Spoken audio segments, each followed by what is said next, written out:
Hello and welcome to America's Day at the Races. Nice shot there of Downtown United Soccer Club at Pier 40 off the Hudson River Parkway. And we want to thank you for spending your Memorial Day with us here on FS2. And we also want to thank those who serve and those who have fallen, protecting our country and preserving our freedoms. Hello, I'm Maggie Wolfendale. I'm pleased to be joined by Jonathan Kinchin here on the show today. We have a lovely feature, Jonathan, actually a prep for the Belmont Oaks Invitational. Yeah, we saw the male version of that race a little bit earlier, but these turf races in New York are always a lot of fun. It's really the group is just always seems to be these very talented horses, and seems like we have another one getting ready to go here today. Yeah, it's actually a very good field. I'm wondering what they do when it comes to wagering here. As Sweet Rebecca, I feel like there's a lot of hype surrounding her as Chad Brown looks to complete his own hat trick, winning the last 2 editions of this Wonder again and 5 overall. But let's go back to the local prep for this race and the memories of Silver, where Sweet Rebecca, she was 1-2, and you know, she won with something left, I thought. Curlin's Girl was the one who had trouble, though. She did have some trouble in there, and nowadays, though, everyone sees these trouble lines. I think they get a little bit overbet from time to time. I think that coming out of this race, despite the trouble that Curlin's Girl had, I still would prefer Sweet Rebecca out of here. I think she just got, like you said, maybe a little bit more to offer, a little bit of room for improvement. She's actually getting pretty keen there behind the early pace setters along the rail for Tyler Gaffleone, who will be aboard her again. Now, Curlin's Girl, she will make a trainer change to Linda Rice, and Jose Lascano takes over. Yeah, and you talk about just having to try to overcome being, coming from last and not really going there on her own regard. She kind of got shuffled back to last. And look, she was finishing like a good horse here, and you'd like to think that she'll take another step forward. The problem is that step going to be enough to do better than Sweet Rebecca? Yeah, and many of these having to stretch out. Sweet Rebecca undefeated at the mile distance. She'll step out to the 9 furlongs today, and same can be said for number 3, Viv for Jack Sisterson. She's won her last two, including the Sanibel Island, in which she took down favored Ozara. Yeah, she got a great trip in here, and it's hard for me a lot of times playing horses off of great trips, because how much better can it get? She got an inside stalking position, you'd like the saving ground, and ended up getting the split late here, and she was impressive. From a speed figure standpoint, she's going to have to get a little bit faster to beat the likes of Sweet Rebecca, and maybe even Grayish, who I think is kind of interesting as well. Really? Okay, she looks like the lesser fancied of the 3 from Chad Brown. He'll also send out Sagesta down on the rail. Lovely pedigree on her. Antono, she's a grade 1 winner for Chad as well, or Dan. Keep it in the family, huh? That's for sure, as Chad Brown will look to keep things rolling in the Wonder again. As I said, looking for his 3rd win in this race in a row, as we welcome in the other part of our crew down at Monmouth in Oceanport, New Jersey, Lafitte Pinkai III and Rajiv Mirage. Hey guys, you have the Mr. Prospector coming up later. Yeah, but look, our time machine works. We've arrived in 2007. I like Curlin in the Breeders' Cup Classic. By the way, Raj, don't you miss riding on days like this? Oh, this was the best days to ride on. Yeah, right. I am so glad I'm under this tent right now, and I feel it for my brothers and sisters who'll be out there riding in this torrential downpour today. It's not official. It hasn't been announced, but I can't imagine there's going to be any grass racing this afternoon. Well, they have already taken the first race off, but it's highly likely that all the turf races will be transferred to the dirt. Serious downpour. Yeah, shades of that first and only Breeders' Cup here back in 2007. But the good news, the Mr. Prospector. The last couple of days we've had stakes races on grass. The Mr. Prospector slated for the main track. Likely sloppy, still several hours away, but just guessing. We'll see. There's the field, 8 deep, 3/4 of a mile dash, $100,000 purse. It is wide open. And while number 7, Dean Delivers, is the 5-2 morning line favorite, let's start with number 2, Counter Spy. It's a cool story. He's a sharp gelding. He's rattled off 4 straight wins, Raj, by a combined 23 3/4 lengths, most recent, that stroll at Parks last month. Yeah, and as you can see in this Parks race, his competition was no competition for him. He was clear from the jump, and he just kept pulling away and distancing himself from the rivals. The speed figure that he ran in this race, in his most previous race is comparable to top quality stake horses. However, this was an allowance race. He's trying stake runners for the first time. Can he translate that speed figure against this level of competition? We'll find out later on today. Easy to root for, trained by Robert Moscow. He's been training since the early 90s. Over 30 years, Raj, this would represent just his second career stakes victory. So whether it's a listed stakes or like a Breeders' Cup event, what a moment that would be for Robert Moscow. Yeah, this is a big deal for a guy that has been training for such a long time, doesn't get many chances at this level for his barn and him as a trainer. It's like his Breeders' Cup today. So perhaps the sentimental favorite a little bit later on in the Mr. Prospector. Paula Duca is with us. Of course, Paul, the other horses in the starting gate, they don't really care about who the sentimental favorite might be. Among them, Little Vic. Yeah, and listen, when it comes to Memorial Day, I say it all the time. It's for our veterans. We thank them for all they've done, and it's baseball, horse racing, and hot dogs. And yeah, and Victor Martinez has got Little Vic in the Mr. Prospector, a fellow catcher friend of mine that was a tremendous catcher, a lot better than me, and he's got a heck of a horse with Little Vic. And, you know, this is a horse that way back when, and then Tom Fool had won a Grade 3 event for Victor, and, you know, they thought bigger things were going to come and go with this son of Practical Joke, horse that used to be, you know, trained by Chad Brown. But Little Vic, you know, kind of fell off a little bit, and seems like his last race at Tampa, he might have found himself now at age 5. And, you know, Lafitte, he's coming here with guns a-blazing when it comes to the works in the morning. He has a bullet drill over 138 horses. He has another bullet drill as well. I think he's going to be firing on all cylinders today. And if you look, 2 of his 6 wins and his best buyer figure over a muddy racetrack with all the skies opening up here in Long Branch. And just like that, the race just stopped, but we've just learned that all turf racing has been removed off the turf on the main track for those scheduled races. Raj, on this Mr. Prospector, who do you think benefits most if it is contested, as we assume it will be on a wet surface? Well, Little Vic is a proven on an off track. He's had 3 lifetime starts and 2 wins, so it's definitely effective. It doesn't hinder him at any means. Mr. Prospector Stakes, see how it all unfolds. Race 8, it is the nightcap, a post time around 4:23 Eastern. Today's races brought to you by Claiborne Farm. Clear out at Aqueduct, Belmont at the Big A. The feature is early, as they mentioned. Wonder Again, race 2, pick 6 carryover, 44,000 plus starts in the 4th. And here at Monmouth, 8 race program on this Memorial Day. As always, offer still stands. Get involved, NYRABets.com.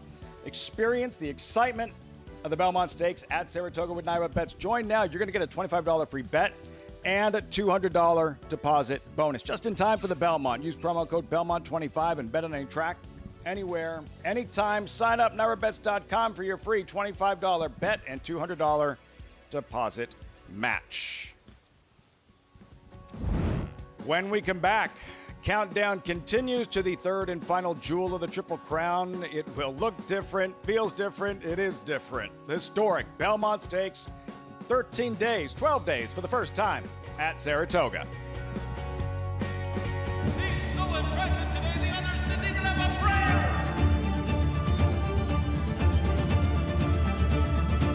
Catholic boy rolls in the run. Happy Travers.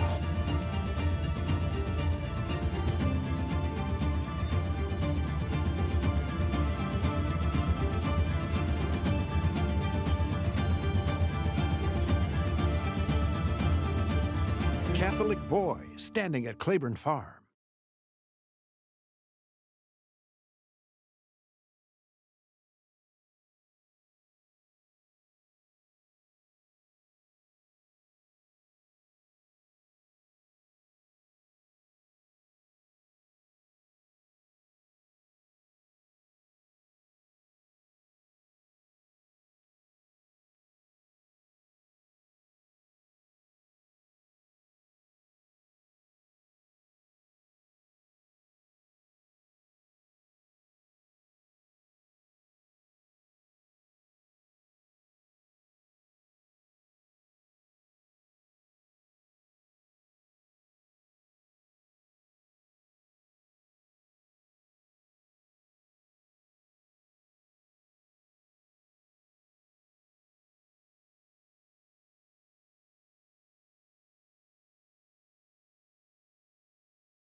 For the second year, the Belmont Stakes is on Fox. Saturday, June 8th. The Triple Crown, as always, concludes in New York, this time in a different part of New York. Upstate Saratoga hosting the Belmont for the first time ever. Belmont Stakes, June 8th, only on Fox.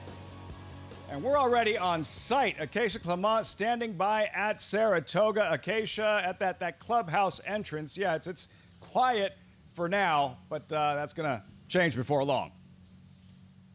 Yeah, Lafitte, just in 12 days, these gates at the Mary Lou Whitney entrance will be packed with fans coming in. But even before that, kicking things off on Thursday. Each day, so many wonderful things to look forward to up here in Saratoga. And as we've been covering throughout the weekend, a lot of horses on site doing their big preparations for Belmont Stakes weekend as well. Big news on the track this morning. We did see Belmont Stakes probable contender batten down, have a work for trainer Belmont in company with Arthur's Ride. According to Dave Norton, Saratoga Clocker went the 5 furlongs in 101 and change, and looking good doing it. He's coming in just off of a maiden win last time out, and you'll hear from jockey Junior Alvarado later in the show, who was up this morning for that work. And while it could be a tall task going from a maiden score into a race like the Belmont Stakes, batten down, well named, out of a champion close hatches, and by Tappet certainly has the pedigree for it, out of, as I mentioned, the champion parents, and making him a full brother to Tacitus, who we knew quite well running on the Naira circuit. Maybe not the winningest type, but a horse that always showed up and ran good races, and obviously distance not a problem either. So he had a big preparation today. His stablemate, just FYI, champion 2-year-old filly for Belmont, likely to work tomorrow in preparation for the DK horse Acorn Stakes. And it's all of the final steps as we'll get a chance to see the field come together, the excitement continuing to build, and around the track here you can see all of the pieces coming into play as the staff works to get ready for the big race day. And a word to the wise, the pollen is still strong up here, even at this time of year, Lafitte. So if you're coming up for the Belmont Stakes at Saratoga, bring some allergy medicine. Noted, Acacia. Fascinating. Belmont Stakes coming together. A Belmont at 1.25 miles at Saratoga. Never thought I'd say it, but here we are. And for the Belmont Stakes Festival, so much going on. Can't fit it all on one page. Thursday through Saturday, as Acacia mentioned, 17 stakes races, 14 graded stakes races, 9 of the Grade 1 variety, all culminating with the 156th running of the Belmont Stakes. You won't miss a moment. Entire crew will be there. Belmont Stakes Festival from Saratoga on Fox, Fox Sports 1, and Fox Sports 2. Raj, of course, it's going to be very different at Saratoga, but focusing on the distance, 1.25 miles versus 1.5 miles, and the difference that makes in terms of some of the horses that will be participating. Yeah, and when you look at a horse like Seize the Grey, who just won the Preakness, and he won at a flat mile prior to his Preakness race at Churchill in the Pat Day mile, and now he runs in the Preakness stretching out. He would be stretching it really hard trying to get 1.5 miles, but cutting back that 2 furlongs less might be just as much as he wants to go. It's a big difference. The third and final jewel of the Triple Crown, less than 2 weeks out, and gearing up for this historic first ever Belmont Stakes at Saratoga. When we come back, the first race here at Monmouth Park, the scenery has changed a little bit. The sun's actually out, but after that downpour, no turf racing. Horses in the paddock for the opener. Post time, 5 minutes. We'll be right back. Spun to Run. His brilliant speed figures were among the fastest of any 3-year-old at 1 mile or more, and he hails from the legendary Danzig sire line. Now, this multiple graded stakes winner, millionaire, and Breeders' Cup champion is passing his remarkable talent along to his progeny. 95, 200, 200 down, 2, in the back. Patrick, 200,000. Thank you. Spun to Run, standing at Gainesway. Bet the final leg of the Triple Crown no matter where you are with Naira Bets. Available nationwide, Naira Bets is the official betting app of the Belmont Stakes with video streaming, weekly promotions, and an easy-to-use betting interface. Celebrate the historic first Belmont Stakes at Saratoga Racecourse and be part of the action with Naira Bets. Scan now for your free $25 Belmont Stakes bet, plus a $200 deposit match for new members. Number 1 is Mo Donegal by Uncle Mo. And they're off in the Remsen. As they come on for the finish, and it's going to be tight here in the Remsen. Mo Donegal. Mo Donegal bearing down on the outside. It's Mo Donegal and early voting, and it is Mo Donegal to win the Wood Memorial. And it will be Mo Donegal to win the Test of the Champion, the Belmont Stakes. For centuries, the bond between horse and human has been forged in trust and hands-on care. Thoroughbred racing is combining that tradition with cutting-edge technology to raise our standards even higher. New investments in wearable biometrics, advanced imaging, and AI help optimize our safety programs. That opening quarter mile was a quick one. Every day, a commitment to improving their care. So win or lose, it's safety that runs first. To learn more, visit safetyrunsfirst.com.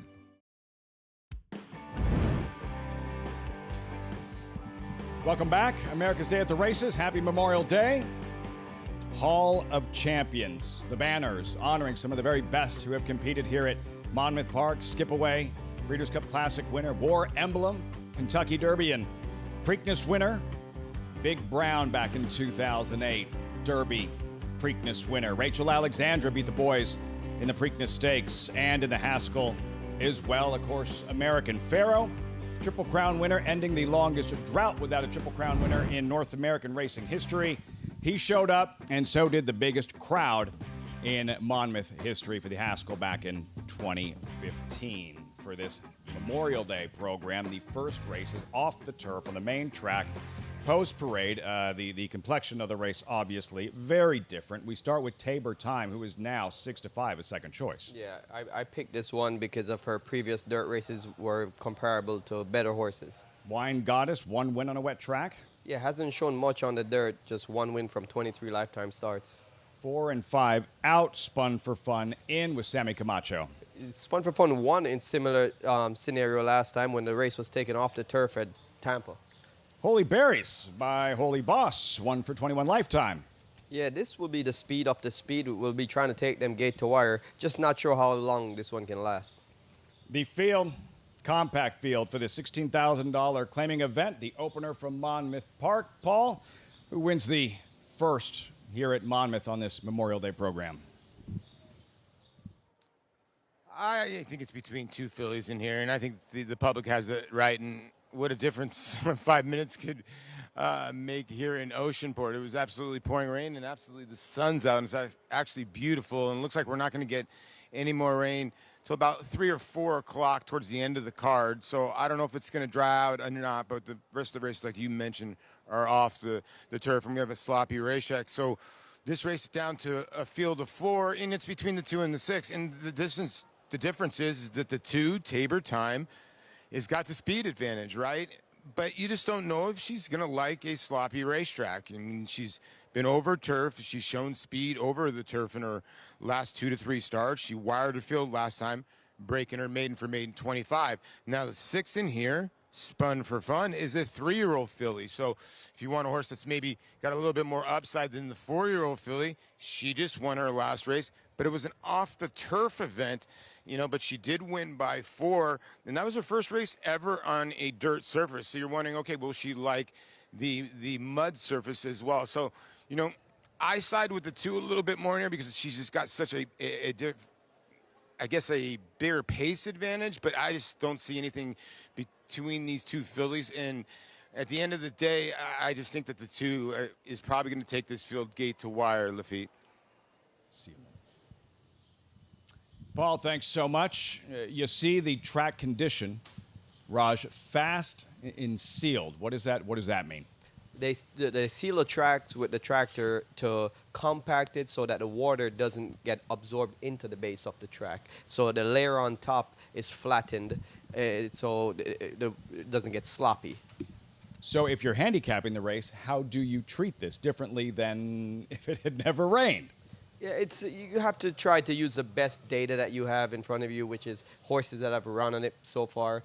other than that, it's just pure speculation. You can use also angles like pedigrees and wet track figures to determine if a horse might potentially like it. But the reality is this: not until they run over it, you'll really know if they really like it or not. We have some viewers who have been following horse racing for decades, right? We have others that are very new. Raj, some of the bigger challenges for a rider riding on a wet racetrack. Well, the number one thing is when you get behind another horses, the rivals, they kick mud in your face. Not only your face and the horse's face. So sometimes if a horse has never had that happen before, they will react differently. So many of these horses were previously turf runners. They've never had mud kicked in their face at a high pace. And sometimes that makes them throw their head up and try to get discouraged from running forward. And also for the jockey, your goggles get covered really fast and you have poor visibility. So you have to continuously be changing your goggles. Helps to see when you're on a horse going 35 miles an hour. First of 8 on Memorial Day, post-time Monmouth. Matt Dinnerman standing by.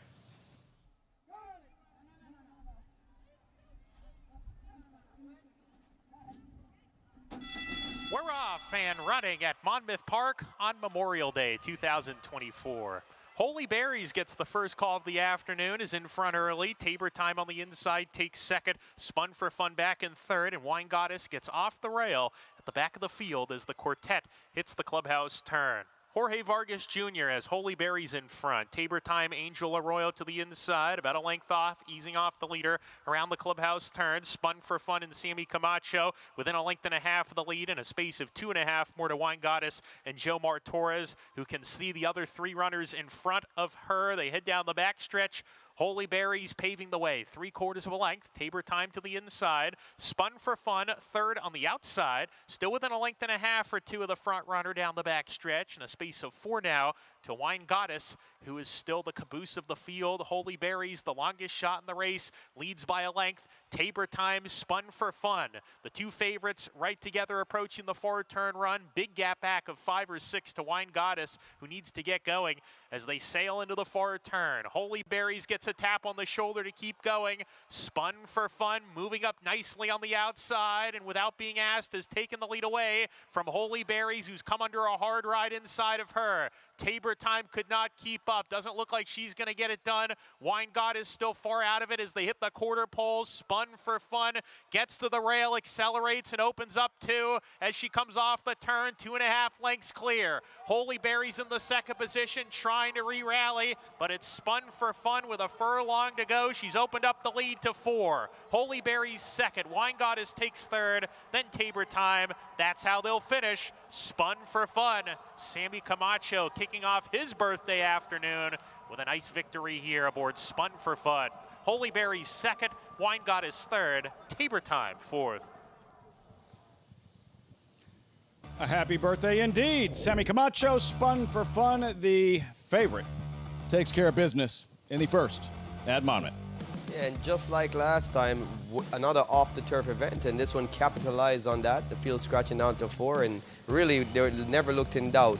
Sammy Camacho had her in a perfect stalking position of 2 embattled leaders, and it looked like he just had so much horse coming off the turn. You could see his body language just sitting chilly, and it was never any anxious moments. No, not in deep stretch. 2-5 odds-on favorite in the first of 8 on Memorial Day with the sun out here at Monmouth Park. Belmont at the Big A, Aqueduct.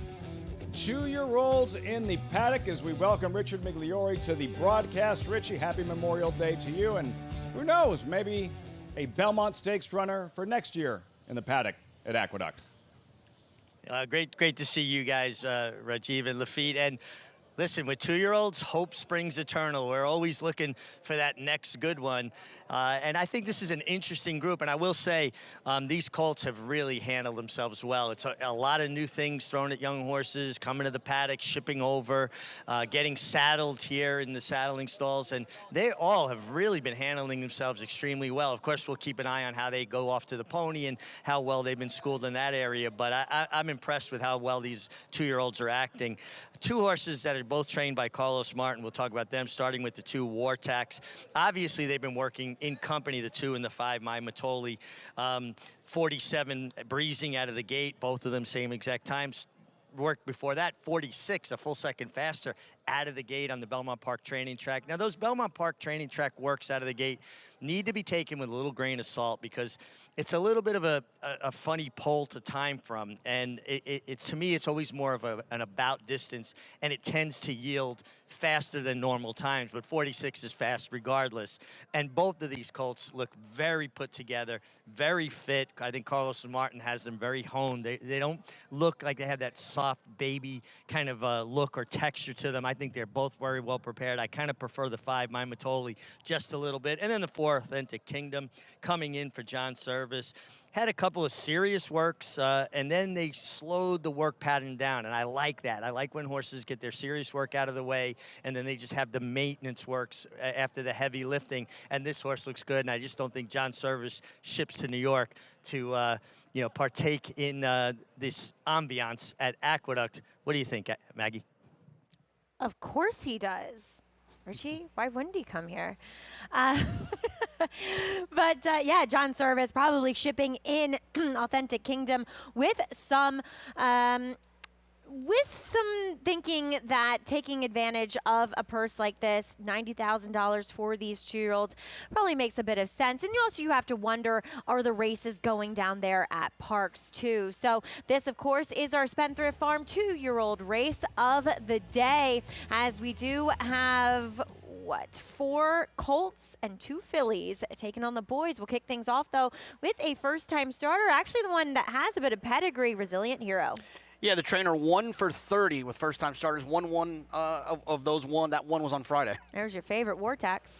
Yeah, look, this horse is taking a lot of money. You'd like to think that those works in the morning are indicating this one has some talent. Katerina Ristova was supposed to run back on May 16th against the girls, but she flipped in the gate and was a late scratch. Here is his Parks Invader, number 4, Authentic Kingdom. Yeah, a little chilly. I thought with IRAD and the shipping in would be a little bit of a lower price. That's kind of cold to me. Presumably the workmate of your favorite, number 5, My Matoli. Yeah, they had back-to-back bullets, but I'm assuming that Wartax works better just by the slight extra bit of money that he's taking at this point. And there's the other filly taking on the boys, Paul is a Star. Yeah, drawn to the outside, a consistent work tab. And I've always liked when a first-time starter has like a 3-furlong work before their race, because it's to me, it's like I know they're not rushing to try to get this horse fit.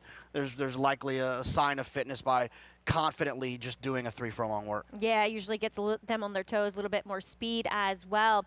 Taking a look, though, back here at this son of Outwork, who his progeny does hit at 15% with first-time starting 2-year-olds. There's Wartax. Yeah, look, and this horse, we talked about those back-to-back bullets, working, like Richie pointed out, obviously working in company with the 5, My Matoli.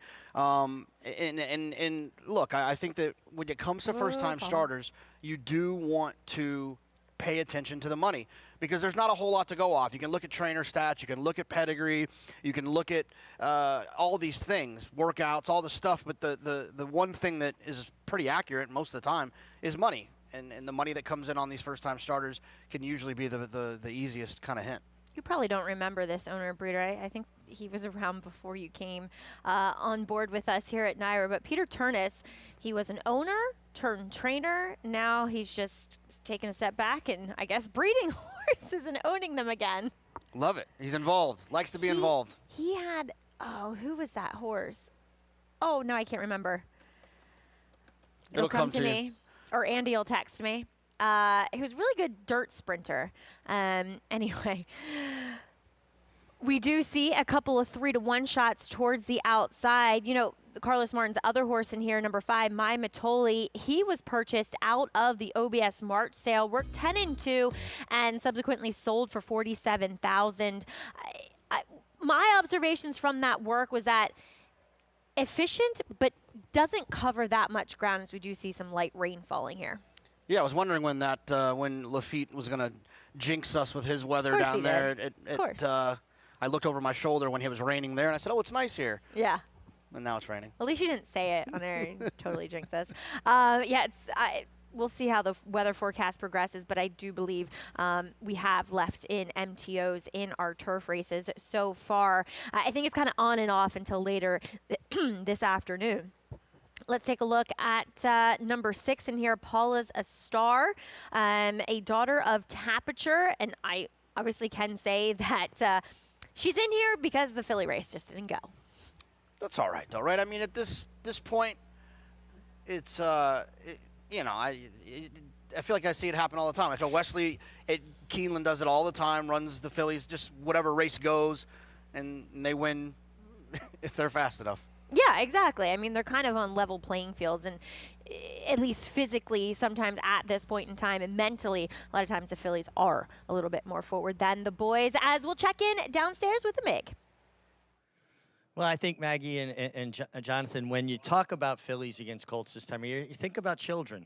You know, usually girls are a little bit ahead of the boys in a learning curve, a little bit more maturity. If you're, you know, we're talking about, you know, 5th, 4th, 5th, 6th graders here, if you want to equate them to people. And I think Phillies do very well against Colts this time of year. There are, in fact, 2 Phillies in this race.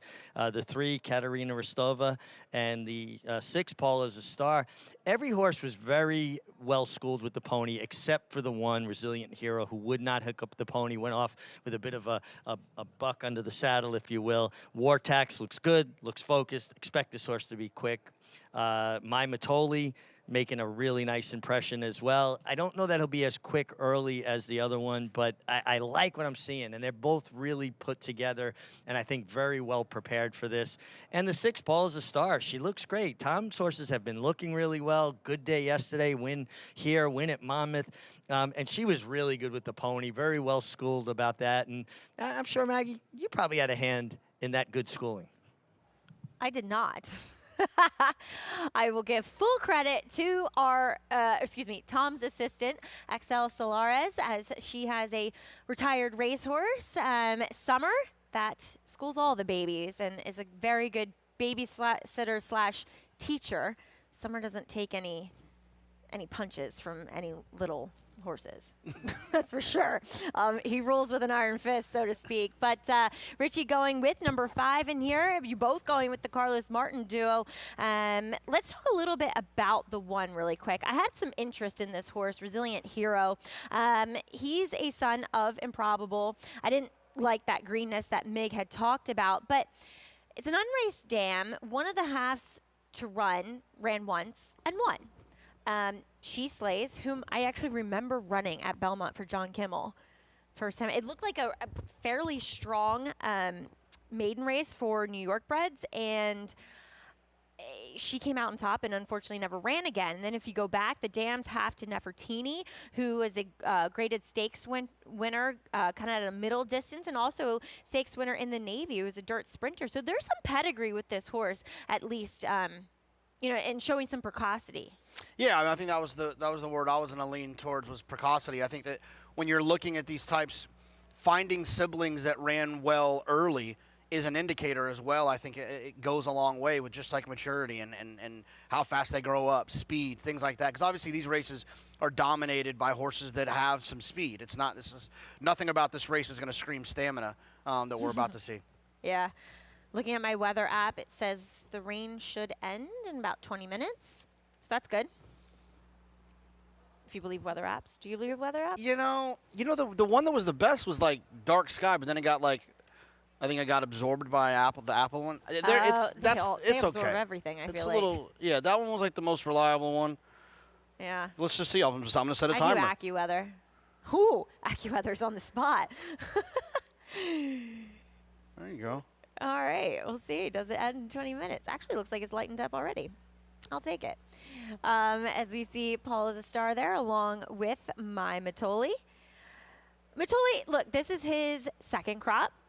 His first crop last year, they hit about 11% with their debuting 2-year-olds. So we'll see. I kind of feel like we still don't know exactly what his progeny are best at, right? Yeah, I mean, I assumed that he was going to be a good stallion for, because he was such a great racehorse. But I also feel like he probably could have done some stretching out, but because he had so many issues, I remember Steve Asmussen kind of just saying that, sure, I think he could stretch out, but we're not going to mess with it. We've got him right. We've got him where we want him. He's one of the best sprinters in the world. He is the best sprinter in the world. Why would we try to change it up a little bit? I think he'll be all right. I think you would think so. Yeah. We'll see what he does. I was a little bit on the fence. I loved him as a racehorse. I didn't know how good of a stallion would be because there wasn't that much pedigree to back him up. You know what I mean? Was he a good looking? He was, but he was smaller. He always looked more like a sprinter to me. I don't know. We'll see. As we have 2 out, making their way into line. Keep your eye on Katerina Rostova. She was a problem last time when she tried to debut 2 weeks ago. Little reluctancy from number 5, Mai Matoli. Oh, it's the gate crew. Little resident, or not. There we go. Got him in. 1 out. Paul is a star. We send it up to our track announcer here at Belmont at the Big A. It's Chris Griffin. Paul is a star. Goes in. All set.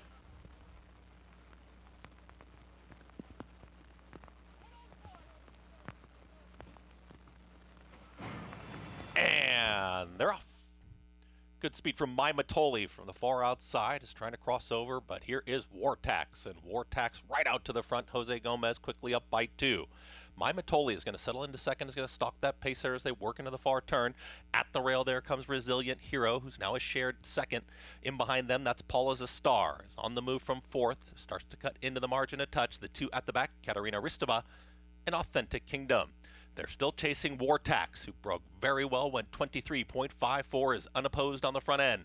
Chasing there is Mai Matoli, out wider Paula's a Star, stalling a touch at the rail, that's Resilient Hero. Looking very strong at the top of the stretch is Wartax, who's just striding away. Quick look back there and a confident one from Jose Gomez. It is still Wartax finding. Here comes a run from Mai Matoli inside that final furlong. Paula's a Star down towards the inside, but Wartax just keeps opening up here, doing it very easily. Wartax wins it. Wartax with a nice winning victory there. Mai Matoli for second, then came Paul as a Star, and Resilient Hero in 58.37 seconds. Wartax broke like a rocket and never looked back. Got away with some fairly soft fractions early on, but rightfully so, winning virtually under wraps beneath Jose Gomez. Carlos Martin with the exacta. Yeah, right in the first, 5 or 6 jumps out of there, it felt like this was maybe a foregone conclusion. In these races, getting a head start like that against the competition is such a weapon. And he was able to get out there, get comfortable, relax a little bit. I think that's important for these young horses. And you see him here, he's ears pricked, and Jose just kind of steering him in the right direction. He was pretty impressive. Yeah, really nice. He presented himself so well in the preliminaries, and Jose never really having to get after him too much. Mai Matoli finishing on that inside lead as he kind of drifted out. Paul Jastar switching lanes and stayed on well to be third. So 2-5-6-1 here in the opener. Outworked the sire of Wartax. Always an interesting horse. He won going 4.5 at Keeneland and then won the Wood Memorial. You don't always see I that. really like his progeny. I like him as 2-year-olds. I like him as early 2-year-olds. They seem to have a good bit of precocity, and that's reflective in that 15%. Maybe even better now, first time out, starting 2-year-old stat, as we will bring you official prices on the other side of this break, but we'll also check in with Chad Brown as he seeks his 5th wonder again and looks to cap off his own hat trick.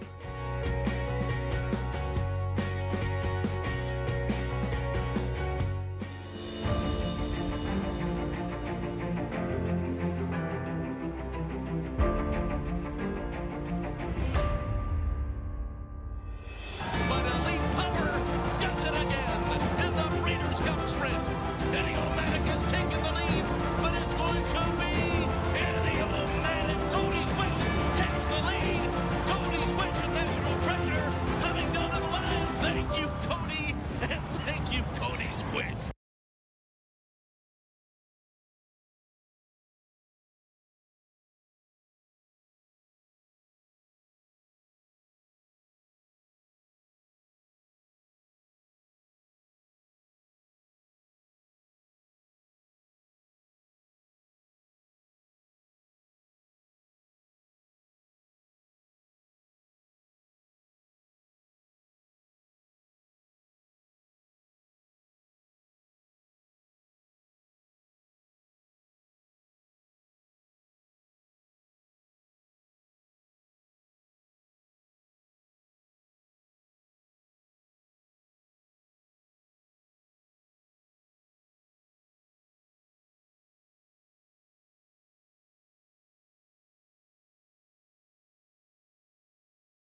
Welcome back. You are watching America's Day at the Races here on FS2. Thanks for joining us on this Memorial Day. And War Tax, kind of fitting, a little bit of a hunch play, I suppose, gets the win here quite easily in his 2-year-old debut. Yeah, he did. He popped away from there clean, opened up by 3 early, and then just got to relax and not have any pressure, not have any other horses around him, and then was just very comfortable to the wire. He able to get the win here for owner-breeder Peter Turnus, and congratulations Carlos Martin completing the exacta as the filly Paula's a Star rounds out the trifecta. A little bit of a chalky way to start the day, although War Tax was slight second choice over behind a stablemate. Yeah, that's interesting because the early money came on War Tax, and the way that War Tax broke away from there, you'd like to think he'd shown some hints of that in the morning. So. Well, coming up next, it will be our featured Grade 2 Wonder again. This, of course, is a prep, and the top 3 finishers will get that automatic invite to the Grade 1 Belmont Oaks coming up on July 6th as Chad Brown, he looks for his 6th victory in this race, and he'll send out Sagesta, Grayish, and the favorite at 1-4, Sweet Rebecca. It's a little short. I thought she would. I'm about to leave you on set by yourself if this Grayish is going to stay 17-1. I love that. Got some interest in her, huh? Yeah, especially at that price. I thought she ran well last time. I thought she did too. She's going to have to get faster, but I thought there was reason to believe that she may appreciate the little added ground. Right, yeah, and that's the other thing about this is they're, going to the 9 furlongs, so that could be an equalizer. Some of them might land, you would think that they're going to all be fine the way Sweet Rebecca finished her race, but at 1-4, there's nothing wrong taking a shot again. How did you see the pace playing out? Because I thought both of Chad's inside 2 horses could provide that pace, but then again, Sweet Rebecca, she was not far off of it last time. Yeah, I would think maybe Sagesta or Grayo should be a little bit more forward from the inside post, and then just try to tuck Sweet Rebecca in behind. She's done that before, so I would think one of those 2 inside horses will probably go to the front. All right, well, that is coming up in about 19 minutes here. It is our featured Grade 2 Wonder again, but we'll head back over to Monmouth Park as their second race on the track. Luckily, a scheduled dirt race. So, guys, we see 2-1 on number 5, Scallywag. Scallywag, indeed the favorite. Yeah, no defections for this $12,500 maiden claiming sprint. That is El Tequilero, followed by Lake Chapala. Not much in 2 starts thus far. Yeah, beaten 10 lengths last time for 25. Does take a drop in class to the 12.5 level today. Mithridates, the New York bred. It got beat 22 lengths against New York Breds last time, but takes a significant class drop from maiden 40 down to maiden 10. Dude with a name burned some money in his latest. Yeah, hasn't run since August of 2023. Gets a lay 6 and drops in class a bit. Scallywag, rider change, Angel Arroyo. Drops down to a more realistic level after facing maiden 40 claimers last time. Joel's boy, apprentice, Gabriel Maldonado, won a race yesterday. Yeah, has not shown much in 2 lifetime starts, but does switch from Gulfstream to Monmouth here. Won a fresh face, Night Monkey, MCA Racing Stable, first-time starter, revving his engines. Yeah, being a fresh face in a race of this nature where the ones that have run has left much to be desired is usually a good thing. All right, so this $12,500 maiden claimer in 3 minutes. You see the track sealed, no turf racing this afternoon. Fortunately, no such concerns yesterday for the Sunday feature on this Memorial Day weekend, the Miss Liberty Stakes, and girl named Charlie for trainer Lindsay Schultz, Fernando Jara. He was aggressive early, and it paid off as she proves that she can beat you in multiple ways. Yeah, she's never really run on the lead, always has been sitting off the lead. Yesterday, there was not much pace signed on, and Fernando took advantage of that, established the lead, and walked the dog. Slow fractions. Fernando Jara of Invasor fame, the 2006 Breeders' Cup Classic winner and Horse of the Year. And for girl named Charlie, Lindsay Schultz, just her 3rd year as a trainer. The work she's done with girl named Charlie, now 3 for 5 since joining her stable. Yeah, she's definitely stepped up since she got onto the Lindsay Schultz program, and really coming into her own. Her previous race at the Miss Liberty was her lifetime best, and now she steps up off that and wins a stake race. So this filly is trending upwards. Lindsay Schultz on the right there. Fernando Jara, girl named Charlie, in yesterday's feature, the Miss Liberty Stakes. You had your concerns about the Chad Brown uncoupled entry and not in a million years and tax implications. Is that who you think tax implications is, or do you think eventually you see her maximize her potential, the filly that I think most believe is capable of better, considering, I mean, she graded stakes place, but that's now 7 straight losses following the debut maiden win. While I do think you could switch tactics a bit with her and get her to another level, I think we're pretty close to her ceiling. She's, and you were clear about that before the race. Yeah, and especially because they were heavily bet horses. That's, you know, they went off second and third choice, very, very heavily bet. And on paper, they just looked like they were just a notch below those real stake horses. Congrats, team Girl Named Charlie. Yesterday's Miss Liberty Stakes. Today, the Mr. Prospector 8th and final on this Memorial Day at Monmouth Park. You're looking at Dude with a Name. Scallywag favored, though, at 2-1. Angel Arroyo taking over. And Scallywag, take a look. This was 2 starts back, mid-April. Tampa Bay Downs, a $16,000 maiden claimer, Raj. Scallywag battled bravely throughout in between horses, only to be ambushed late. Yeah, Scallywag did a lot of the dirty work here and looked like he was trying to pass the front runner and like he was going to, and then all of a sudden Mega Glorious just blows by him. Horse is twice his size, man. Yeah, but Scallywag is one of those horses that you could see in that race. He was not giving his best until Mega Glorious pushed him on the outside. It almost seemed like he was never going to pass Mr. Lefty. Yeah, why do some horses respond to pressure or opposition depending on where, if, like you said, it never looked like he was going to advance past the horse to his inside, but then he seemed to respond when challenged on the outside. Yeah, and some of these horses are, I mean, horses' nature, they're herd animals. And sometimes it's either you're a leader or you're a follower. Give me the alpha. Yeah, so that, so and when they wait on competition to kind of push them forward, whereas if you look at the first race, the horse just blew off the doors off the other horses because he wanted to be in front. So Scallywag, who was 3-2 on the morning line, is now the second choice because you're looking at the favored colt in the first-time starter, live on the board. Night Monkey at 9-5. Yeah, it's getting bet for Top Connections, last year's leading trainer, Claudio Gonzalez. And this is just a perfect spot for a horse to debut. When you look at Scallywag, it's a decent horse, but kind of doesn't have that killer instincts. And then the rest of the field have just really not shown much. And that was 2 starts back that we just saw Scallywag. He kind of laid an egg in his subsequent start, albeit versus $40,000 maiden claimers. Yeah, so he didn't run much against 40,000 claimers, got beat 15 lengths. He didn't belong in that race. It was only 3-1, though. But he was bet down. It's a more realistic level for Scallywag today. And he's getting bet because the competition seems weak. And it's one of the reasons why Night Monkey, we don't know if Night Monkey can run or not, right? How good he really is. But if he has any ability at all, he should win this race. Little goes a long way in this one. Would you look at the tote board and pay attention to how the wagering public was treating the horse you were about to ride?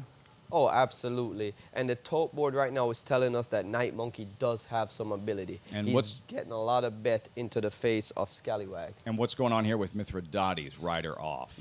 Mithridates is seemingly not coping with going into the gate, acting up a little bit, and sometimes when the rider comes off, the gate crew will be able to lead them in better. And once he gets in the gate, the rider will remount.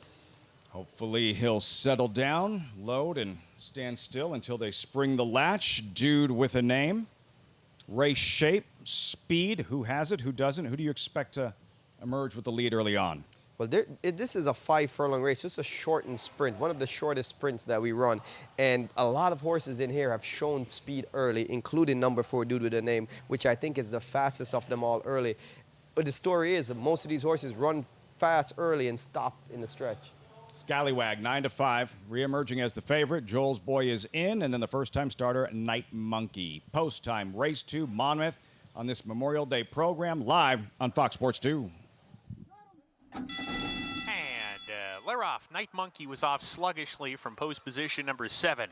El Tequilero going to the lead, strides a half length in front. Dude with a name coming up to press the issue. Scallywag off of them in the 3rd position. Then Lake Chapala, Mithridates, they're side by side. They're a length better of Joel's Boy. And Night Monkey is the early trailer, 8 or 9 lengths from the speed. El Tequilero is quickest of the bunch in race 2. Rounds the far turn, a half length in front.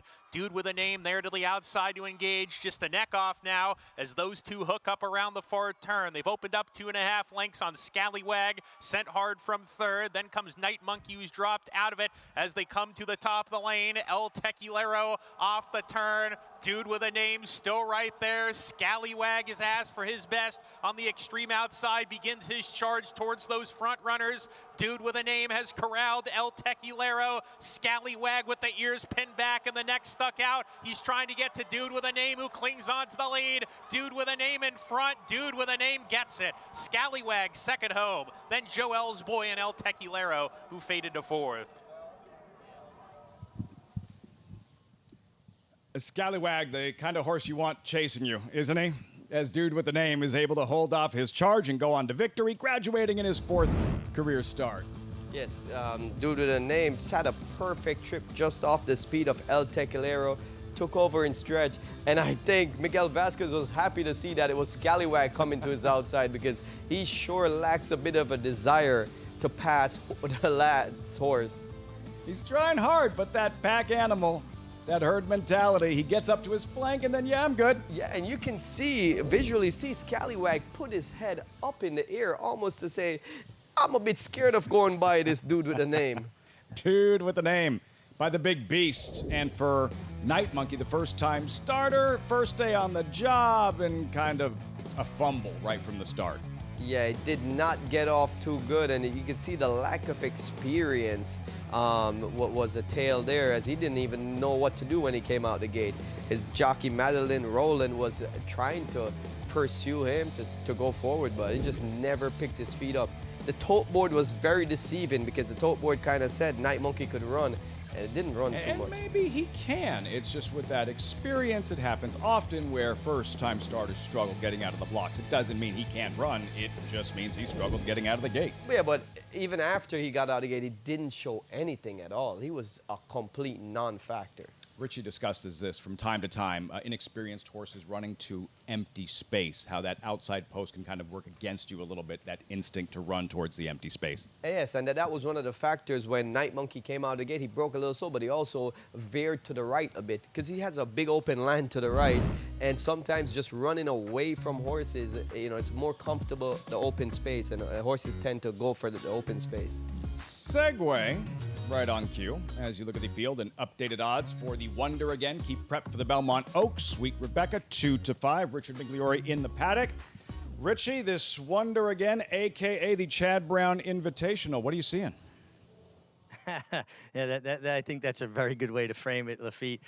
We've been having these sporadic waves of rain showers, hence I'm under cover here right now. It's lightening up again now, but I think that was one of the motivating factors for putting the stake race as the second race of the day, it being on the turf. You're not wanting to take a race of this caliber off of the turf and having to run it on the dirt. So obviously we're going to get this one in. And again, it's just kind of coming in waves, coming and going, not a steady rain at all. We're going to start with the 3 Vouv. That's the way I was told to say it. I hope that's correct. Jack Sisterson, trainer that does a tremendous job. This is a filly that's a stakes winner already. Bit high strung. Definitely got up on the bridle a little bit when she was getting saddled.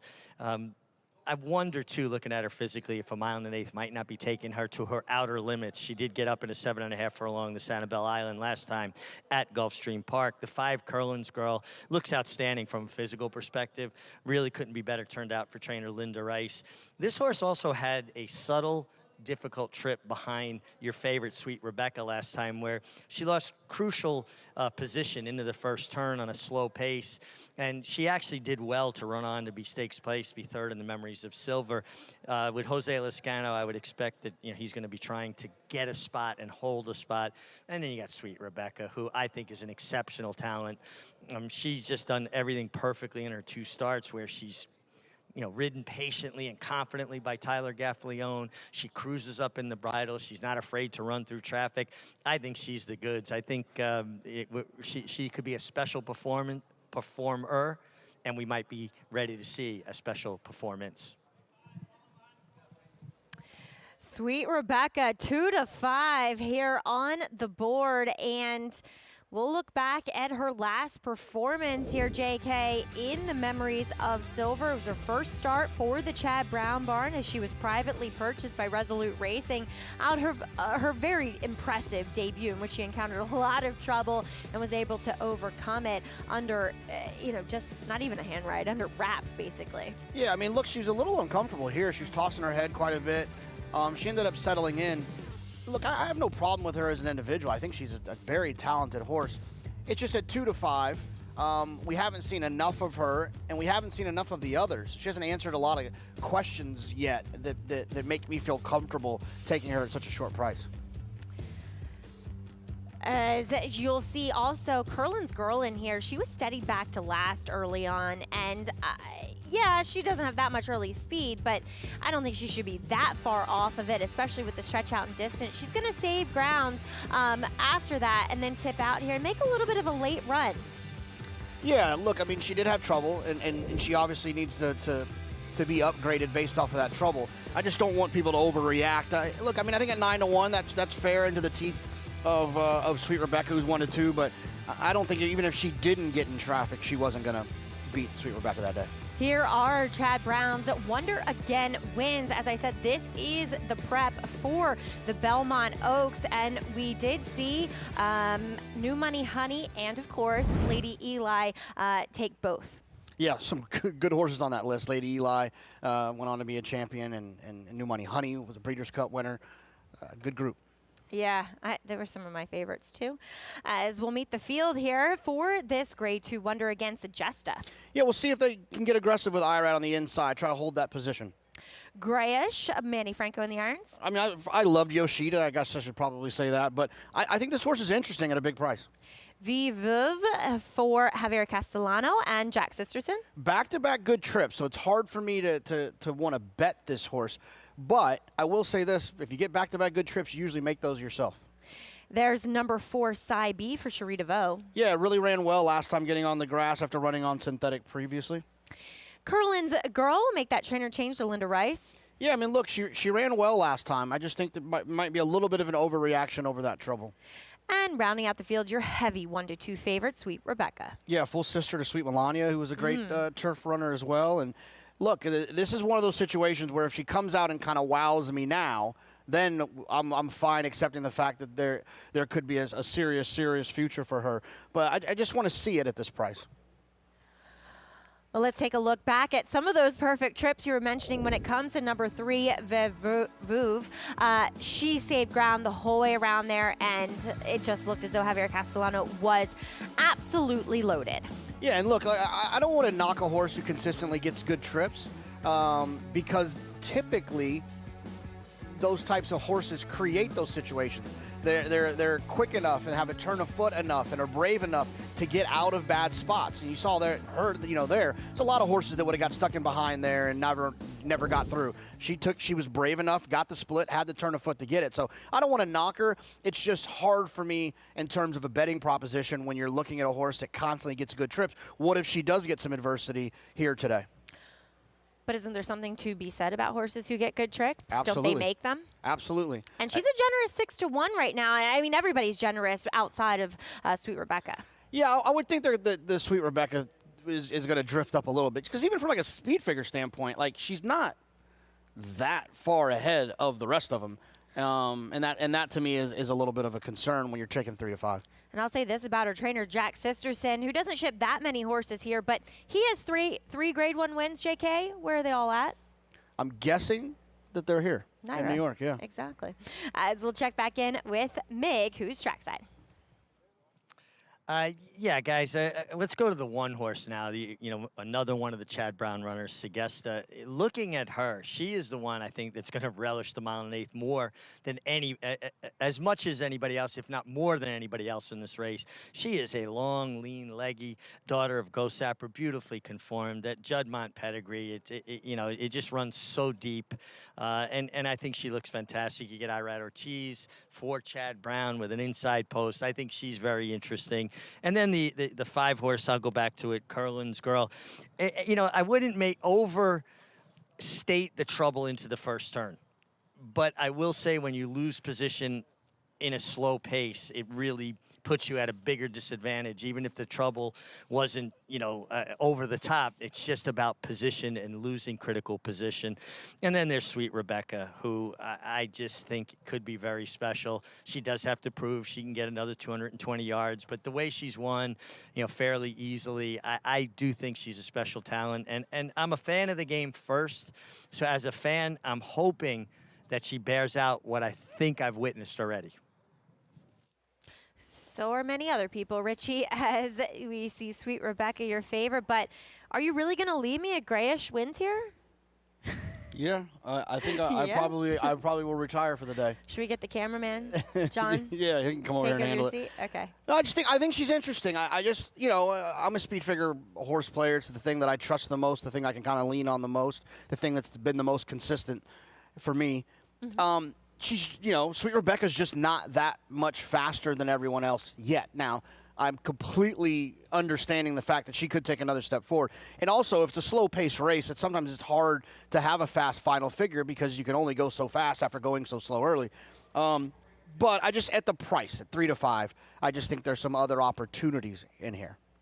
She is 9 to 1. Chad Brown's other horse in here, Segesta, as Mig was referencing, she looks like the one who definitely wants the stretch out to the 9 furlongs. And I kind of thought that too, watching her maiden breaking performance at a mile at Keeneland. She got to the lead, then she started wondering a bit. The ears went up. It was like, well, nobody's out here. Is my job over? What's going on? And then when horses came to her, she kicked on again. So it suggested to me that there was still more left in the tank. Yeah, and look, I think this inside draw for her could really, be beneficial. Save ground all the way around there, and we'll just see if Irad's aggressive. Irad's not cutting in line to send horses to the lead, but from this inside position, if she breaks well, Chad's not afraid to give instructions to be forward with one of his horses, especially when he's got multiple in a race. Yeah, and it is advantageous to be in that rail position with one that does have a bit of early speed. As they head into line here, 9 to 1 on side B, as well as Curlin's Girl. Richie going with Sweet Rebecca to remain undefeated for Chad Brown and give him his 3rd win in a row in this Wild Applause, as she will, Wonder again, as she will take the stretch out in distance from the 8 to 9 furlongs. It's a grade 2 Wonder again. We head up to Chris Griffin for the call. Curlin's Girl, Sweet Rebecca.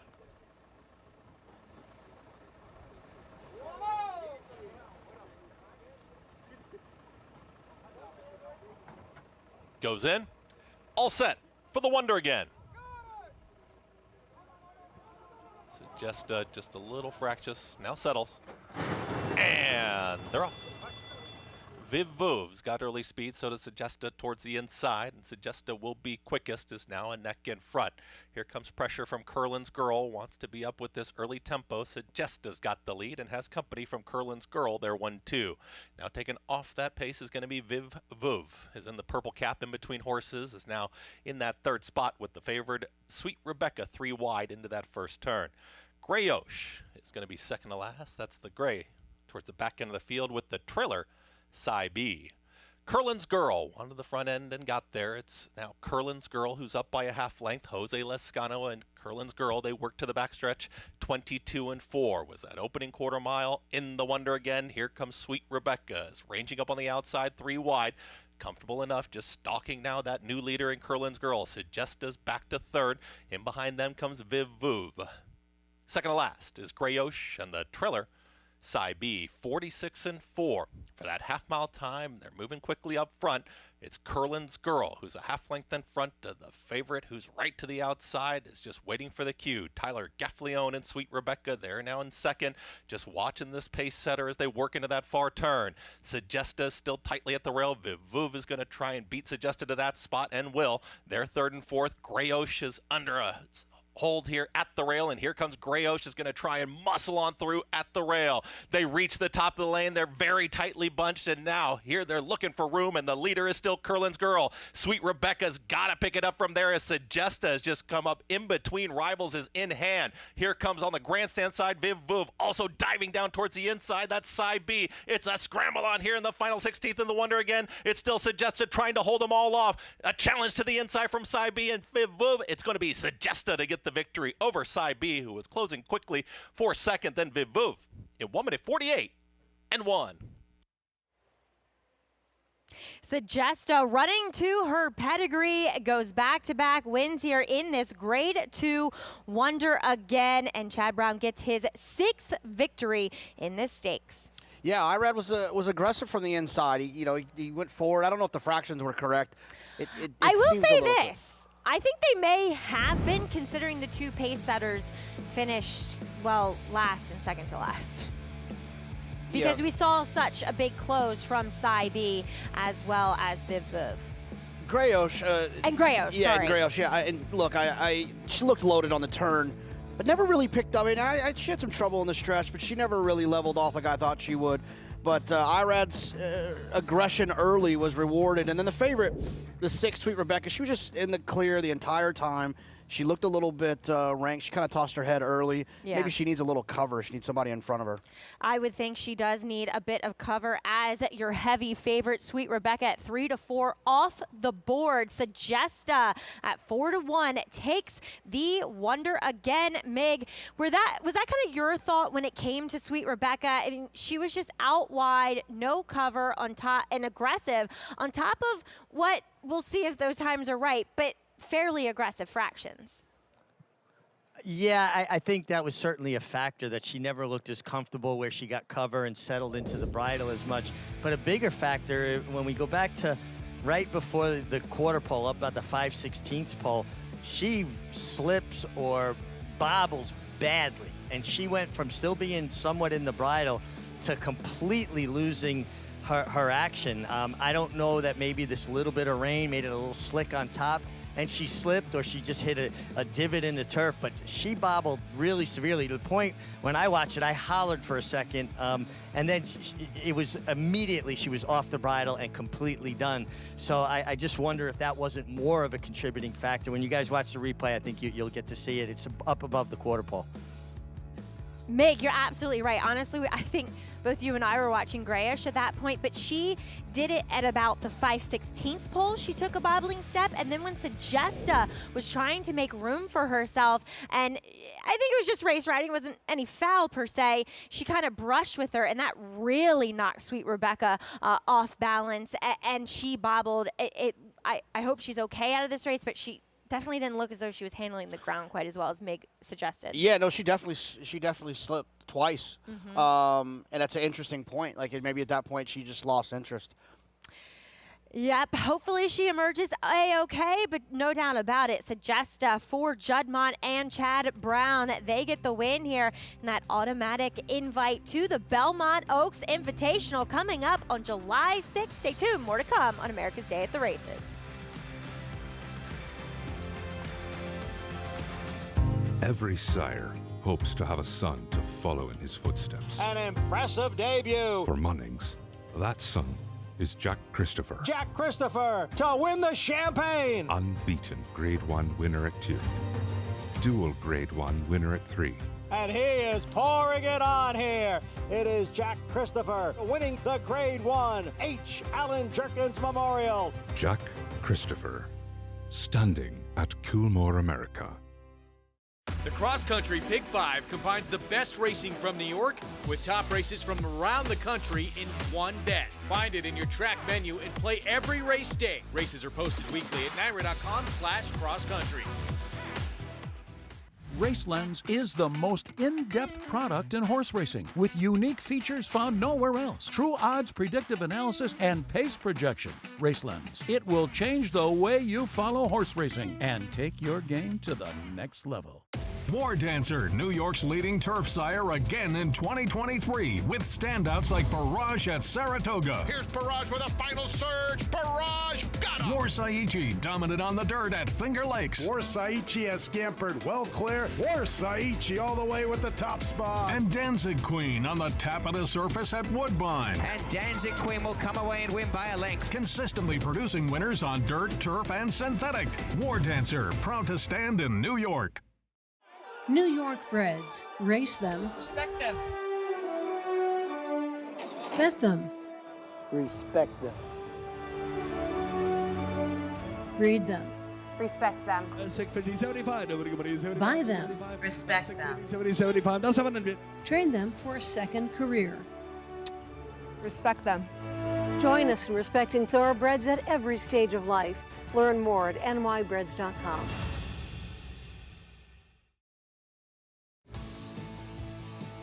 Welcome back to the program. It's America's Day at the Races, as we just saw a possible breakthrough performance by Sagesta here, as this winner circle lead-in is brought to you by Fasig-Tipton Digital.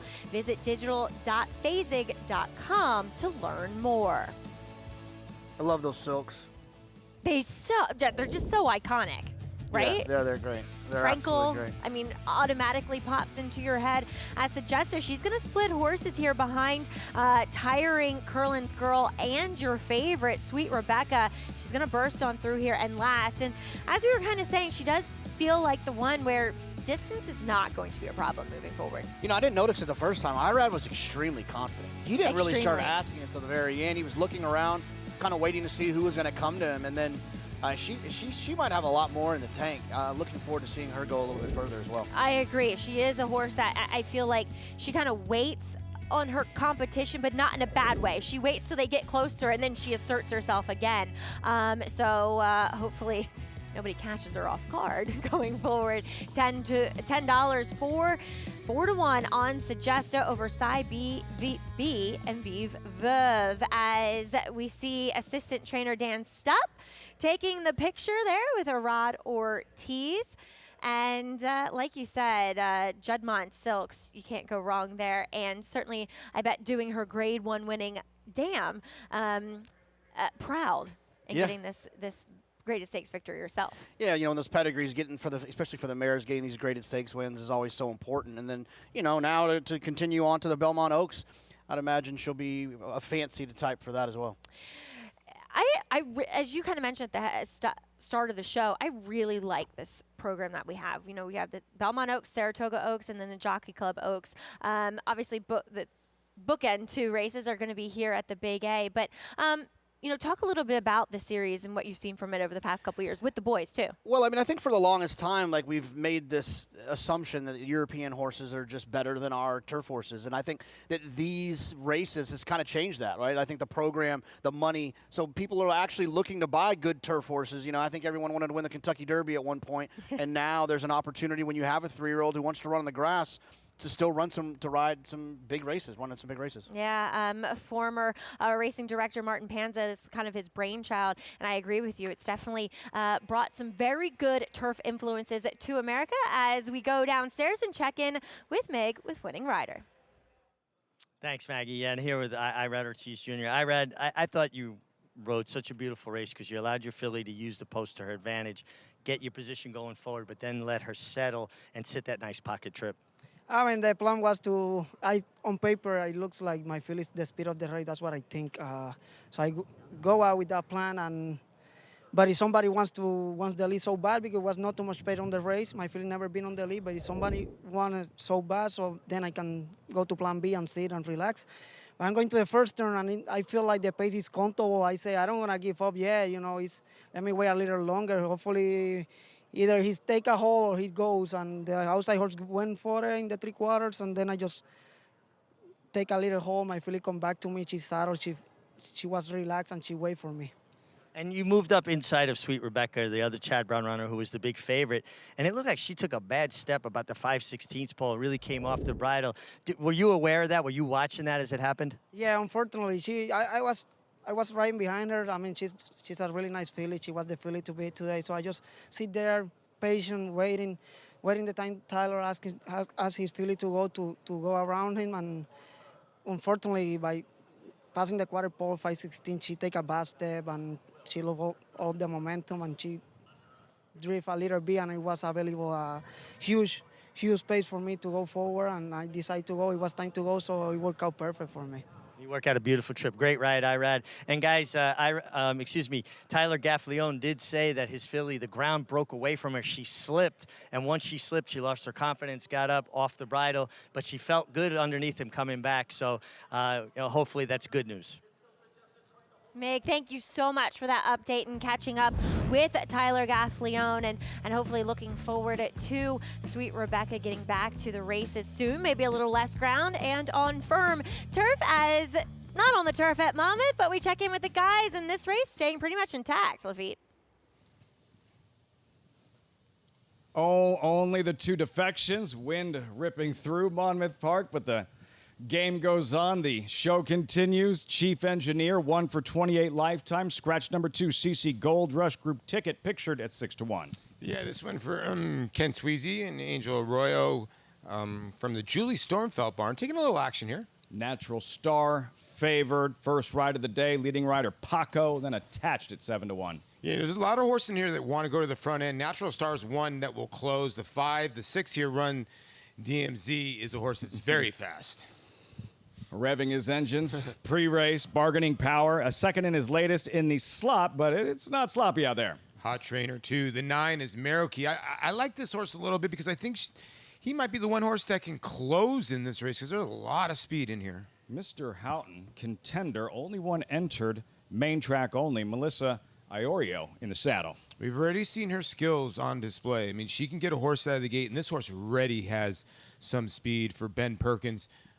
A trainer down here has been a mainstay in New Jersey forever. The trainer of Wildcat Hare, who's actually ran into the Breeders' Cup Sprint at one time, and Ben's a very, very good horseman. She rode that wire-to-wire winner in a turf sprint yesterday, out of the blocks like a rocket, and it paid about $14. Yeah. She's very, very good. Like I said, the horse yesterday had some gate issues, and she got that horse right out of the gate. Now, Mr. Houghton from the outside is going to have to clear some fast horses in here. When you look, you have the 7 bargaining power, putting blinkers on for a Hot Trainer or Mare Cerie that's gotten off to a blistering start. That horse should show speed. So you look at the 4 run DMZ, this is a great name, but this horse ran off and opened up 6 lengths last time in 22. So there should be some pace on, and that's why I landed on the 9 in here. Currently 15-1, big price, Polly's top selection, Maroki, 9-5 with Natural Star. Again, they're off the turf on the main track, $16,000 claiming sprint, competitive race, and as often is the case, the handicapping public leans towards Paco Lopez in these scenarios as the price now 8-5 on Natural Star. Yeah, and like if you're just tuning in, we had a downpour right before the first race. The racetrack was completely sloppy, and I would say it's fast. I mean, I think they got the designation right. It is dried out very, very quickly. So if you handicap for the slop, you might have to wait for a little bit later on. It's maybe going to come at 3 or 4. Hopefully the card will be over that time, and we're done with it because it's a beautiful out right now. But I don't think the dynamics are really going to change when it comes to these races here. But I thought this was a way more wide-open race. I do think the 4 Natural Star is the horse to beat. I think the betting public has it right, but I don't understand why the 9 is 15-1 in this spot. I asked Rajiv the same question. So as a handicapper, are you pretending right now as if it never rained? I think you have to now. I think the mud numbers will help a little bit, but those true horses that like a sloppy racetrack, I don't think you're going to get that now. Natural Star, 8-5 with Paco in the saddle. Post time for the 3rd live from Monmouth Park. Matt Dinneman standing by.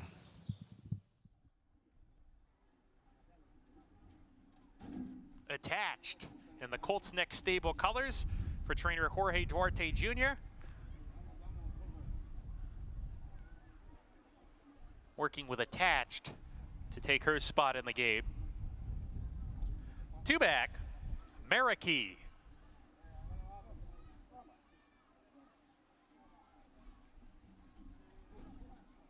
It looked like attached went in, backs away once again. So there's 3 runners behind the starting gate. The others waiting patiently inside the gate, trying to get attached to go in there. Now she's in. Marikey to post 9. And to the outside, Mr. Houghton.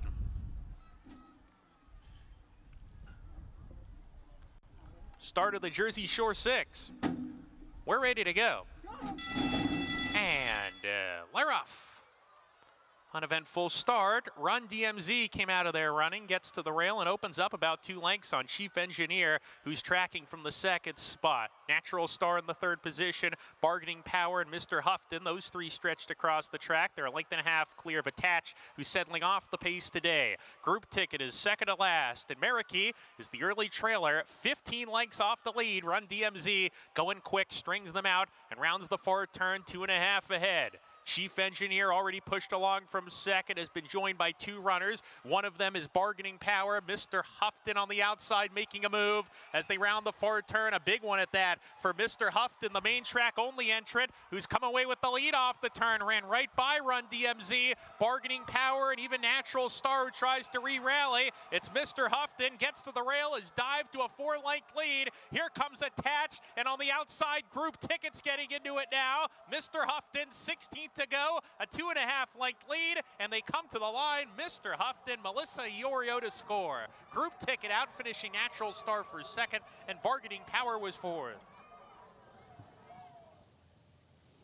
Only one entered, main track only. Mr. Houghton, Melissa Iorio, winning rider, closing at 7-2 in the 3rd at Monmouth Park. Yeah, tremendous job by Melissa just to let the 6 Run DMZ, who's just a runoff type of horse, and just one of those horses very difficult, and cut out the fraction. She was able to lay off that horse, and she can finish. We talked about she gets position from the 10 hole and able just hands and heels on the way home. I thought Attached tried to run on, but Group Ticket I thought ran a bang up race in here for Ken Sweezy. Nice little second, but no doubt about your winner. The main track only, sometimes they get forgotten, but Ben Perkins been winning races in New Jersey for a long time. Favorite ran fine in Natural Star. Any excuses, or just 3rd best on this afternoon? No, I think if you look at the racetrack, listen, they still went 21, sub 21, so the racetrack's playing a little fast. You got to be towards the front end in here. I don't think you can make up any ground.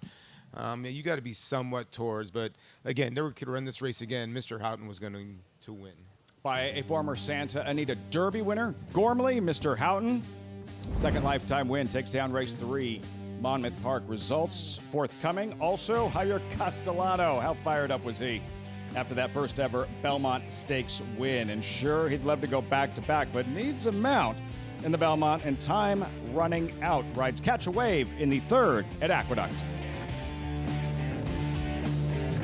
Gunrunner is the sire of 11 millionaires and 10 Grade 1 winners, including Gunpilot, Vava, Toyota Bluegrass winner Sierra Leone, Champion Echo Zulu, 2-time Grade 1 winner Cyberknight, 3-time Grade 1 winner Taba, track record setter Society, Locked, 2-time Grade 1 winner Gunite, and classic winner Early Voting. Hall of Famer Gunrunner, standing at 3 chimneys.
The Belmont Stakes is less than 2 weeks away. The 156th running, of course, and it will make a historic change to Saratoga Springs. And of course, we thank our friends at Fox for having the Belmont Stakes on their network, as we have somebody who's getting a head start on all of us up at Saratoga, Acacia Clement, as she discusses one of 4 potential starters for Hall of Fame trainer Todd Pletcher. We've been talking a lot this weekend about trainer Todd Pletcher and his potential Belmont Stakes runners. Of course, Todd having had a lot of success in the Belmont Stakes, not only with winners, but with horses that have run well in this classic test. Now, the other day, we did see Mindframe work in company with his stablemate Fierceness, finishing, in fact, a little bit better than Fierceness that day. Fierceness, who was having his first work back since trying the Kentucky Derby. And as I mentioned yesterday, Todd Pletcher saying potentially Pegasus onto the Haskell, a plan for Mindframe, but not ruling out the Belmont Stakes either. Still could be a probable moving in that direction, as is another horse from the Pletcher barn in Protective, who we saw finishing 3rd in the Peter Pan and 3rd in the Wood Memorial as well. Now, the top 3 finishers from the Peter Pan are taken care of moving on to the Belmont Stakes. Todd, of course, winning that race with Antiquarian, who already is set up here in Saratoga and pointing to the Belmont. Protective had his last work at Belmont Park back on the 22nd, and given the fact that he's run well, hit the board in a couple of those preps, could potentially be taking a shot at the big one as well and on to the Belmont Stakes. So could be as many as 4 contenders for Todd Pletcher into the Belmont Stakes. We'll see what happens over the next week, as is often the case with trainers going to watch their horses very carefully. As he said, even with Mystic Dan, how are they training? How are they eating? How are they acting? But it could be, as is often the case for the Pletcher barn, a very strong cavalry coming into this year's Belmont Stakes. Geisha's right. It will be a strong arsenal from the Pletcher barn as he looks for another win in the Belmont Stakes. Yeah, look, his horses always run well, even when he doesn't win. I agree. Forte last year, something about his program. They really enjoy that 1.5 miles, 1.25 miles this year, but those long distances on the dirt. Exactly. As she said, Mindframe, it could go there, as well as still the maiden Protected, Antiquarian, of course, and we'll see what Fierceness opts to do, as we have a post parade for you coming up. Race 3 from Belmont at the Big A, Mound 3/8 on the turf. Here's Royal Saint for Linda Rice. You got Kendrick, Tactical Speed, and the rail. It's always dangerous. Hold the Salsa, chased in earnest last time out. Yeah, it was 60-1 last time and ran pretty well. I think maybe last time was the time. Yeah. As number 5, and here is Night Effect trying the turf for the first time. Yeah, Night Effect has a sibling that's won on the turf. This one could try to go wire to wire. Number 6 is Good Medicine. He cut back to the mile. Now he's back out to a distance where he's been a little bit more successful. Yeah, 2 back. He tried 1.5 miles. He got loose out there and still didn't run very well. I can't see what he needs to do here to run better. Some fast figures for Be Like Clint, number 7 for Fernando Abreu. Yeah, I thought this horse ran well last time. There's been a horse to win out of that race as well. Has yet to win on the turf, though. And here's number 8, Catch a Wave. I was between the 8 and the 10 trying to make my pick. I ended up picking the 10. This horse ran well last time, gets the blinkers on. I think we'll probably appreciate the longer distance. Simburu went by for Mike Maker. Here is number 10, Better Bet. Yeah, I ultimately landed here. I thought this horse ran well last time at Keeneland, going the 1.5 miles. And I'm not too concerned about the outside draw. And there is your favorite, number 3, True Quality.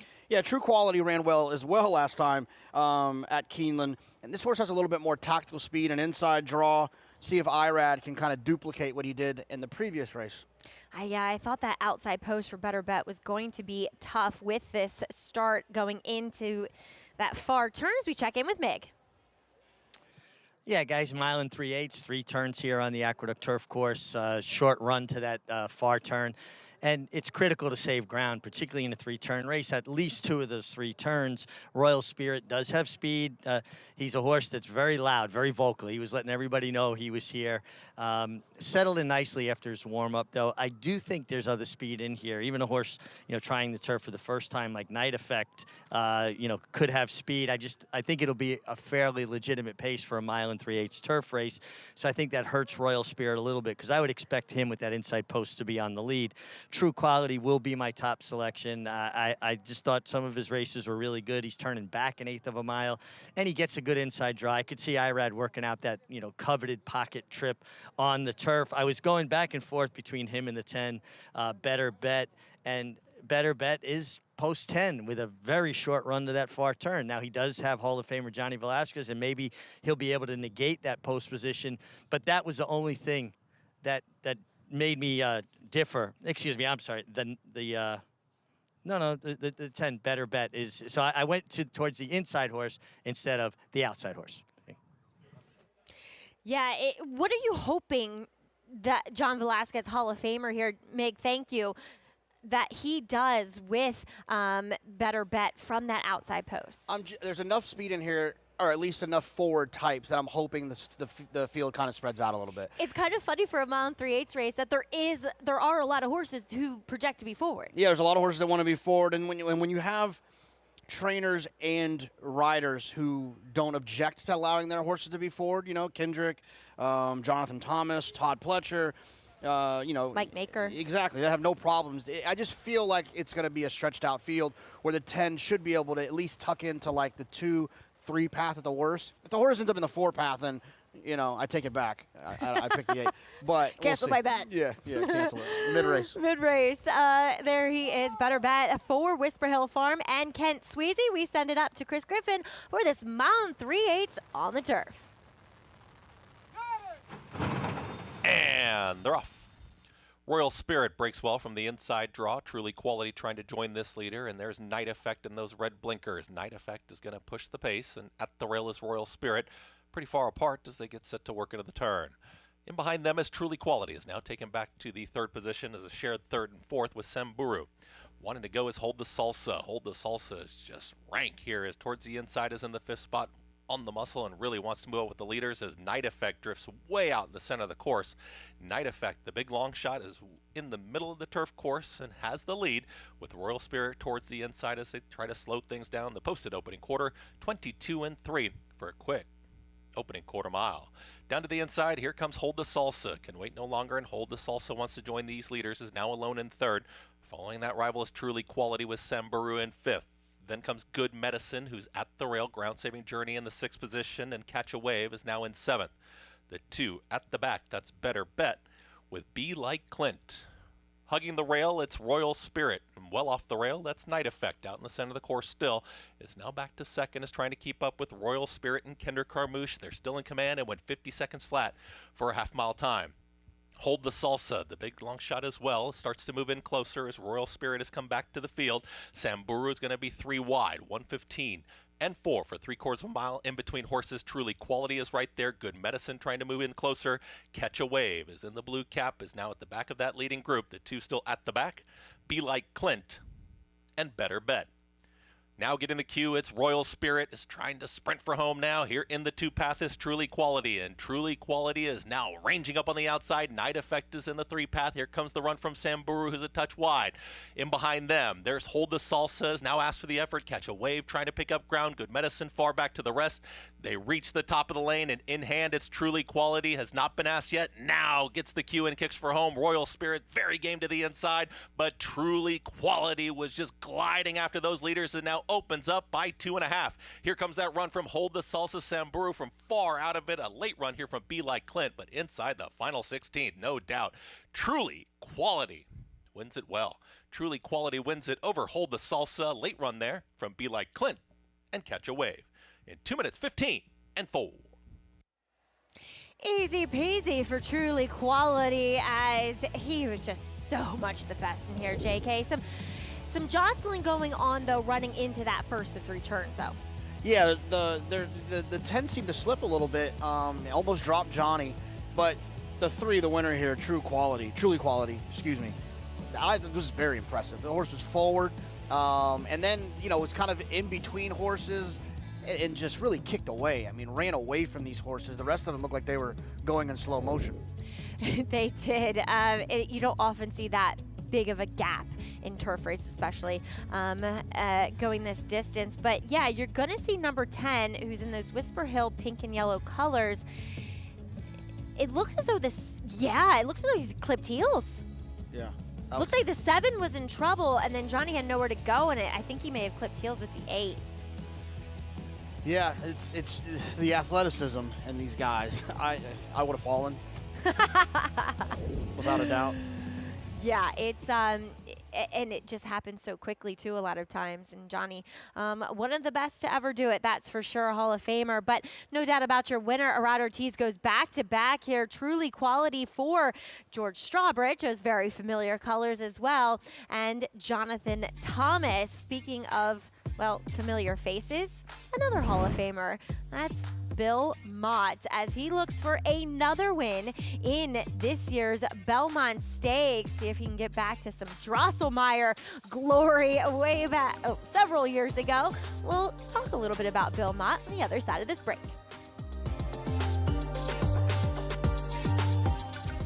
Zandon's poetry in motion. Big horse, but light on his feet. And he's always showed up and been consistent and been right there with some of the top horses in training. In the Bluegrass Stakes, he showed his determination and his raw ability. It's over. Zandon wins the Toyota Bluegrass. I feel breeders will be really blown away by what a striking, outstanding looking horse he is.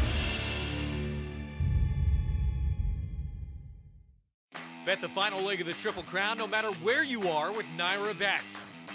Available nationwide, Naira Bets is the official betting app of the Belmont Stakes with video streaming, weekly promotions, and an easy-to-use betting interface. Celebrate the historic first Belmont Stakes at Saratoga Racecourse and be part of the action with Naira Bets. Scan now for your free $25 Belmont Stakes bet, plus a $200 deposit match for new members. Tonalist, a 4-time Grade 1 winner with 11 triple-digit buyers, including the Belmont Stakes and the Cigar Mile. He's already living up to his potential as a sire with multiple graded stakes winners, including Grade 1 winner Country Grammar and Grade 2 winner Tonalist Shape, plus multiple 6-figure yearling and 2-year-old sales. Proven on the track, proven in the sales ring. Tonalist, standing at Lane's End. Racetrack Television Network brings you every race, from every track, on every screen, every day. With monthly packages starting as low as $5, RTN gives you great value and access to more live HD streaming and race replays than anyone. Visit RTN.tv today to sign up and watch on almost any device, including Roku and Amazon Fire. RTN has packages that start at $5 per month.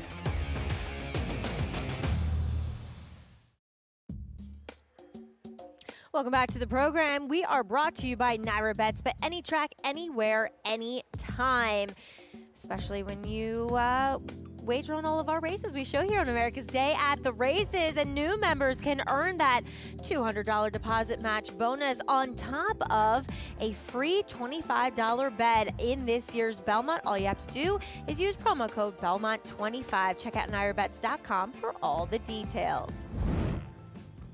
Truly quality was just that here in taking today's third race at 1 mile 3/8 for Jonathan Thomas, owner and breeder Augustin Stables, and Arad Ortiz goes back to back here. JK. Yeah, look, this horse was impressive.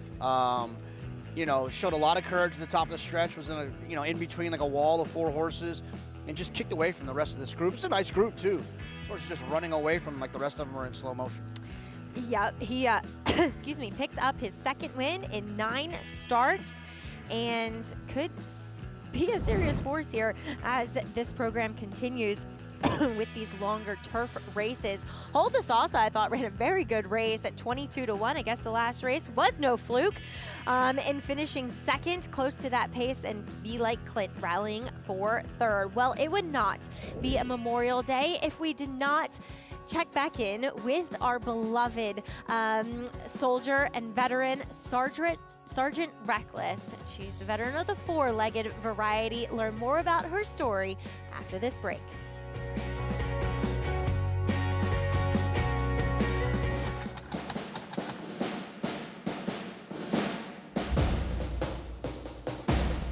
Down to the wire, Verstappen. Here's the finish, Ancient Roll. War Bomber's won the King Edward.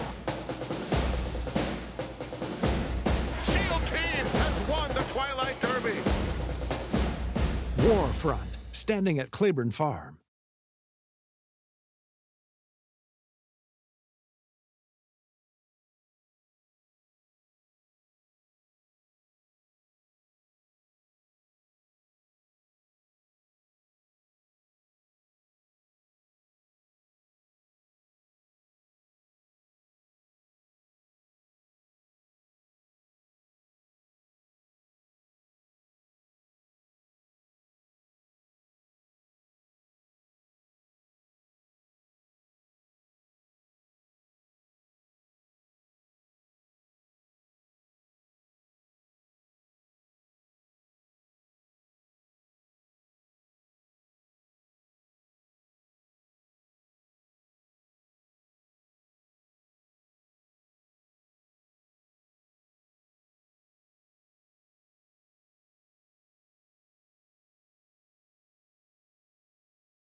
Welcome back to the Jersey Shore here at Monmouth. You see the banners that are always hanging here at Monmouth Park. Ali Shiva, Ghost Sapper, all the Breeders' Cup winners that have won here. Paulo Duca here with Rajiv Mara.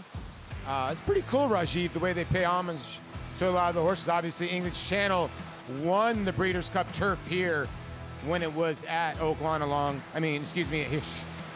when it was here, along with Curlin, won the Classic.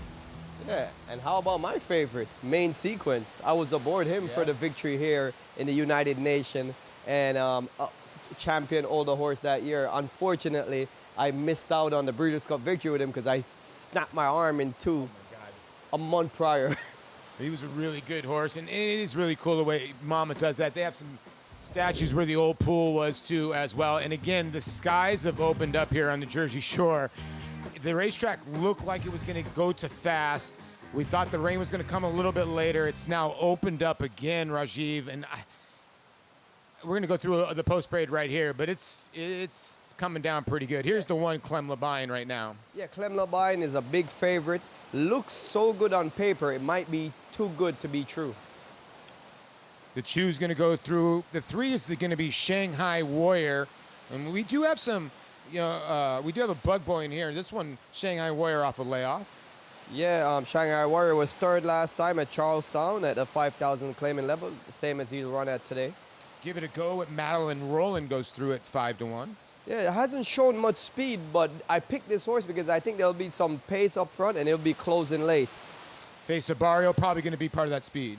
Yeah, and had a nice win last time at Parks at the 12,000 level, and takes another drop-in class at a significant drop-in class at its 5,000 level. Now Mario Suri's got two horses here on the outside. Now the 6 Notion to tap it, and then the 7 Mosifis you think's probably going to be the rabbit for the 6, right? Yeah, I think they complement each other's running style. As the 6 Notion to tap it usually comes from well off the pace, and the 7 Mosifis, he is a speed horse, and he's ridden by Cesar Gonzalez, a 10-pound apprentice. And for people that don't know what that means, when a new jockey starts riding, they get a weight allowance. And until you win your 5th career race, you're a 10-pound. That's the highest weight allowance that you get.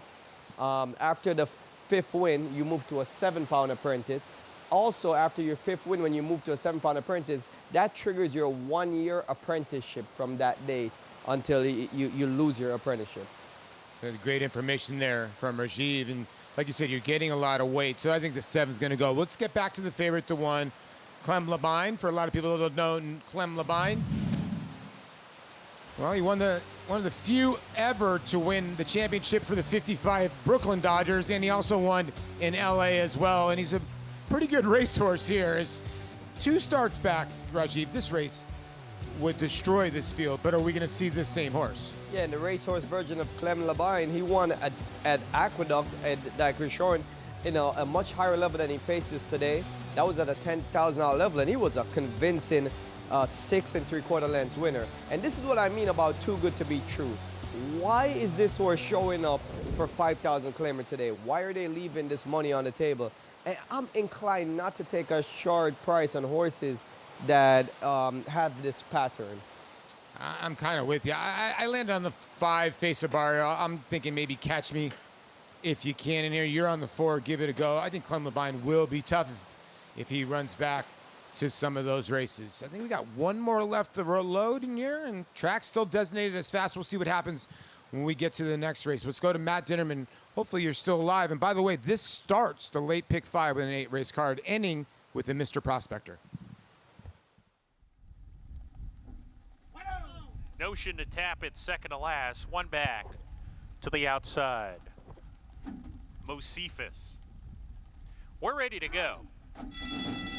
And Laroff.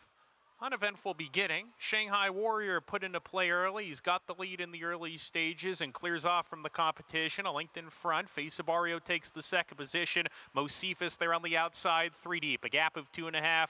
To Notion to Tap It, racing alongside of Chikarin. They're side by side. They're 5 ahead of the favorite Clem Labine, who's well out of it early with Give It a Go as they head down the backstretch here. Here comes a run from Face of Barrio. He's offensive-minded and strides to the front, gets to the rail, darts a length in front. Mosifus makes a move to come and challenge that front runner. Shanghai Warrior couldn't keep up in the 3rd position while trying to lug out a little bit here. He's 4 lengths off the lead, losing position.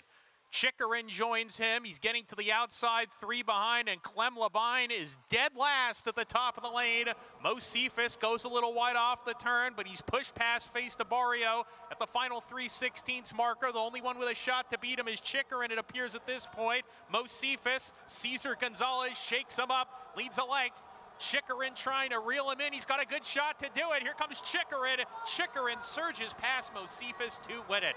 Mosifus second home. Clem Labine rallies for 3rd on the outside, but was no threat for the top pair. Face of Barrio 4th.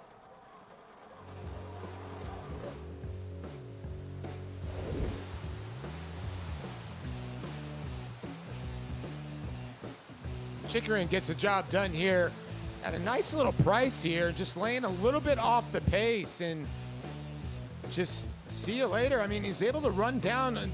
You were talking about the bug boy on the 7, who gave the 7 a really good ride. Yeah, for a moment it looked like Mosifus was going to pull off the upset after after taking over in deep stretch with the 10-pound apprentice Cesar Gonzalez. He did all the dirty work, but it was not enough to hold off the on charge of Chikarin, and Samuel Marin getting his first win of the meet. Yeah, and another good call by you, Raj. I mean, Clem Labine was just too hard to trust. The Wayne Potts runners haven't been running, and a very vulnerable favorite, and you do get a little bit of a price here. Yeah, I mean, if you could find that horse to be vulnerable and play against it, you'll get paid off pretty handsomely here. Well, Chikarin gets the job done to start your late pick 5 in here for Enrico Hernandez, and the son of Gone Astray is going to go to the winner's circle, and we're going to go to a commercial break.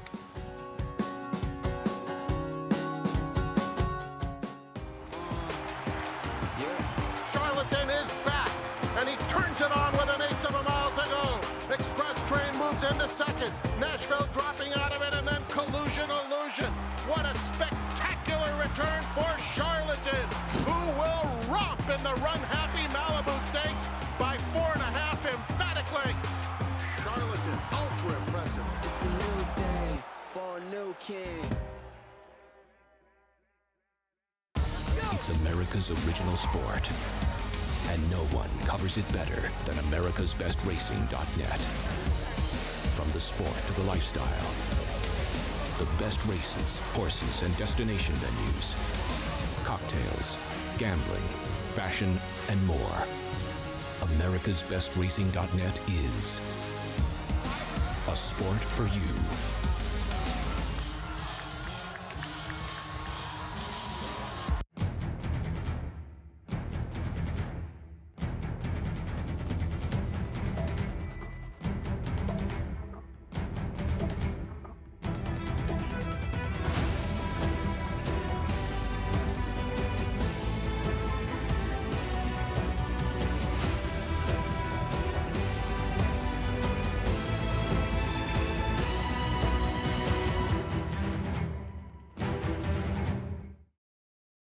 The Cross Country Pick 5 combines the best racing from New York with top races from around the country in one bet. Find it in your track menu and play every race day. Races are posted weekly at NYRA.com/crosscountry. General admission tickets are on sale now for the Belmont Stakes Racing Festival at Saratoga, June 6th through 9th. Admission is just $10 on Thursday as well as on Sunday for this historic event. Visit BelmontStakes.com/tickets today. Stallion's Central Banker is a Grade 2 winner whose well-balanced good looks have helped him attract a solid group of mares every year since he launched his career at McMahon Thoroughbreds of Saratoga back in 2018. Now that his runners have proven themselves on the track, breeders are beating a path to his court. Breeders gravitate towards consistency and a sure bet. It's an uncertain world out there, and Central Banker in our regional program and even in abroad has really helped breeders find sure footing. McMahon points out that Central Banker has ranked as a top 5 to top 10 sire nationally many times since his offspring hit the track. And they're off. The Stallion's leading earner is Bankit with more than $1.4 million in purse money. Bankit has taken the lead. Central Banker progeny have earned more than $21 million. Every single Central Banker foal comes out very well balanced, medium big size with good bone. They train easy. They are not too wild as youngsters, just wild enough as 2-year-olds.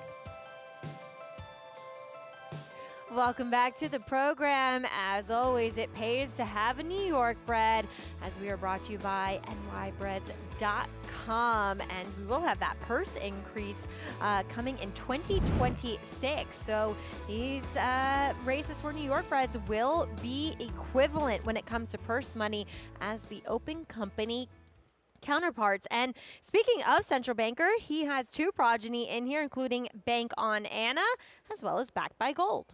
Yeah, Bank on Anna, a little bit disappointing last time going the 7 furlongs, but I'm thinking the cutback is going to help quite a bit for Bank on Anna. So I'm hoping that getting back to the 6 is going to allow her to run just a little bit better than she did last time. She's been a bit disappointing for a while now. A former stakes winner, as we'll check in with the other Central Banker that's Backed by Gold. She ran well last time after winning a 12-5 claimer prior to that. She's also in here with your current favorite, Temperamental. Temperamental in the middle there. She's number 3 in this replay. This was her effort, second off the claim for Chris Engelhardt. Yeah, I thought Backed by Gold ran well last time, just considering the fact that she was wide all the way around there. And then the 7 in this race, not on Temperamental, another one who I thought ran pretty well last time. Has some tactical speed from the outside, which always comes in handy. Irad Ortiz, of course, will be looking for his own natural hat trick. 3rd win in a row here if he can do it aboard Temperamental, who was actually a reclaim for Chris Engelhardt, I should say. And I thought last time looking at her in the paddock, I know she came up short as the favorite, but she just looked like the better Temperamental, that she kind of lost her way a little bit, I feel like, towards the tail end of last year. We do see 5-2 on number 3, Sandy's Garden. She could be the speed of the speed in here, right? Yeah, this is where I'm going to land. This is where I'm going to pick. I think that she ran well last time. She was wide. I think that, a change of scenery now to a new trainer. I'm thinking that she's going to run well in here. I thought she ran extremely well last time. Yeah, this is a trainer where she's been in this barn before, had a win up at Finger Lakes, though she's going to have to come back off the layoff. Dylan Davis will get the mount yet again. Yeah, and just has some really fast pace figures early compared to the rest of them. So I think that she'll be able to, Dylan will be able to make some decisions on where he wants to put her in this race. If he wants to be forward, if he wants to make the lead, I think he can. But, looking at her past performance, she doesn't have to make the front either. She can sit off of it. Oh, that's very true. We'll see what Linda Rice and Jose Lescano choose to do with Jackson's Dixie in here, who was, I thought, fairly disappointing last time. She draws the rail again, much like she did last time, where she seemed to be intimidated. Yeah, and they tried last time to send her away from there. But the problem is that if you take her back, if she got intimidated in what you would call a duel or whatever, if she takes back, she's going to probably be intimidated too. Your probably best bet is to be forward and try to get some open air to look at. Yeah, exactly. That inside post definitely complicates things, I would say, for this daughter of Union Jackson, Jackson's Dixie. Yeah, Jose Lescano, never allergic to sending a horse with speed to the front. That's so true. Is number 2. Bank on Anna, looking to get back into form here. Yeah, and I think she's going to appreciate the slight cutback from 7 to 6. There is the speedy at times, number 3, Sandy's Garden. Yeah, this is where I landed. The speed of the speed in this group. I'm hoping that she'll get to the front and advance her position. Backed by Gold is in good form in her last 2 at least. Yeah, just wide all the way around there last time. Draws a little bit better this time. Hopefully she can save some ground. Yeah, it seemed like the break from August to April did her well. Number 5, Queen's Masterpiece, could also be in the pace conversation. Yeah, another one that I think will appreciate the cutback. I think that if you look at her pace figures, the way she runs her races, I think she'll like the 6 more than the 7. Here's number 6, longest shot on the board, no chalk. Yeah, she ran 4.5 last time for what I like to consider some handicapping royalty, Matisse Racing Stable. Number 7 is Temperamental at 9 to 5. Yeah, drawn towards the outside, has some tactical speed as well, and has the hot riding, decision-making Irad Ortiz aboard. Well, yes, the skies are quite dark looking over there. I guess that would be to the south of us. A little thunder rolling, but we do have a $44,000 plus carryover in this pick 6 that begins right here, right now. JK, there's some big fields. We'll see how the rain plays into things here, but 13 going postward, I should say. Those big fields in the 6 and 7. Yeah, look, this is it's an interesting sequence. Those 2 13-runner fields, maiden special weights, and a New York bred allowance. Those are going to be challenging. There's let's see, 44,000 carryover, 130 in today's pool, and we talked about it a little bit yesterday with Andy Serling. So if I'm wrong, I'm going to blame it on him because he's the one who told me this. That is it math? It was a little bit of math. Yeah. If it doesn't get hit today, it does carry. Since we're going to be dark until Saratoga, that's an exciting way to get the festival started. Not that I'm rooting against anyone who's playing the pick 6 today, but if it doesn't go well, at least we have that to fall back on. Yeah, you get another chance. So the Thursday that starts at Belmont Stakes Racing Festival, we could see a carryover as we check in with Mick. Yeah, guys, it is getting darker, and we've actually had some lightning strikes pretty close, thunder and lightning kind of cracking around. Riders were hoping that they were going to move the post parade up quite a bit. They were making themselves very vocal about it, and I don't blame them. I'm not a big fan of lightning, as much metal as I have in my body. I was listening to you guys with Jackson's Dixie, and you're right that it does complicate things for her being on the inside. But as a jockey, I think it's your job to simplify things, and I believe that when post 1, this is how I would approach it. I'm going to the lead. You guys figure out what you want to do. And I think sometimes when you're that resolute about something and you basically throw down the gauntlet and everybody knows that that's what you're going to do, they tend to back off you. And then you get to control the race more. So Jose Lescano is an aggressive rider, not bashful about showing speed. And I do think from the inside, you will see Jackson's Dixie go to the front. The 3, Sandy's Garden, looks fantastic coming off the layoff. People don't know John Grabowski, who trains her now, has trained her in the past. He and I were apprentice jockeys together. He is one of the all-time leading jockeys at Finger Lakes Racetrack, where this filly is based out of. And it looks like he's done a really good job having her ready to run off the bench. Good work tab, looks fit, looks great. Coat could not be any better. I went with the 7-horse Temperamental. I was accused of being temperamental when I rode. That was more a function of being hangry. But Temperamental with that outside post, I think, gives her the ability to stalk, and you get Irad Ortiz Jr., who is looking for that natural hat trick. Temperamental holding strong, Mig. Thank you at 8-5. Look, I'm kind of with him. I would take the 7 in here, but you've gone with number 3, backed by Gold. Or excuse me, not backed by Sandy's Garden. Yeah, Sandy's Garden. I don't have a problem with the 7, and in fact, I mean, I like the draw. You know, if I was playing the pick 6, I would definitely use this horse, the 7. But I just like the 3, Sandy's Garden, more. I'm a sucker for the speed of the speed. I think that so often these riders, they all look at the past performances. They see when there's other speed in the race, and a lot of times they'll take back, and the horse that is that speed of the speed will end up working out the best trip or something's getting loose. So that's why I landed on the 3, Sandy's Garden. I just thought this horse was faster than the rest of them. When trying to handicap that, do you let which riders are on which horses play into determining that? Yeah, it can definitely matter, right? I mean, like if, you know, yesterday I said on air that this whole idea of Kendrick being like a speed rider is ridiculous. He's good at a lot of things that he does, but one thing that he doesn't do is he does not get in the way of horses that have speed. And I think that's a great trait that he has. But, yeah, I mean, I think you have to consider it. But to me, the thing I think about more is the post position. I think if you have a speed horse that draws inside, you can almost guarantee that they're going to sin from there because what are they going to do, take back and let them eat dirt for half a mile? Like that's just not – I think so it has a lot more to do with where they draw. And sometimes trainer can matter too. Mm-hmm. Like Bob Baffert, Brad Cox, they are never going to rate a speed horse ever. It just doesn't happen. Even, you know, Todd will sometimes try to get a little tactical, I think, you know, maybe with instructions. But to your point, there's a lot of things that go into play, not just the rider. Yeah, absolutely. How about, speaking of riders, Romero Mirage? It seems like every time I look up and there's a long price winning, it's with Romero aboard. Yeah, he's making a lot of noise, and this is a hard place to make noise. This is, you know, arguably, I don't think it's not too many people would argue about it. It's the toughest room, jocks room, I think, in the country, possibly the world, especially in the summer, right, when everyone's here.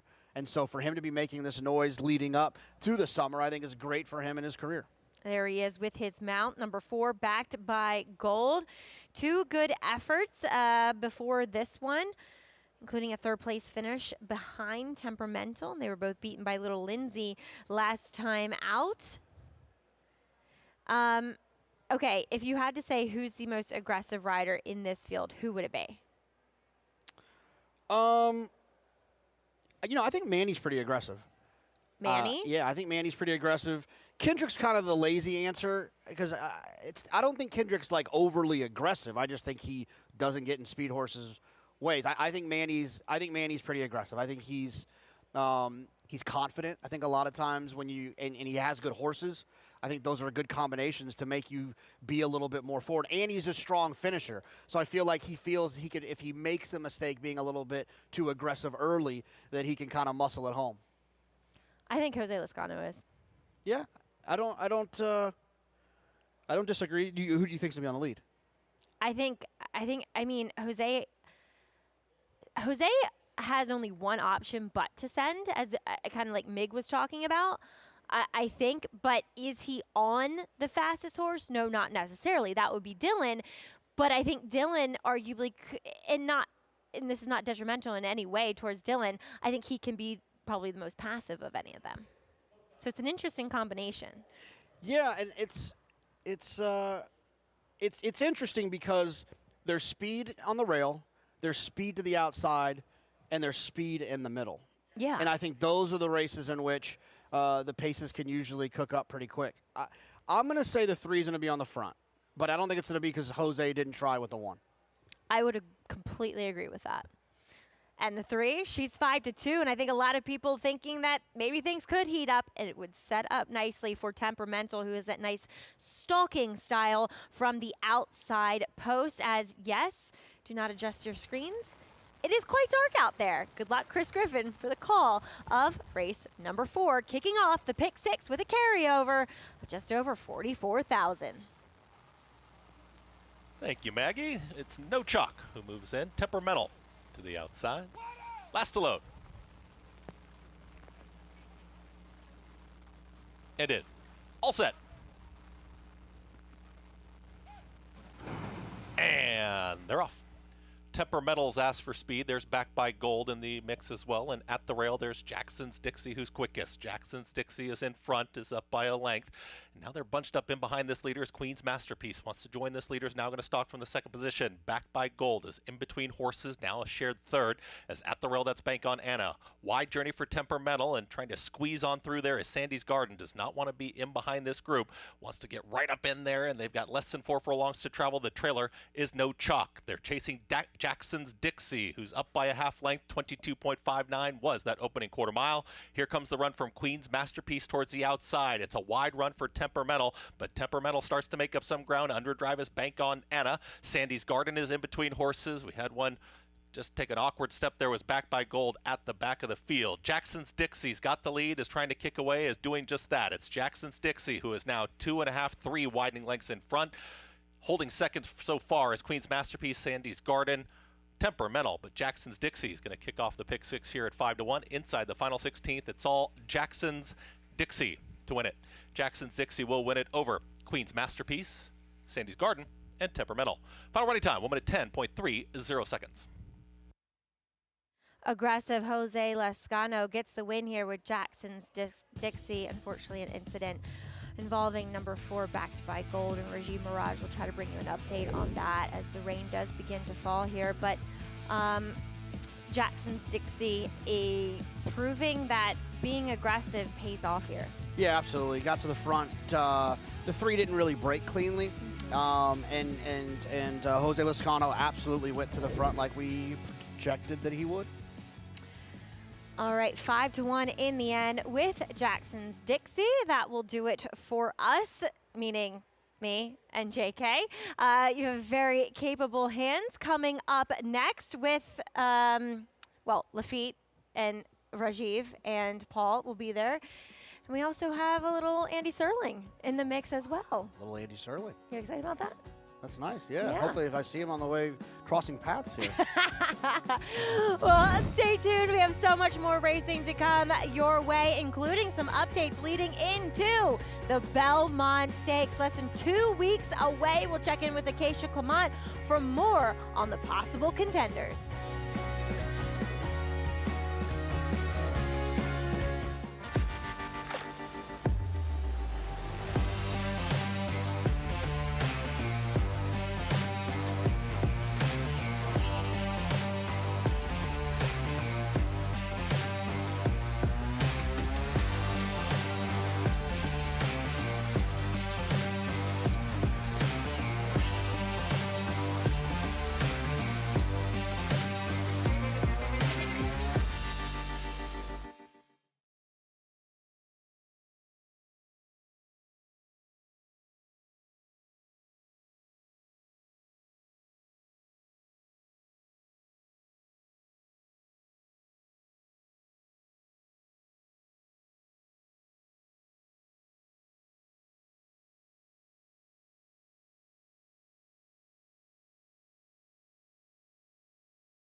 Happy Memorial Day. Welcome back. America's Day at the Races. You're on camera, man. The biblical downpour has concluded. Racing continues. As always, coverage brought to you in part by America's Best Racing. For the love of the race, visit americasbestracing.net today. Really is a cool paddock, Raj, here at Monmouth Park. Yeah, very beautiful place when it doesn't have torrential downpours. Those trees are full enough and big enough, though, that they kind of act like an umbrella. Yeah, Kinda. Yeah, natural umbrellas they are. Off the turf, on the main track, this maiden special weight sprint, 5.5 for a long start of the late pick 4. Beta, go, number 6 at 9-5. Who graduates today, Raj? Well, I picked the number 7, True Fate. This 575,000 Keeneland purchase has not lived up to that expectation as yet. Was dropped into a claimer last time for 30,000 and goes out for new connections of Panagotis Synephius. Well done, I think. I think I got that right. It sounded like you knew what you were saying. Do we have an update in terms of the track condition? It was drying out. It was fast. And with the downpour over the last half an hour, you can see how wet the track is. You see fast there. Sloppy and sealed. Sloppy and sealed for this 5th race at Monmouth Park. They'll make the turn. You will meet the field. Still looking ahead to the featured event will be the nightcap, the 8th race, Mr. Prospector Stakes. Later this evening, here at Monmouth Park. 5 minutes out till this one, and 8-5. Beta, go. Trying to graduate in his 9th career start, and the money in 6 of those is today the day. We'll find out. They make the turn. We start with Be There, the veteran, 14 race maiden, but Paco takes over.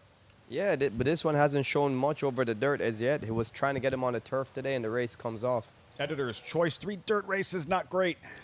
Yeah, another one that doesn't do good running on the dirt, or hasn't as yet. Big Z OG debuted last August, but he was bet. Yeah, was bet in the debut last year. Takes a long layoff, comes back with lay 6, and doesn't get a drop in class. Favorite, Beta, go. More on him in a moment. Then True Faith, your top selection. Yeah, I like the cut back in distance. I think it will suit him after showing speed going long last time. Dither, 2 solid efforts, both when he made the lead. I don't know how fast he is, though. Yeah, and another one that has early speed. However, I think his more optimal surface is the turf. Dither at 6-1 overlay. 5th race, start of the late pick 4. Paulie, Beta, go. The favorite, 8-5. Is this the day for him? Does he graduate in his 9th career start? Well, I think he's the horse to beat. As you can see behind me, you got to love these fans here at Monmouth Park. They're trying to brave the elements out here. A little light rain, and they're just standing underneath the awnings over there waiting to come out to the rail in here. But when you look at Betty, go, he is the barometer in here. I mean, his races are very good. They've been good over muddy racetracks as well. Eddie Barker did have another one in there, and he leaves this one in as well. So when you get to the point, Betty go is the horse to beat, and that's why he is 8-5. Now, when you get to some of the others in here, you know, the 4 Big Z OG could be the speed of the speed in here. You know, for Kathleen Damaso, I thought the horse looked tremendous on the racetracks. Like Rajiv said, gets Lasix and does not drop. We've seen a lot of droppers come in here, but Kathleen does not drop this colt by Street Sense and, you know, for Pewter Stable. So I think the 4 could be live in here. The 7 True Faith, the one that Raj likes, I can see it. This horse won a nice, ran a nice race at Keeneland last time out. By Candy Ride, they usually do like an off-surface gun runner. Obviously, the son of Candy Ride, they like the off-surface. So the 7 could move up here, and you get Tyler Connor aboard. So, you know, this race is a little bit tricky. The one's getting money in here, and I'm wondering if it's Paco Lopez money or it's Fernando Abreu money. I think the horse looked okay, but I'm going to land on the 4 in here. I do think that the 6 is the horse to beat by far, but I just like the way the 4 looked, and I'm hoping that the 4 can get quick to the front end and try to wire this field. Quick, Big Z OG pictured. You can't fault him for what he has not done. You can't hold a bunch of losses against him. This will just be his second career start, Big ZOG. Yeah, so we don't know the true potential of this horse yet. And in this race that is really lacking anything special, a horse that has not really shown its identity yet could be one that will run a big race. Paul touched on a point about Be There. He can't understand why this horse is getting bet, and neither can I. On paper, there's not many scenarios that he has any shot on the dirt. He's never run a good race on the dirt, and he's taken a lot of Paco Lopez money, the connections, Georgia Brew. They're top connections. I don't see many scenarios with this horse even making an impact on this race. Be There at 4-1 drawn inside. There's the favorite, Beta Go Go Go. This was 2 starts back. Aqueduct mid-April in a 6.5 furlong sprint. Beta Go Go Go. Watch this, Raj. He has the length of the stretch to get by play and just can't do it. And what we've seen a lot for the past few days are some of these horses that are maidens that don't seem to finish off races. These pack animals, betas that just need someone in front of them to the wire. And he's at 8 starts, 2 seconds and 4/3. Hard to take a horse like this on top at a short price. Always runs good, always puts in a good enough effort that would be able to win this race, but somehow just doesn't finish it off. Hence why he's still a maiden. Trying to develop that knockout punch. Is today the day? But that was 2 starts back. In his next start, he caught a muddy track at Aqueduct, and as a favorite, toiled a little bit off the board. Yeah, he was 4th as a favorite. Now, it was probably a tougher competition than he faces today. So, you got to give him some credit for that. However, it still has the same theme to it. Not finishing off races, not that the killer instincts is not there in the end of his races. And that's not just the kind of horse that I like to take on top, and definitely not at as a favorite. 7-5 Beta Go Go Go. Sammy Camacho looking for a second win on the afternoon. So the track was sealed prior to the first race. We got hit with a heavy downpour. That dried out rather quickly. It wasn't as long or as heavy as the second downpour that hit Monmouth Park. And the track, we had begun racing. The track was open at that point. How does that change things? How does that impact the track moving forward and for the riders? Yeah, well, if the track was kept sealed, it would keep out a lot of moisture out of the track. Now that the rain fell into an open track, there's a lot of moisture in the track. So it'll be sloppy, muddy, and it could impact in 2 ways. First of all, the horses that are coming from behind, there'll be a lot of mud splashed into their face and a lot of water. And secondly, it makes the jockeys have a poor visibility when they're behind because they're having to constantly go through goggles. So usually when you find days like this, I would prefer to be riding speed horses. I feel like there's a bit of an advantage to speed horses. They're the ones that are throwing the mud back at the rivals. During the warm-up, are you searching for the best footing out there, trying to find the best, a path that you want to be in during the course of the race? Well, my perception is this. It's almost like when you go to the beach, the closer to the water or the shoreline, it's more compact, and it's easier to run over that. When you go further out and it's more cuppy and muddy, the drier, it's tougher to run over. So I love to pick lanes that seem compact, seem like they have water on top. I used to pick those as my preferred lanes if I had the choice. Anything specific here at Monmouth on days like this? All the time that you spent riding here? There's nothing specific. You have to pay attention as the races go on to try to pick up any advantage that you can get. You got to see any trends. But not until a race goes by or 2, you can see that shift in trend. So usually it's more afterwards, more reactive to a trend and use it later on in the car. Things constantly changing on a day like this. Editor's choice at the gate there. Outsider, biggest price on the board at 24-1. Final thoughts as they get set to move in. You like True Faith, yes? Yeah, and the more I think about it, it's the more I like True Faith because I can't really find another horse that I really like. He's only had 2 races and he's getting a good price. 5-1 on True Faith, I think, is a big overlay. Kids' spirits aren't going to be dampened by the weather. Memorial Day here at Monmouth Park, as Paulie mentioned. Fans still here, still a good crowd, and they're ready for this late pick 4 as editor's choice. You can see the rider on now trying to get back on. I was pleasantly surprised with the crowd that went down to the food trucks. You and I both. With this kind of weather, I expected it to probably be a washout. It was a big crowd down there. You saw the same thing Mother's Day. People just love coming out to Monmouth Park. It's just a great place to be. Father's Day, huge deal here at Monmouth Park. Hopefully better weather. All the same, the racing continues, and a lot of time there with editor's choice trying to get him settled. The favorite, number 6, Beta Go Go Go, looking to break through in his 9th career start. Big Z OG, Paulie's top selection here. Can he make the lead? We're about to find out. Post time for the 5th late pick 4 from Monmouth, live on Fox Sports 2. Here's Matt Dinnerman. 5-year-old by Cantharos. 2 back, True Faith.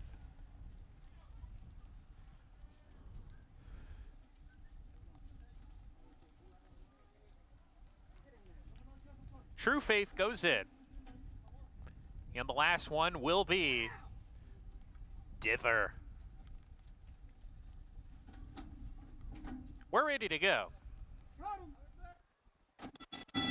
And they're off. Dither wins the start and takes advantage of that, having to steady. Editor's choice went in tight right after the break. Dither's in charge. Big ZOG moves up to claim the 2nd spot. Beta Go Go Go in the 3rd position. True Faith, already encouraged to pick up the pace, has been passed by Be There on the rail. And Editor's choice, after taking up at the start, is sluggish after that. Well behind as they approach the far turn. Dither in the purple jacket leads by a length and a tail. Big ZOG backs off into the turn 2nd. A gap of 2 lengths to Beta Go Go Go. Shaken up from 3rd. Be There joins that rival. Beta Go Go Go has been left behind in 4th. Absolutely needs to turn it around to win it. True Faith in the 5th spot. Editor's choice not his day today. At the top of the stretch, Dither off the turn, still in command. The margin's a length and a half on the front end.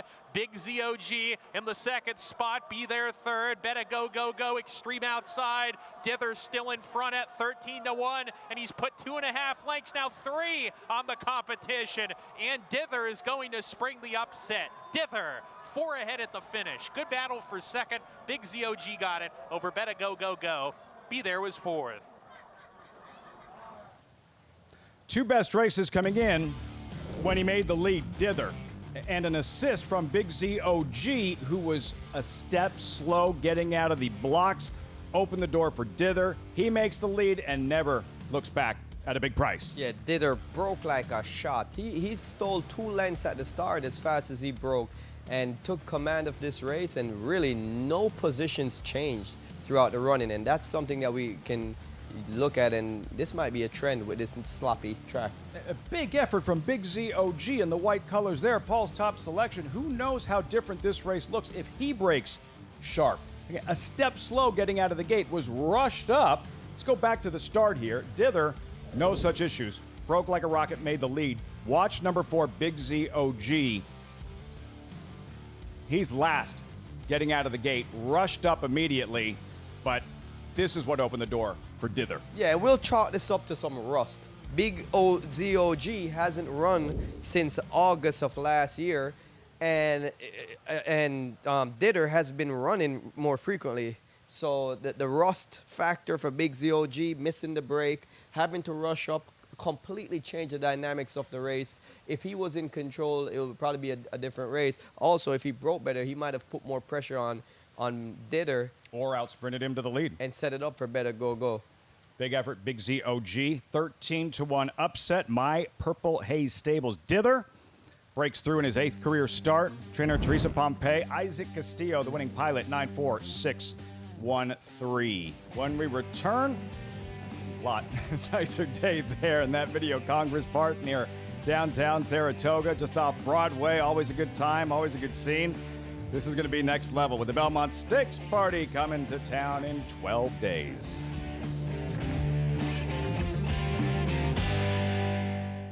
Every sire hopes to have a son to follow in his footsteps. An impressive debut. For Munnings, that son is Jack Christopher. Jack Christopher to win the champagne. Unbeaten Grade 1 winner at 2. Dual Grade 1 winner at 3. And he is pouring it on here. It is Jack Christopher winning the Grade 1 H. Allen Jerkins Memorial. Jack Christopher, standing at Coolmore America. Bet the final leg of the Triple Crown no matter where you are with Naira Bets. Available nationwide, Naira Bets is the official betting app of the Belmont Stakes with video streaming, weekly promotions, and an easy-to-use betting interface. Celebrate the historic first Belmont Stakes at Saratoga Racecourse and be part of the action with Naira Bets. Scan now for your free $25 Belmont Stakes bet, plus a $200 deposit match for new members.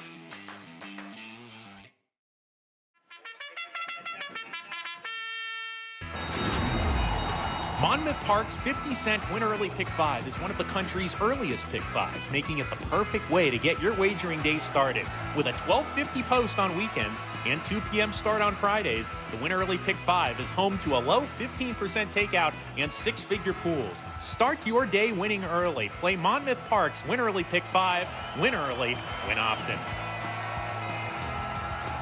Racetrack Television Network brings you every race, from every track, on every screen, every day.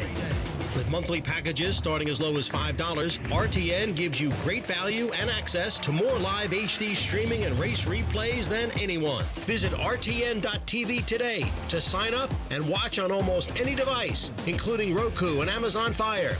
RTN has packages that start at $5 per month.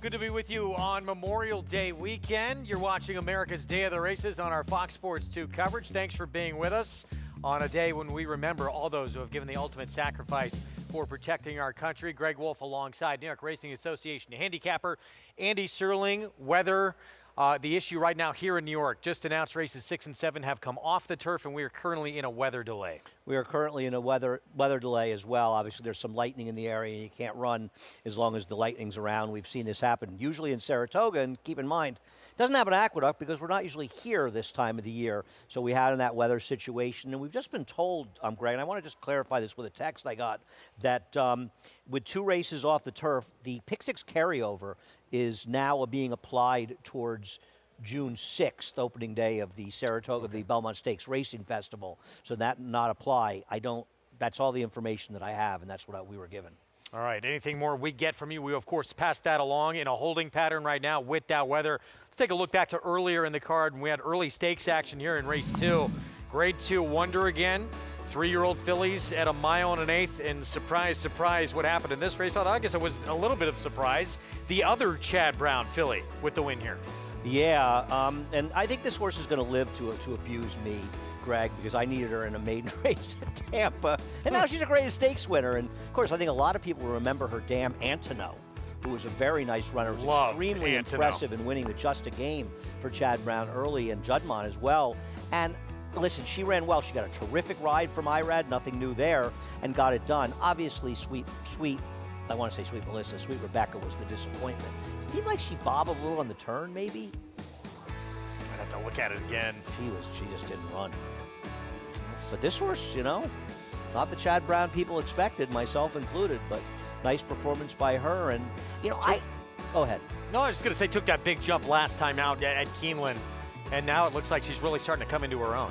I think that if you look at the 3-year-old turf males and the 3-year-old turf fillies, I think the 3-year-old turf fillies right now are a much, much stronger and deeper bunch. The males, they're leaving a little something to be desired right now. They got to do some speeding up to catch up to the girls. Still waiting for the start of this late pick 5 on this Memorial Day program. Again, weather delay, holding pattern. We'll keep you posted. In the meantime, we send it back to Monmouth with Lafitte and Raj. Yeah, Greg, no weather delay here, but plenty of weather. And we just saw an upset to kick off the late pick 4 in Dither, Raj, who was he was very good today, but also very fortunate, taking advantage of Big ZOG, who he probably would have been dueling with up front. Instead, Dither finds himself by himself controlling things. Yeah, that was a big difference. Had Big ZOG broke better, it would have been a bit more competitive pace. But Dither, like we talked about, got in front and threw mud at his rivals. That's a big advantage on a sloppy track like this, kicking that mud back in the opponent's face. And you can look how clean Dither is and look at his opponents. They're covered. and he gets his 2 best races when he's been in front. A horse that gets brave when he's controlling things. Yeah, it definitely got brave on the front end, and it was never in question once Isaac Castillo set him down. He started pulling away from his opponents to the wire. Didn't look like a 13-to-1 shot, did he? No, and Better Go-Go was another disappointing favorite, 3-5 shot. Yeah, just another loss for Beta Go-Go-Go, 9-4-6. Dither, 28.80. Isaac Castillo in race number 5 here at Monmouth Park.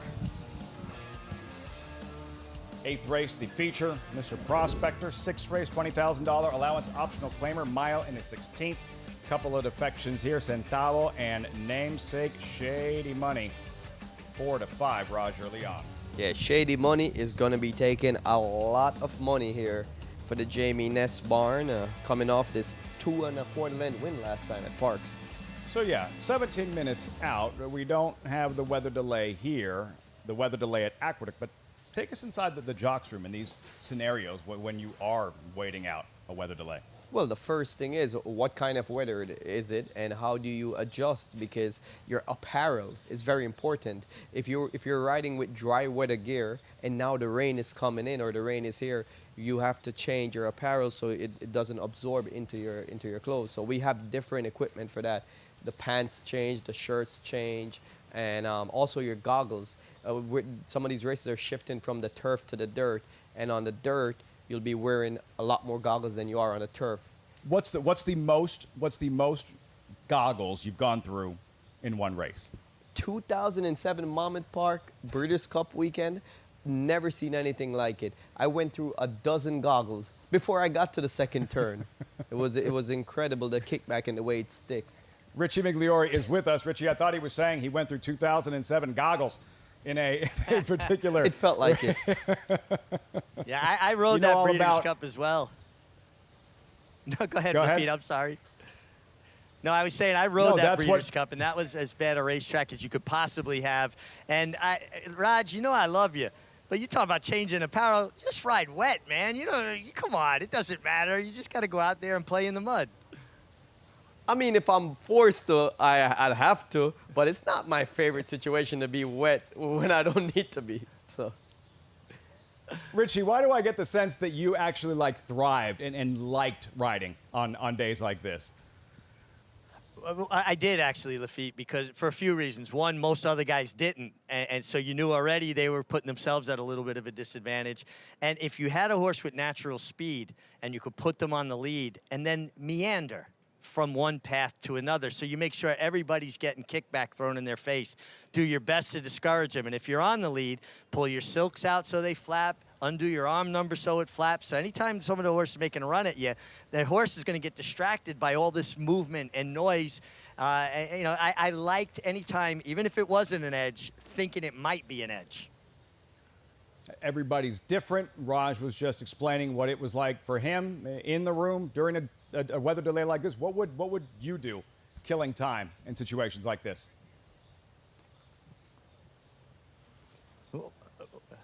Well, again, I just think, too, having horses with natural speed on days like this so you could pick your path. I think being forward is so important on days like this because horses do get discouraged from the kickback. A horse does have a natural windshield wiper if you do. It's a clear eyelid that clears the mud from their eyes. But, if they take enough of it and they get inundated, you'll see the grooms having to blow their eyes out of that mud after races. As a jockey, you want to make sure you have enough goggles, but it's a fine line, too. I remember the 1981 Travers, the great Angel Cordero rode Pleasant Colony, who was a horse who tended to run with his head down, was a closer. That year in Saratoga, guys, 24-day meeting. We had 21 sloppy tracks. It poured all that day, and Angel put on 10 pairs of goggles. First turn, he pulled the pair down, and they all came down. Angel was flushing mud from his eyes for the next 2 or 3 days. He just couldn't get it all out. And that particular Travers, I was an apprentice. I was supposed to ride the Rabbit for Noble Nashua at Tri-Ocala, and I got paid $1,000. They gave me the $1,000 on Wednesday. The horses came out of the stalls to come to the paddock for the Travers. My horse flipped over, had to be scratched. I had spent about half the money at that point, and you understand I was under contract getting $100 a week. I had to pay the $1,000 back. It was not a fun time. Insult to injury. It's an outdoor sport. You play the hand that you're dealt. Such is the case at Aqueduct this afternoon. That weather delay, and here at Monmouth Park, no such delay, but this sloppy track and 3 races left on the Memorial Day program. Still have that Mr. Prospector coming up here about 15 minutes out till the 6th race here, Monmouth Park. And we mentioned that Mr. Prospector, Victor Martinez, guy could flat out swing it. Switch hitting catcher, power, hit for high average, and now a prominent thoroughbred owner, Little Vic, in the Mr. Prospector later this evening at Monmouth.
We're back on America's Day at the Races. Thank you again to everyone spending part of your Memorial Day with us as we remember those who gave the ultimate sacrifice for our country to help us enjoy the freedoms that we continue to enjoy to this day. Thank you to everyone who served and some who gave all.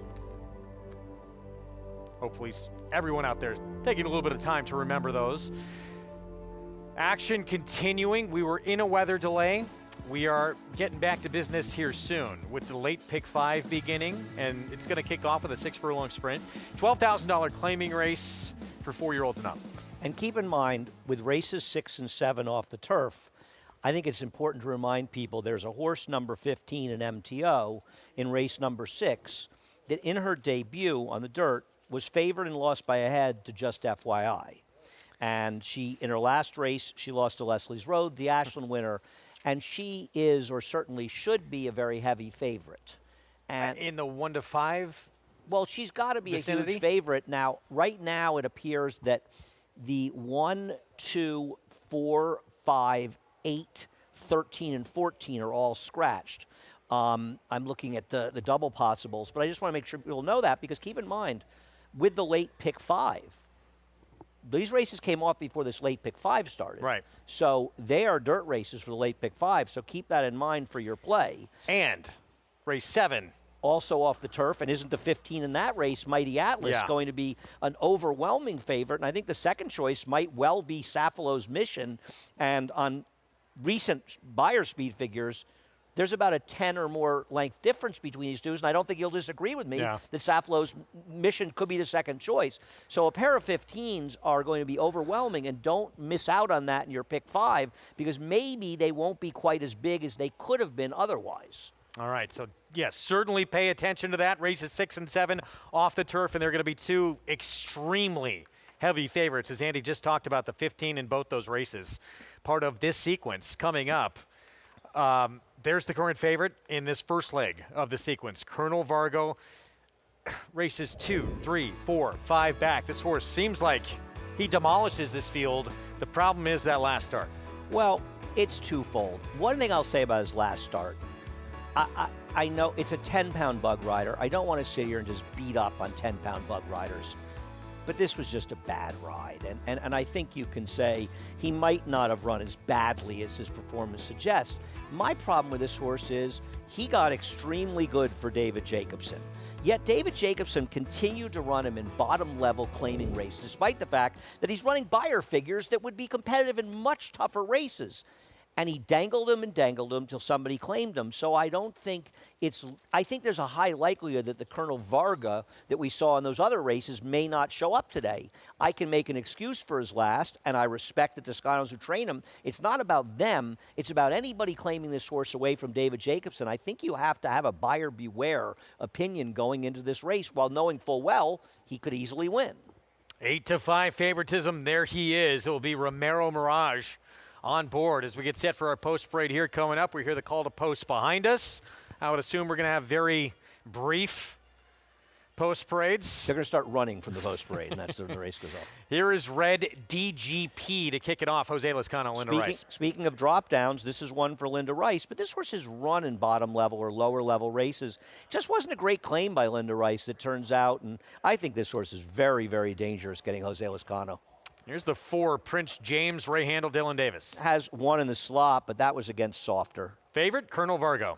He's got a speed with Airport inside of him and Daddy Knows outside of him. I don't trust him, but I get these the horse to beat. What do you think about the cutback for Daddy Knows? I don't mind the cutback. You know what worries me, Greg? I know he's run well on wet tracks before, but his recent sloppy seal tracks, not that good. I'm wondering if the old guy doesn't love the wet anymore. Lane Luzzy on a long shot honorary degree. Yeah, he'd have to run much faster than he's been running in all likelihood. And claimed off of Rudy Rodriguez last out now with Wayne Potts, first deputy. I don't love him and thought his last was not good. But if you believe, like I do, there's a lot of pace in this race, don't you think this guy could come running late? Yeah, and some of that pace that we had skipped over because they went so fast, the 2 Airport, 8-1. Yeah, an Airport is part of the pace, and he's been in decent form. He's hard to love, and if anything else, isn't he somewhat playing a role with Colonel Vargo in this race early? I'm staying with the 1 in here and hoping for the best with him. I get the fact that Colonel Vargo may well win this race, but I think you need to be a little bit suspect of him. Late pick 5 starts here. Let's head downstairs to Richie Migliori. Yeah, guys, it's still just kind of drizzling now. The track is now sealed and floated, trying to get some of that water off it because it was wide open when all that rain came. And I think more of the delay was the lightning in the area as opposed to the amount of rain, because this is an outdoor sport and we play in the rain. But, you got to be careful with lightning, particularly going in the starting gate and on horseback. I like the 2 Airport. I think this horse is rounding into form. He's 2 for 4 on off tracks. And, I talk about having speed. There's other speeds, too, but being the speed closest to the inside, it simplifies things. Go forward. Make the lead. Throw down the gauntlet. Play that elaborate game of chicken and let it be known from the bell that you're the one going to lead. And sometimes, psychologically, it gets other guys to back off.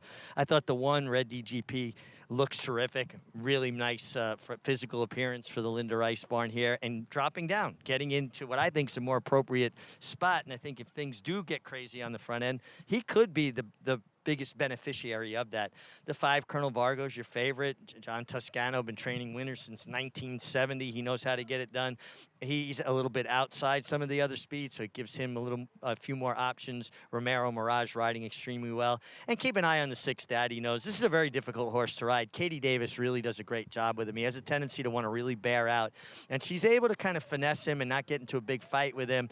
I don't know how he's going to respond to the turn back to 6 furlongs. I just think it's interesting watching a rider handle a difficult horse as well as Katie handles Daddy Knows. She's gotten a reputation, we say it a lot on this program, of handling these horses that are tough ones to ride. And we'll see if she can do it here. What I like about him is he's drawn outside the other speeds, and we've talked about this ad infinitum with the number 6 Daddy Knows, a horse we all really like a lot, that he doesn't want to be inside of horses. And Greg, I thought he ran really well last time because he was never outside of horses, and yet he actually kind of dug in. I thought it was one of his better efforts, all things considered. I don't know how it goes making these barn changes. You wonder a little bit from one to the other. Obviously, the turn back with the other speeds in here, but at very least, he should be outside of horses in this race, which is his comfort zone. Colonel Vargo, however, the 5, 9-5 favorite, deserves to be 6 for 7 on this surface as well. Just the second try on a wet track. Did not hit the board that first time. There he is moving in with Romero Mirage, trained by John Toscano Jr., second off the claim. We're set, late pick 5. On this Memorial Day card on our FS2 coverage begins now. Let's go to Chris Griffin. Daddy Knows, 2 out, honorary degree, and first deputy.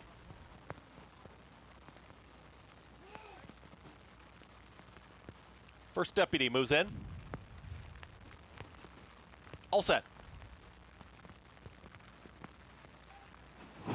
And they're off. Hard set does Daddy Knows. Wants to be up with the early action in between horses, though. Colonel Vargo is quickest. It's Colonel Vargo who's got the lead, is now ahead in front of Airport, who's right there in the 2 path. Going to take back his red. DGP is now in the 4th position, gets passed by Daddy Knows, who's out in the center of the racetrack. Also moving forward is Prince James, is in 5th. Far outside there is honorary degree and getting right over to the rail. Rad Ortiz Jr. and first deputy is the trailer 6 lengths at the back end of the field. 22 and 3 for the opening quarter mile. Colonel Vargo is the leader. Colonel Vargo's up by 3/4 of a length. Airport is continuing to stalk the pace setter, and here comes Daddy Knows. Continues to rally here from 3rd. At the rail, it's red. DGP. Also in that mix is Prince James with the back markers, honorary degree, and still ground saving his first deputy, but with 6 to make up as they reach the top of the stretch. Colonel Vargo's got the lead and sprints for home. It's Colonel Vargo in front, up by a full length. Continue to chase his Airport, who's very game to the outside, but Colonel Vargo's just finding enough so far. Colonel Vargo now 2.5 lengths clear. Up on the outside, it's Daddy Knows, who's going to challenge for the place spot. But Colonel Vargo, it's going to be your winner. Colonel Vargo wins it. Daddy Knows to get up for second. Airport and a late run from Prince James in 1 minute 10 and 3. This race appeared to be over pretty early. Colonel Vargo took command and never let up. And nobody gained an inch of ground, essentially, the right of the race. Whether that's something we'll see going forward, I don't know. Wins is a 9-5 favorite to kick off the late pick 5. Let's go back to Oceanport. Not a lot of time to mess around. Post time here as well for the 6th, and a live look at the favorite, Shady Money, even money, Raj. 8-5, check that, Shady Money. We have a moment. Let's sneak this in. His most recent, this was early April, Laurel Park, facing fellow Maryland breds, Raj. Shady Money. He's ridden, really ridden for a while, and finally does find his best stride in the stretch. Yeah, it seems like a horse that takes a while to get into gear. But once he gets into that gear, he just churns it out and just keeps on going. And this was a very impressive win here, just pulling away from his competition in the stretch. And any semblance of this performance is gonna crush this field today. I mean, if he duplicates this race against the horses he's running against today, it's a one-horse race. Shady Money, Paul, trustworthy, or are you leaning in another direction? Well, I think he's definitely the one to beat in here. As I'm in the Paddock Sports Bar here, so many different places here at Monmouth Park. You can see the Ladies' Secret Bar behind me and part of the Paddock. It's actually a cool little place. If you want to just get a little hideaway in here. It's called the Paddock Sports Bar. But yeah, when you get to this race, I think the separation between the 1 and the 2 in here is Crazy Legs Hirsch is 0 for 7 over a wet surface. And you look at Shady Money, the horse has 2 wins because there's not a much difference for me between the 1 and the 2 in here. The interesting horse in here is the 7 Rum Jar. If you look at the will pays, Lafitte, this is the lowest pick 3 will pay. And I'm trying to figure it out. And, you know, horse does have a win over a wet surface. Last couple of races have not been good. Joe Bravo is employed for Claudio Gonzalez. It seems like his barn's started to heat up a little bit. And I think the 5 is dangerous. That horse could be on the front end. So the 2's definitely the horse to beat. But I'm telling you, the 7 is taking money that I didn't see coming. And I think a horse that you might need to include now. Last year's leading trainer, Claudio Gonzalez, finally got that first win of the meet. Rum Jar, second choice, 5-2. Final thoughts as they move in, Raj? I think that number 2, Shady Money, is a big overlay at 3-2. Because if this race is run 100 times, he's winning about 95 times. That much of a standout, in your this horse opinion? should be closer to the 1-5 range today. Shady Money favored. We're all set for the 6th live from Monmouth Park. Matt Dinneman standing by. And here's Rum Jar. We're ready to go. And they're off. The quintet all broken a single file wide. Co-conspirator steps on the gas, goes to the front. Rum Jar on the outside in the second spot with Canadian Pharaoh. Crazy Legs Hirsch is down at the rail. Shady Money drops to the back, has no early pace, but is only about 2.5 lengths off the lead as the quintet hits the clubhouse turn. The leader is Co-Conspirator, showing the way by a 1/2 length. Rum Jar there on the outside to apply the pressure now, and these 2 lead by 1.5 lengths. Canadian Pharaoh, Crazy Legs Hirsch, they're side by side, and Shady Money at the back, 4 lengths off the lead as the 5 runners swing up the backstretch. Co-Conspirator a neck in front. Rum Jar not giving that leader an easy time of it. In fact, Rum Jar basically deadlocked here with Co-Conspirator. They're stride for stride, nose and nose down the backstretch. They're about 2.5 lengths clear of the last 3 who line up. Canadian Pharaoh between horses, sent along a little bit. Crazy Legs Hirsch and Shady Money, who's now out of last and claims the 3rd position. Shady Money's on the move as they go into the 4-turn run. Battle continues on the lead between Rum Jar on the outside with a neck lead. Co-Conspirator, Maddie Olver all over her to get going here. Shady Money, 3rd, 2.5 lengths behind, feels the stick. Canadian Pharaoh being asked to pick it up. Crazy Legs Hirsch has dropped out of it as they hit the top of the lane. Rum Jar and Joe Bravo kick to a 1.5 length lead. Co-Conspirator has tried hard throughout, but couldn't keep up with Rum Jar, who's clearly ahead, dives towards the inside. Co-Conspirator 2nd, Canadian Pharaoh, Shady Money side by side, a joint 3rd. The final furlong looms. Rum Jar 2 lengths ahead. Co-Conspirator right behind, chasing. Shady Money 3rd, 16th to go. Rum Jar's gonna get it. Rum Jar to win it. Second home, Co-Conspirator, who tried hard the whole way around but asked to settle for 2nd. Shady Money was 3rd, Canadian Pharaoh 4th, and Crazy Legs Hirsch trailed the field home in the 6th. Created that separation, blew the race open, rounding the far turn, and Rum Jar with Joe Bravo able to hold on in this 6th race at Monmouth Park. Aggression pays off, and the difference in jockey tactics made a huge difference in this race as Joe Bravo put Rum Jar on the lead in a slow pace, as opposed to Joe Martorez on Shady Money. I have no idea why he would take this horse back after breaking so good. He was so intent on being behind.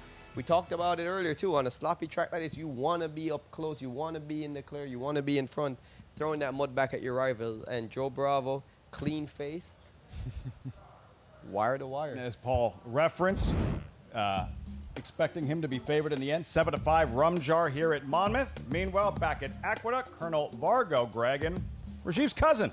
The ugly cousin.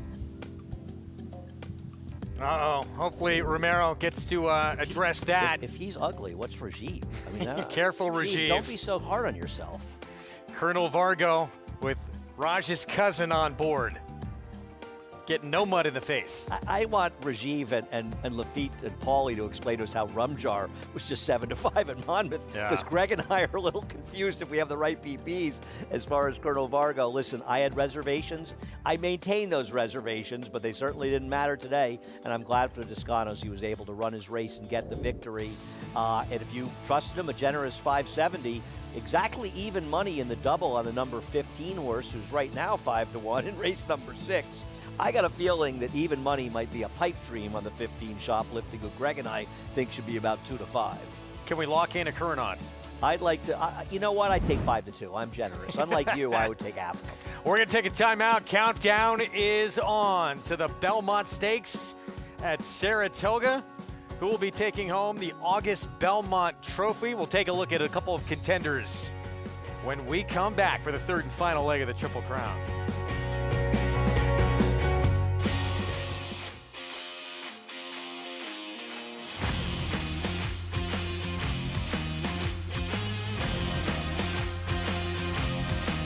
The son of Run Happy, Natala Fella, has won the Hopeful.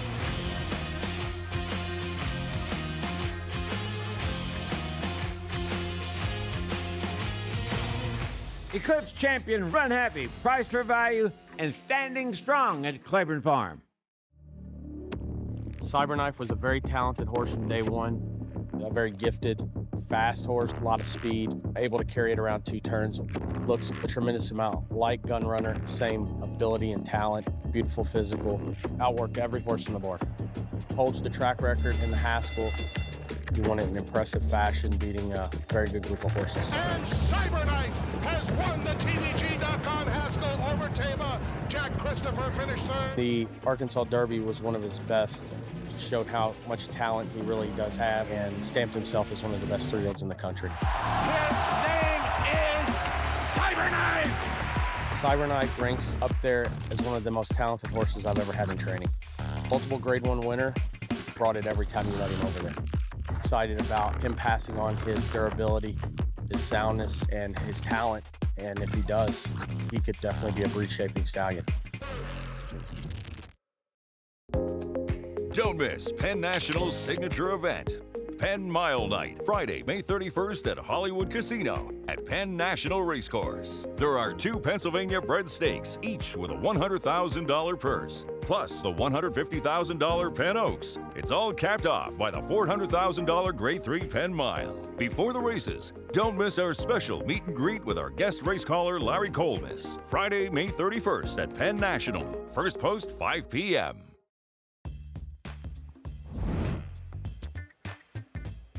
Back with you on America's Day of the Races, and here we go. The countdown officially on, or should we wait till after the final here today?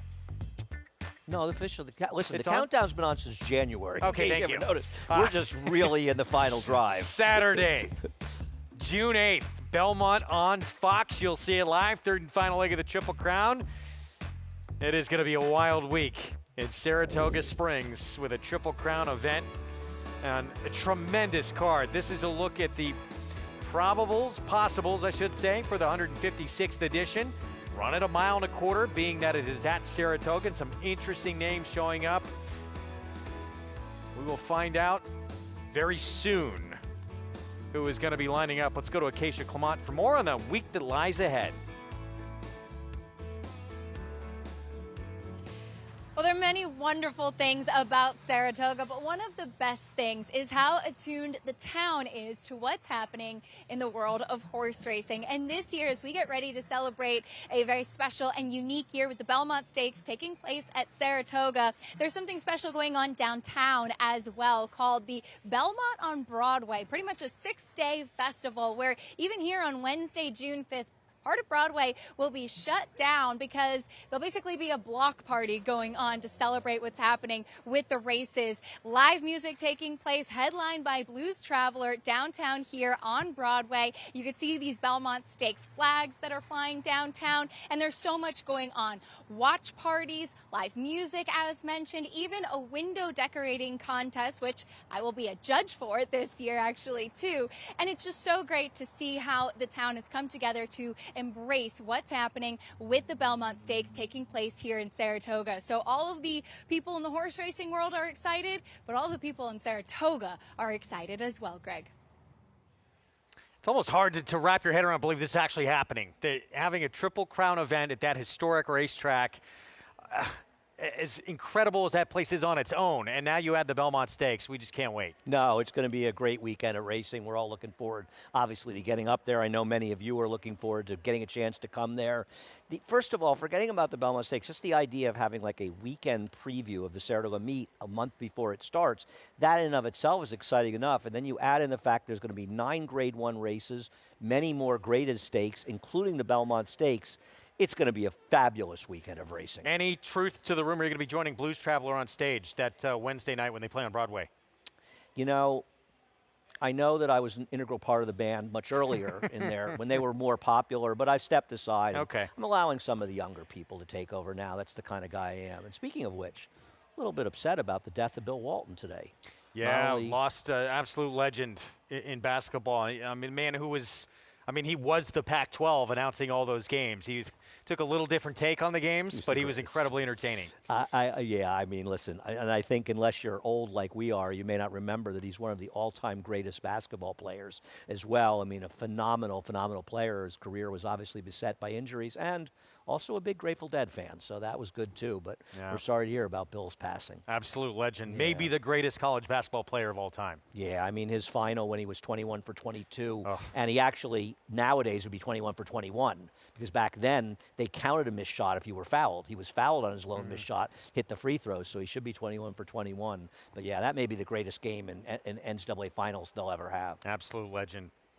We're going to move on with our action coming up here. We're underway in the Pick 5. Pick 4 coming up next, and this is one of the back-to-back races coming off the grass. And with that, you're going to see the 15-horse shoplifting. That price is going to get even shorter as we take a look at, as you mentioned earlier, a filly who was favored against your eventual Breeders' Cup Juvenile Fillies winner, Just FYI. In her debut, she ran second to her beat ahead, first time out.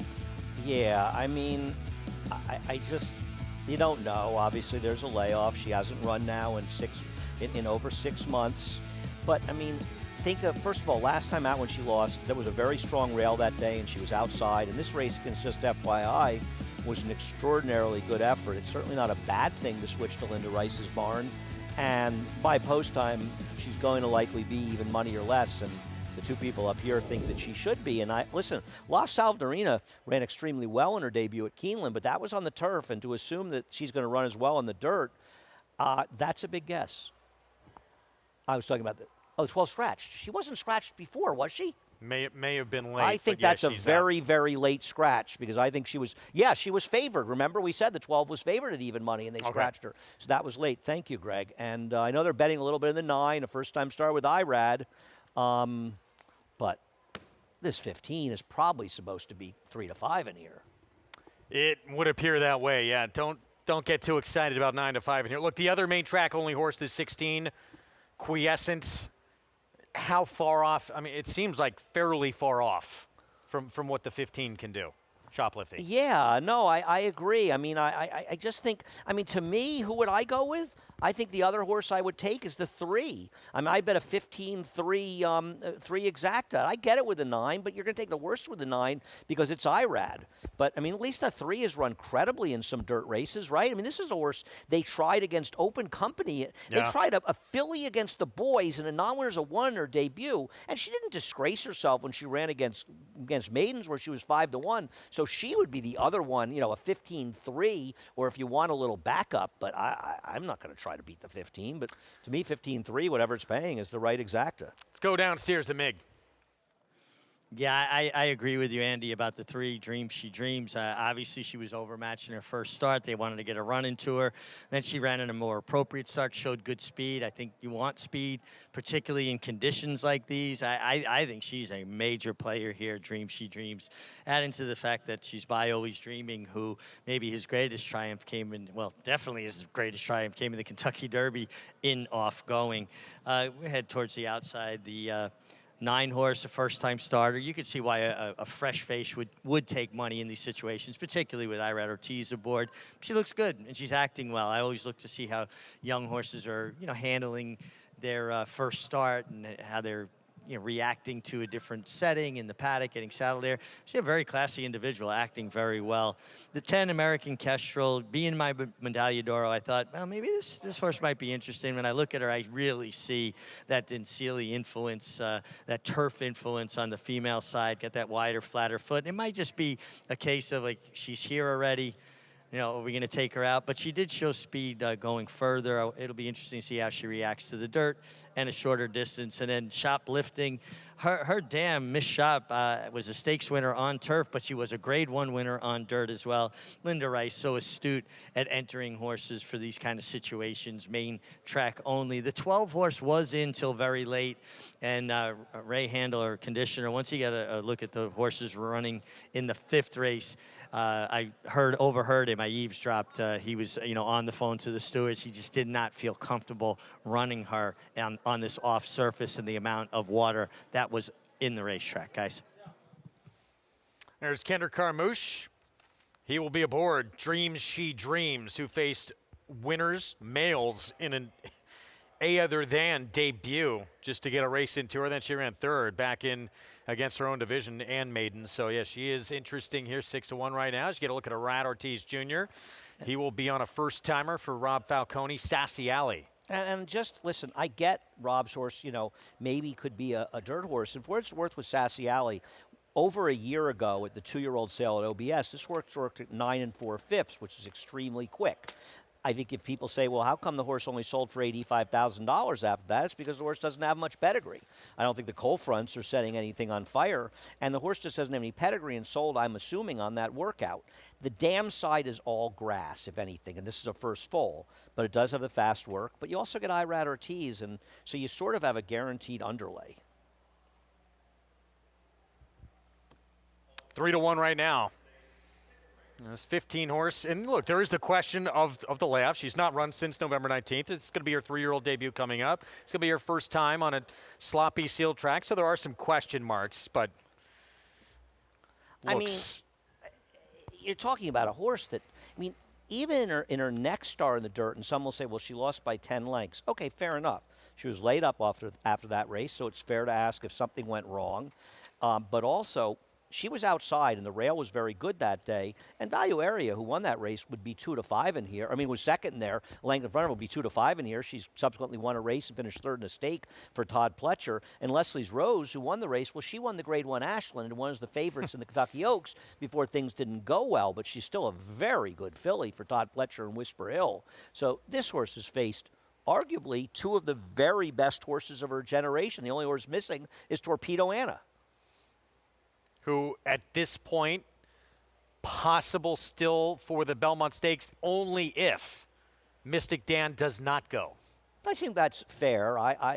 Listen, I'm a big fan. I think Torpedo Anna is sensational. Obviously, you want to see her doing a dry track after winning that Oaks and a wet track, but she was very impressive winning the Fantasy on a dry track, so it's not as though she can't run well on a dry track.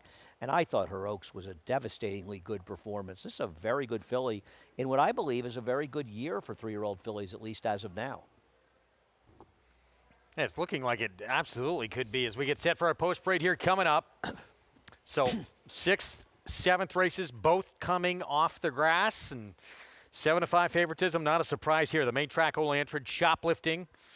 Talked about the incredibly tough company she has kept. That price probably going to get even lower, sub-even money before those gates open.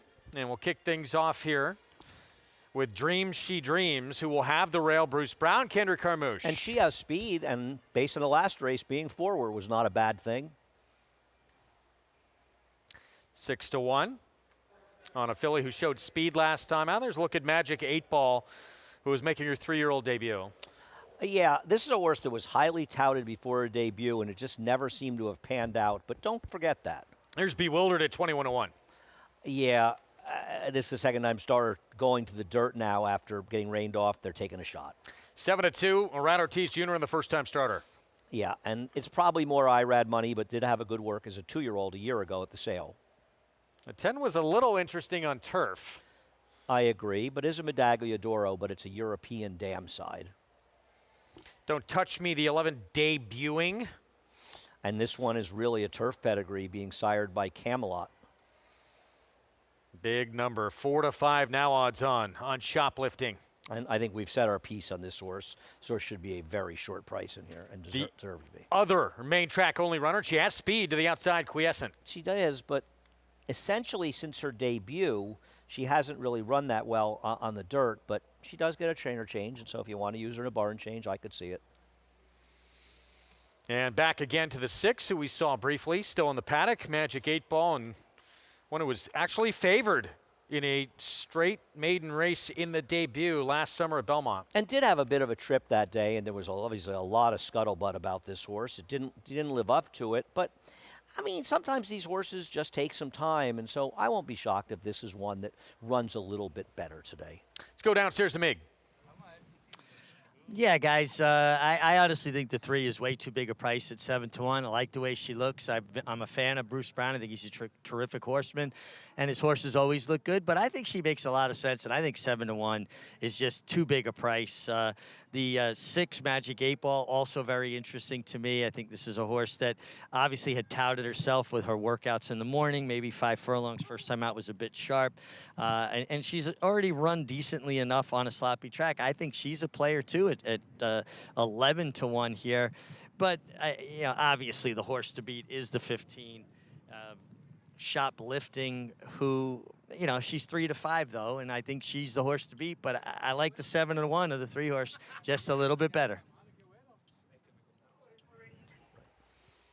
So 2 minutes to post here. Pick 4 begins in this spot coming up, and now, as we expected, this is the price we were thinking you would get. Likely on Shoplifting, maybe 3-5. Right now, 1-2. Well, I know that Greg is a convert with me on off-the-turf races, that you can sometimes find real gems with people misbaying the races. And I think one of the reasons is people don't realize they don't ask themselves, how would I handicap this race if this had been originally carded as a dirt race? And just ask yourself, if you want to bet against the 15, go ahead. The horse off a layoff, it's all fine. I'm not telling people you absolutely should be betting 1 to 2 shots. That's, you know, personal decisions. But ask yourself, if the 3, 6, 7, 9, 10, 11, 15, and 16 were only horses entering this race, you knew it was a dirt race, would you think this horse should be much more than 1 to 2? And I just don't think you would probably say, yeah, I don't know why this horse is a big favorite. This horse was running against the best horses of her generation, and in her first race very competitively, and you say, well, she's off a layoff. Now, obviously, a layoff is always a bit of a concern. But her first career start was off a layoff, too. Yeah. And that's the best race she ever ran. I don't want to sit here and do a big sell job on a 1 to 2 shot, but sometimes betting is also about not betting against horses just because you want to take a shot against a short price. And Greg and I don't want to take a shot against her. Yeah, I don't. And having said that, look, some new things. As you said, the layoff, wet track. Yep.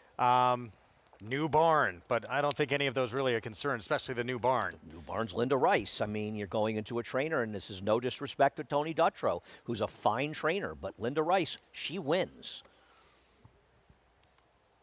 And be interesting to see. I mean, she was sharp forwardly in that debut against Just FOI. She wasn't on the lead, but she sat just right off of it. You got to think some of these other jockeys in this race are going to try and take it to her. Well, but they can take it to her, but from inside of her, because she's outside the other speed. So if other guys want to be super aggressive, then Jose Lezcano can just say, okay, I'll sit out in the middle of the track and see what they're going to do. And whether she ends up being naturally faster than them or not is another question. I mean, she's pretty quick, and she's quick on the dirt. And, you know, we talk about how dirt speed doesn't always translate to the turf. Sometimes turf speed won't translate to the dirt as well. So other guys can go, but she's got the perfect post. And this is a situation, and this is something that racing offices go back and forth on. And there are absolutely arguments both ways. Should MTOs be in the bottom of the body of the race? Now, in 2-turn races, if they come off the turf, you're kind of hurt by the fact that you're an MTO, right? But in a race like this, being an MTO, you're breaking outside, you're actually helped by breaking outside. And some tracks will do it differently. We've done it differently at times. I'm not saying I have the answer what's right and what's wrong. I'm not the racing secretary, and I'm not one, and I'm glad I'm not one. And I'm not qualified to be one. But there is a question with that, right? Because in this situation, she does benefit to a certain extent from being an MTO. 3-5 right now. Moving to the barn, Linda Rice making her 3-year-old debut. Shoplifting, missed by just a head in the debut to Just FYI, who would become your Breeders' Cup Juvenile Fillies winner. You're pretty good on Oaks Day as well. Yeah, I thought she ran great. She just ran into a very, very unusually good filly. Late pick 4 starts here. Let's go to Chris Griffin to kick it off. There's Shoplifting moving forward. Bewildered.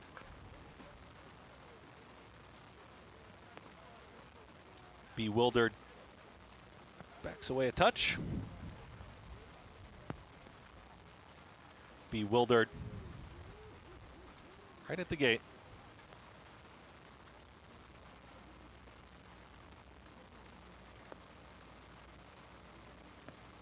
After Bewildered, still 2 out. Sassy Alley.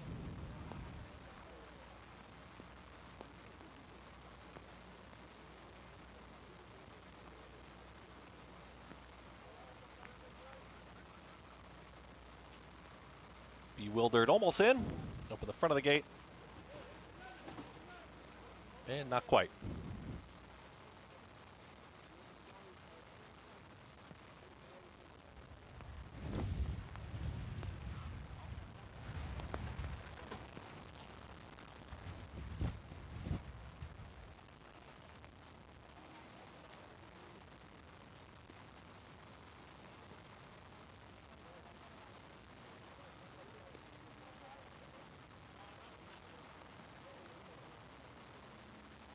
Riders now off there. Romero Mirage off the 7, Bewildered. Does look like maybe the blindfold on. Bringing the number 7 forward.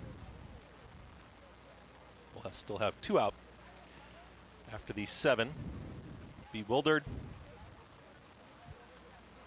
goes right in. Romero Mirage will climb back aboard.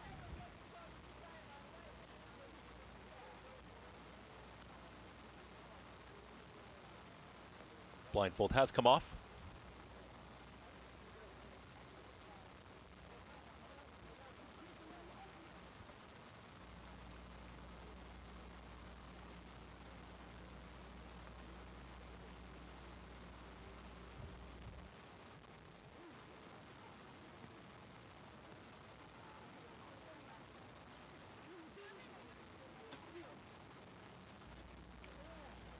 And now Romero will climb back aboard.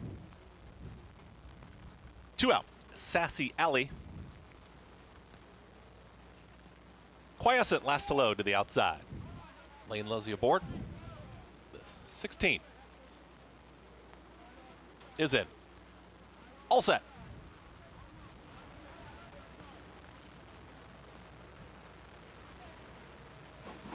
And they're off. Awkward break there for Don't Touch Me as the early trailer. Speed from Quiescent right out to the front, and Quiescent is gun to the lead, is now up by a quick 2. It's Quiescent in front. The 9-1 shot is now 3 lengths clear. Here comes Dream She Dreams is to the outside here of Sassy Alley. They're now a shared 2nd and 3rd. Trying to progress here from the back end of the field, starting to move in closer. There it comes. There's Shoplifting, and Shoplifting starts to make up some quick ground from 4th, is now taken 3rd, but still has about 7 to make up on this runaway leader who went 21 and 4 for that fast opening quarter mile. From the 5th spot, it's Magic 8 Ball trying to make up ground, then comes in behind that Bewildered, American Kestrel, and far back the trailer, slow starting Don't Touch Me. The leader is Quiescent. It's Quiescent who had one intent, it was to get to the lead, and Quiescent is trying to take them all the way, but here comes Shoplifting up on the outside. Dream She Dreams is right with this runner as well. Quiescent needs to find a final furlong. Shoplifting is getting closer, but Quiescent still has a nice cushion. It's Quiescent who approaches the 16th pole. Shoplifting stalling just a touch out in the center of the racetrack. Quiescent, Lane Leslie, they're going to pull it off at 9-1. Quiescent gets the victory over Shoplifting, then Dream She Dreams, and Bewildered in 1 minute 10.30 seconds. Quiescent went to the front, got a big lead, and not able to be run down by the big favorite. 10th time breaks her maiden. Well, the favorite ran a race. The only question is where the heck did this race come from for the winner? Because she's run a lot of races in her career, and especially the ones in the dirt, they don't look like this one. I don't know. She's off the claim. She was a different horse off the claim. Congratulations to Notas. They claimed her for $20,000 and just won a maiden special weight. I know she was the other MTO, but there was a reason she was 9-1. Congrats to them. Beat for maiden 20 claiming Last time 2 to out. 5. Yeah. At 2 to 5. You got me. Sometimes the game is tough to figure out. 9-1 beats the 1-2 favorite to start the pick 4. We have the cross-country pick 5. Beginning from Monmouth when we come back, kicks off with their 7th race that was taken off the turf. At a mile, we'll have more on this when we come back. Flightline is in full flight. Flightline turns it on at the top of the stretch, and he's in cruise control.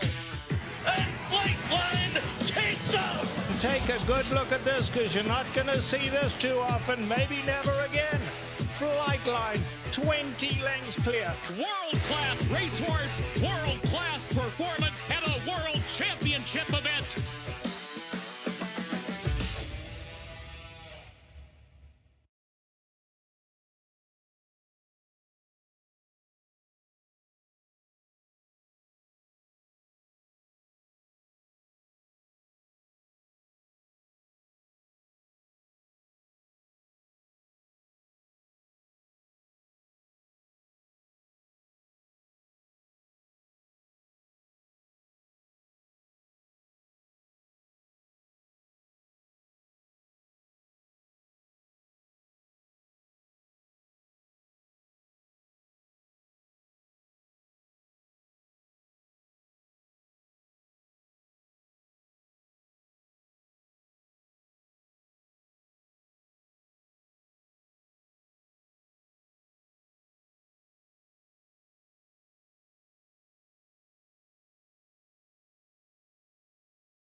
You're watching America's Day at the Races. You're on Fox Sports 2 as always, brought to you in part by Naira Bets. Any track, anywhere, anytime, visit NairaBets.com. Horses have left the paddock, front side, and cross country.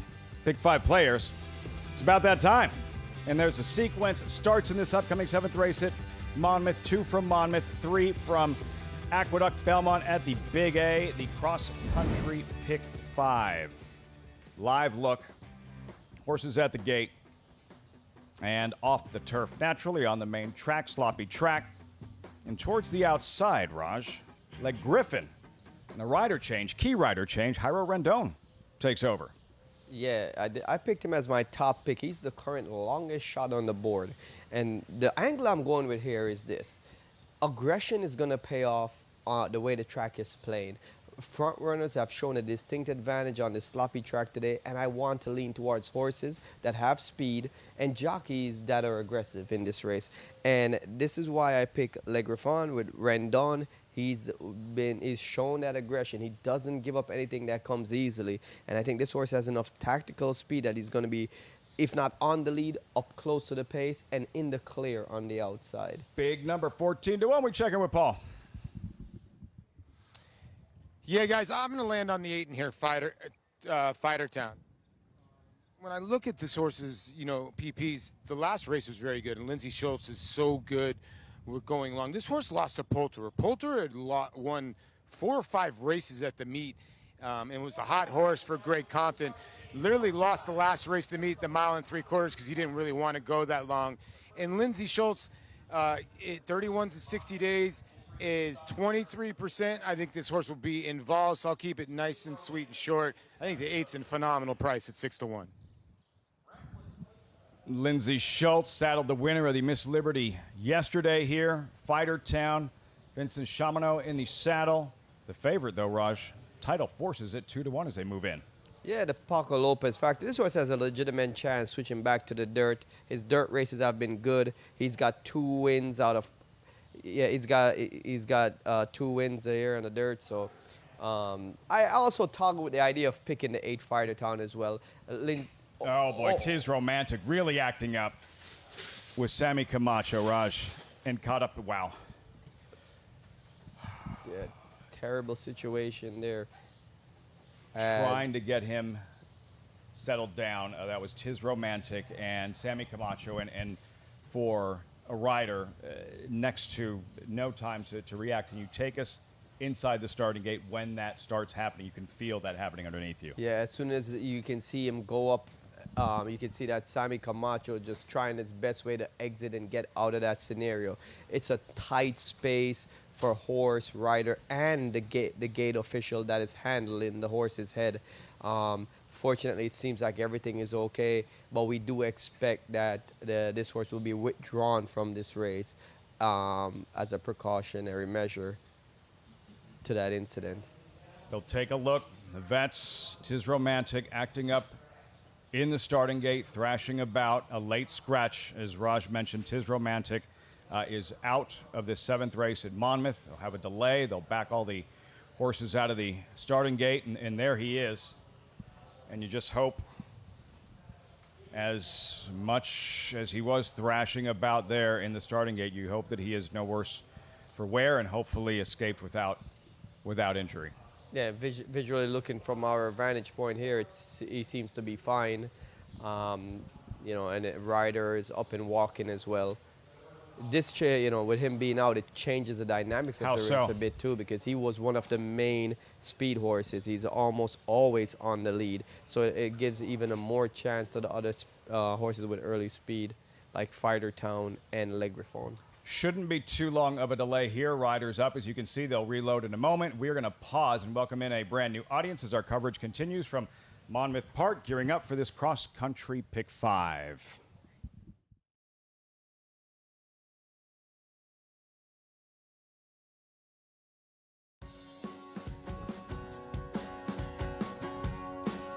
Welcome to our viewers on Valley SoCal, San Diego.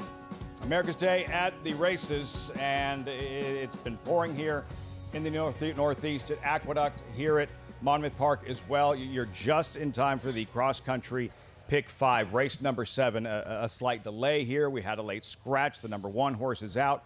Tis Romantic. They are reloading now for this 7th race off the turf on the main track. Raj, Title forces number 5, the 8-5 favorite. Yeah, 8-5 favorite with a current leading rider, Paco Lopez in the saddle, looking for his first win on the day. Cross-country Pick 5 starts here, the 7th from Monmouth. Matt Ditterman standing by.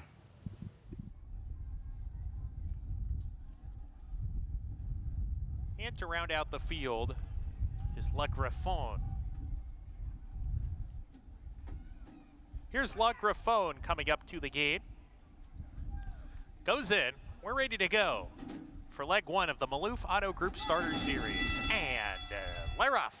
American Unity popped out of the gate swiftly. Title Forces getting into the race in the early part. Snatches the lead away from American Unity. La Griffon on the outside, not far off, taking second into the clubhouse turn. Gilded Age, 3 deep on the course, a joint 4th. Reckless Place moving forward on the rail, was towards the back of the field in the first 16th of a mile. Is rushed up on the rail to claim the 2nd position and press the pace setter. Fighter Town at the back of the pack as they approach the backstretch run. Title Forces clears off from the competition, opens up a length and a half. Reckless Place getting off the fence, gets a breather after making that early move on the first turn. A space of 2.5 lengths to La Griffon, who's dropped back quite a few spots to the back already while under pressure. Fighter Town has made an early bid on the backstretch to be a joint 3rd with American Unity. Gilded Age between that pair as they hit the half-mile pole. Title Forces says, come and catch me if you can.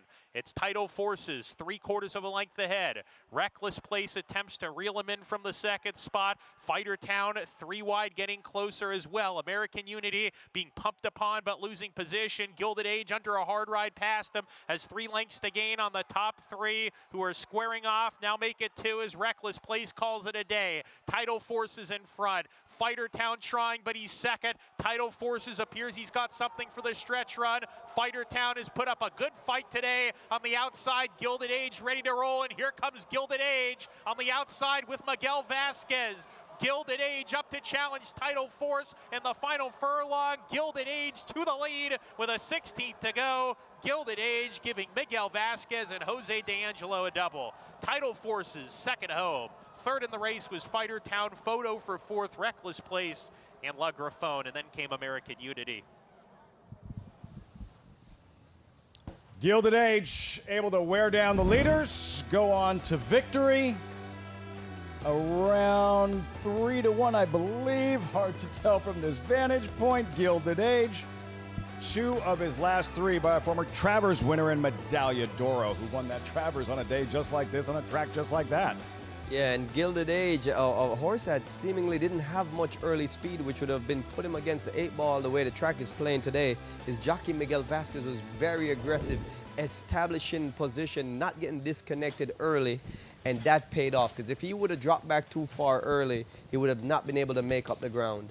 Gilded Age now having won 2 of his last 3, a victory on grass in this win in the slop here at Monmouth Park. 3-1 to kick off the cross-country pick 5. Gilded Age in the 7th at Monmouth as our coverage continues on America's Day at the Races. It's a domineering display by the ultra-talented McKenzie. McKenzie in a dominant performance. 1,200,000 right there. 1,200,000. 550. Mitchell, 550,000. And now 500. And 500,000. Thank you. 450. 75. 475,000.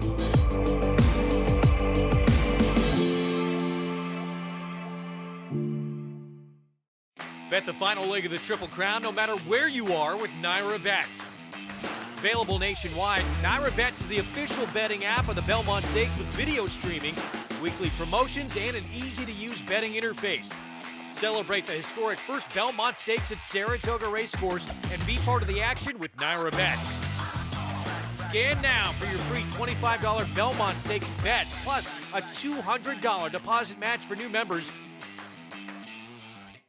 Just minutes from downtown Saratoga Springs, you'll find GMP Farm, a revolutionary state-of-the-art equine therapy and rehabilitation facility offering the most advanced equipment and knowledgeable staff to care for your equine athlete. From oxygen therapy and laser treatments to thermal imaging, dry stall room, and cryotherapy treatment, all alongside a 7/8 mile Tapeta training track. GMP Farm is revolutionizing equine care. To see a full list of services and book your horse's rejuvenation session, visit gmpfarm.net today.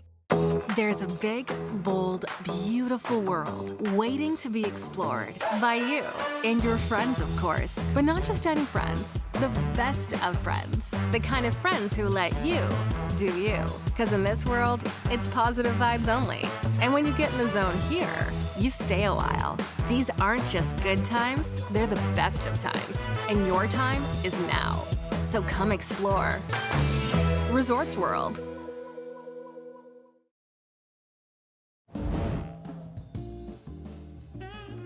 Back with you on our Fox Sports 2 coverage, America's Day of the Races. Lane Luzzy puts Quiescent in front.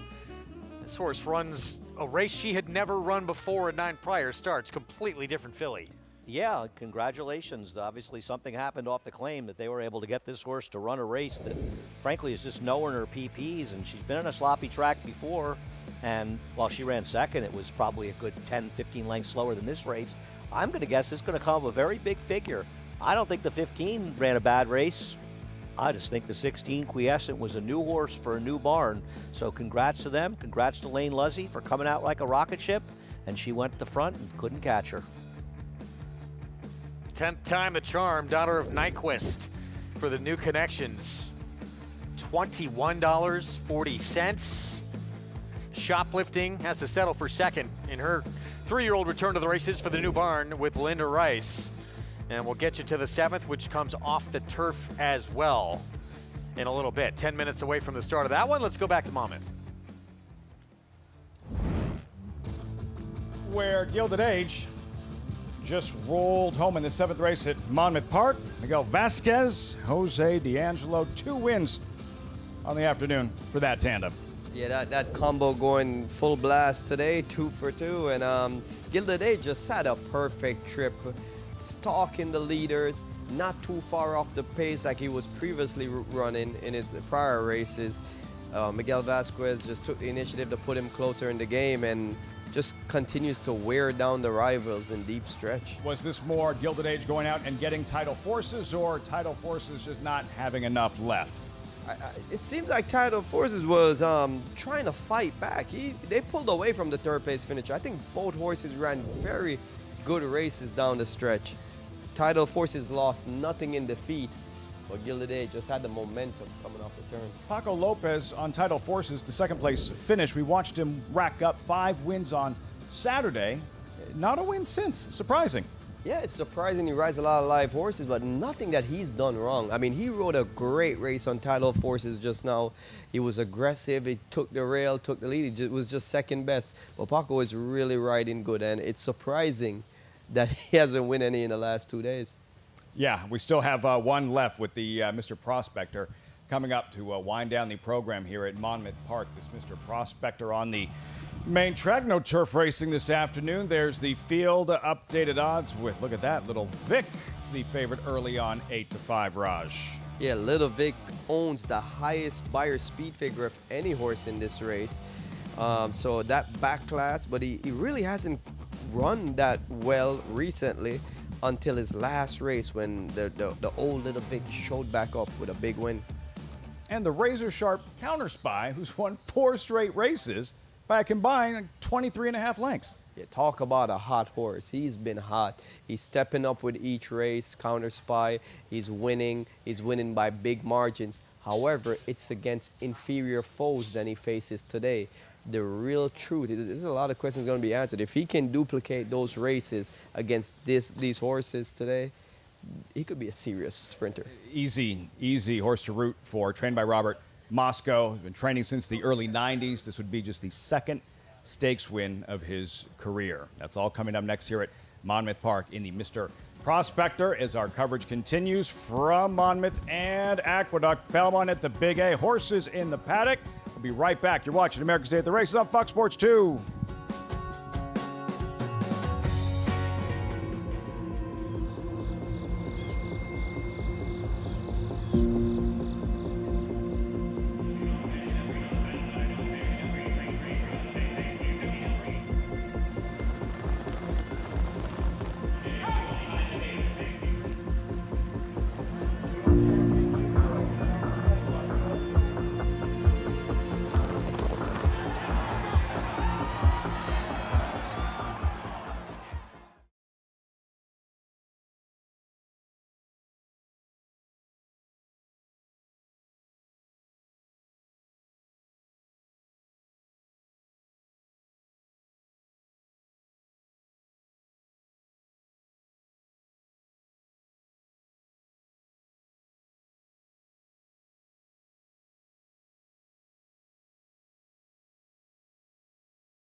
Good to have you with us on our Memorial Day weekend coverage here of Belmont at the Big A, Monmouth Park. We're up to the 7th here in South Ozone Park, New York, meant for the turf, taken off, obviously. Now main track coming up, and a New York-bred entry-level allowance race as we look at Dolly's Bank, the two. I mean, the number 2 Dolly's Bank, she's run a lot of races on the dirt, and her trainer's having a good year, but she just looks a little slow, but I guess not impossible. Willing to risk it all next door, Romero Mirage for Jose D'Angelo. Has only had one dirt start, and that was off the turf in the first race, and frankly ran well enough that shouldn't be completely dismissed. Vinsanto won a race taken off the turf to break his maiden last start. And while he's slower than a lot of the others, the truth is that his last race is better than it looks because he survived a very fast pace. Clear Conscience, Jose Gomez. This is the 4-year-old debut coming up. Now, this one has never tried the dirt before, though as a son of Blaine. Perhaps he can handle it. But this one probably getting a little overbet based on turf form. Also eligible to 13, and a big number here, King Freud for Rui Rodriguez. The one big dirt figure was on a muddy sealed track, but that is not a figure that has been produced by others out of that race going forward, nor him. And 2 main track onlys to the outside. 1-2, Mighty Atlas, Mike Maker. Just because the number 15 didn't win the last race at 1-2 doesn't diminish this horse's chances. And at the end of the day, if he runs back to either of his last 2 races, it's almost impossible for him to lose this race. It looks that way, although got a 9-1 shot. Maybe somebody will jump up and run 30, 40 buyer points faster than has ever run before. I guess it's always possible. Saffalo's Mission, Linda Rice, Jose Lezcano, main track only as well. I mean, it is the second likeliest winner, and that really shows, I think, how much the 15 overlays the field. I mean, this horse is running faster figures consistently on the dirt, whatever figures you look at, than the others, and yet is 5-1 in here, and the 15 is just much better than. Well, if you start looking at this race with the surface switch as we go to Maggie Wolfendale, Maggie, you got to start with Mighty Atlas at 1-2. As much as you can't really see past him on form, I could not see past him looking at them physically, Greg. As Mighty Atlas, ever since he's come back as a 4-year-old, he's really blossomed. You know, he's really filled out. Those last 3 starts are good, and obviously his last 2, as Andy mentioned, make him so much the horse to beat. But really, it's backed up with how he has progressed physically, too. And against this field, he just looks like so much the horse to beat. As we'll check in with 2 horses who don't have that much dirt for him. Yes, number 3, Willing to Risk It All, is making his second start, but on a dirt track, but this time around it's sloppy, whereas first time out in that debut, it was fast. I do think he has been running against some nice horses, but as he comes back off of that layoff from 3 to 4, he just looks as though he needs to strengthen. I mean, he looks a bit light across his top line and his hind end, and I think with just a start, that will get him where he needs to be. He's a generous 8-1 right now, and obviously the public, you can't fool them, that he is probably more of a turf horse. He just looks it. He's very much of that angular frame that suggests turf rather than the dirt. And, you know, number 10, Clear Conscience, I would love to recommend him, and I think I would really upgrade him if this race was where it was originally supposed to be on the turf, because he looks fantastic, though a little concerned with the little bit of with the layoff, I should say, because he is a little bit warm and hot, and that just usually indicates needing a start. He does look fantastic, though. He's really developed into a good-looking sort, but even though, as Andy said, he has that Blame influence on top, he has really slack pasterns, massive turf hoof to him. So it's just all led me, Greg, to your 1-2 shot in Mighty Atlas. Maggie, thank you. 1-2 favorite. Mighty Atlas coming off that win last start. I'm not going to run around here making a lot of sports betting, analogies or anything, but I think of this because I have a lot of friends that, believe it or not, have been betting sports even before it was legal. I know that's shocking you, Greg. I know there were these things they called bookmakers in the old days. Now they all bet through the legal ways. But these are people that have no problem laying 8-5 on a baseball game, 2-1. Yeah. I have a friend that lays insane prices. I almost feel like texting him and saying, you bet sports, you should bet this horse at 1-2, because I honestly believe this horse is actually better than 70% to win this race. I feel like this horse, it feels like... We'll embarrass ourselves because he'll lose, but... He's Georgetown, the rest of the field is Villanova in the NCAA final, they're not going to lose, They're going right? to shoot 77% here to beat them? One of the great upsets in college basketball history. It did happen. So, yeah, it can happen here. I missed that game for a Grateful Dead show, and I vowed to never go to a Dead show for the final of the NCAA again, and I never did. It's true. I actually recorded the second half. I watched it, recorded the second half of the game for my father because my mom wanted to go on a walk. As he's going on the walk, someone yelled out the result, and my father was not happy. You know what? Rollie Massimino, he does not get enough love, Rollie Massimino. He doesn't. He was outstanding. What a great character for the sport, too. Yeah. 2-5 favorite, Mighty Atlas for the Mike Maker Barn, the 15-horse. Let's go upstairs to Chris Griffin for the call. Vinsanto goes in. Here is Clear Conscience. Race contested at a mile. Moved to the main track. King Freud.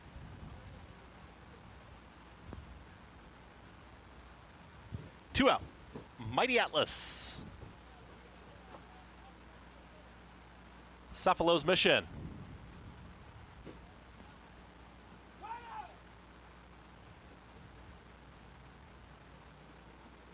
Is in. All set. And they're off. Good speed towards the outside from King Freud is in the early mix, and also done hustled along as Dolly's Bank wants to be up with the early action. Willing to Risk It All makes it a lineup of 5 in there. Is up on the far outside. Cephalo's Mission is in that early mix. Also in there is going to be Clear Conscience, very tightly bunched here in the early stages. The 2 at the back, Mighty Atlas with Vinsanto. It's now Dolly's Bank, the 35-1 shot, 22-3 for the opening quarter mile, is a half length in front of Willing to Risk It All. Out in the center of the racetrack is now stalking within a neck of the leader. At the rail, there's Clear Conscience. Got out of that early group, is now at the rail, is taken 3rd. Cephalo's Mission is encouraged to move forward from 4th.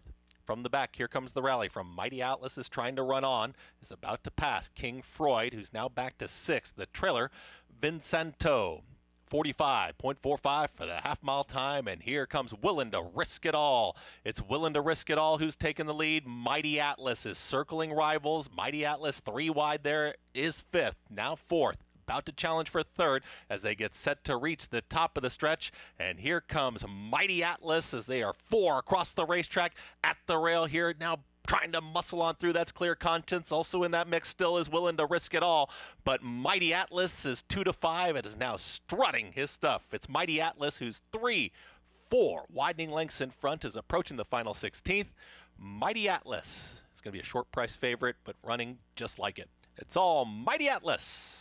Manny Franco, that's your winner. Willing to Risk It All. We'll grab second over Clear Conscience and Dolly's Bank in 1 minute 36.4. As we say, sometimes 2-5 is value. This horse did not break well at all. We're going to show that. Well, I'm not going to say not break well, but broke last out of the gate. We're going to show it to you. Wins as easy as could be. Right, but as you said to me, you know, we first said, oh, wow, he's pretty far back. And then you said to me, well, there are 5 lining up for the lead. He was just a bit sluggish, you know. I think he broke a little slow, but he was sluggish. But when 5 of them line up, and once you saw them go 22, 78, 45, 45, they were going a little too fast. What was that about? Wow, they moved up front. He won like a 2-5 shot should. But just starts inhaling horses here. My 15-15 pick 15-15 with is dead in the pick 4 because I didn't win the first leg, but this one did win. 2-5 favorite, as easy as could be. Manny Franco aboard for the Maker Barn. Paradise Farms broke very far behind the field. Did not matter. And here we do have an inquiry sign up on the 2nd and 4th place finishers. 15-3. 10-2, so the 3-2 with the inquiry sign right now. Well, we need a scores inquiry. An eventful day. It really is. And now, 2nd, 3rd, and 4th all have the inquiry sign up.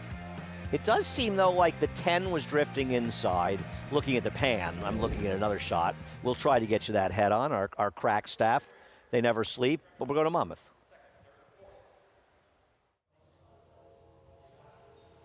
What'd your cousin do at Aqueduct, Raj?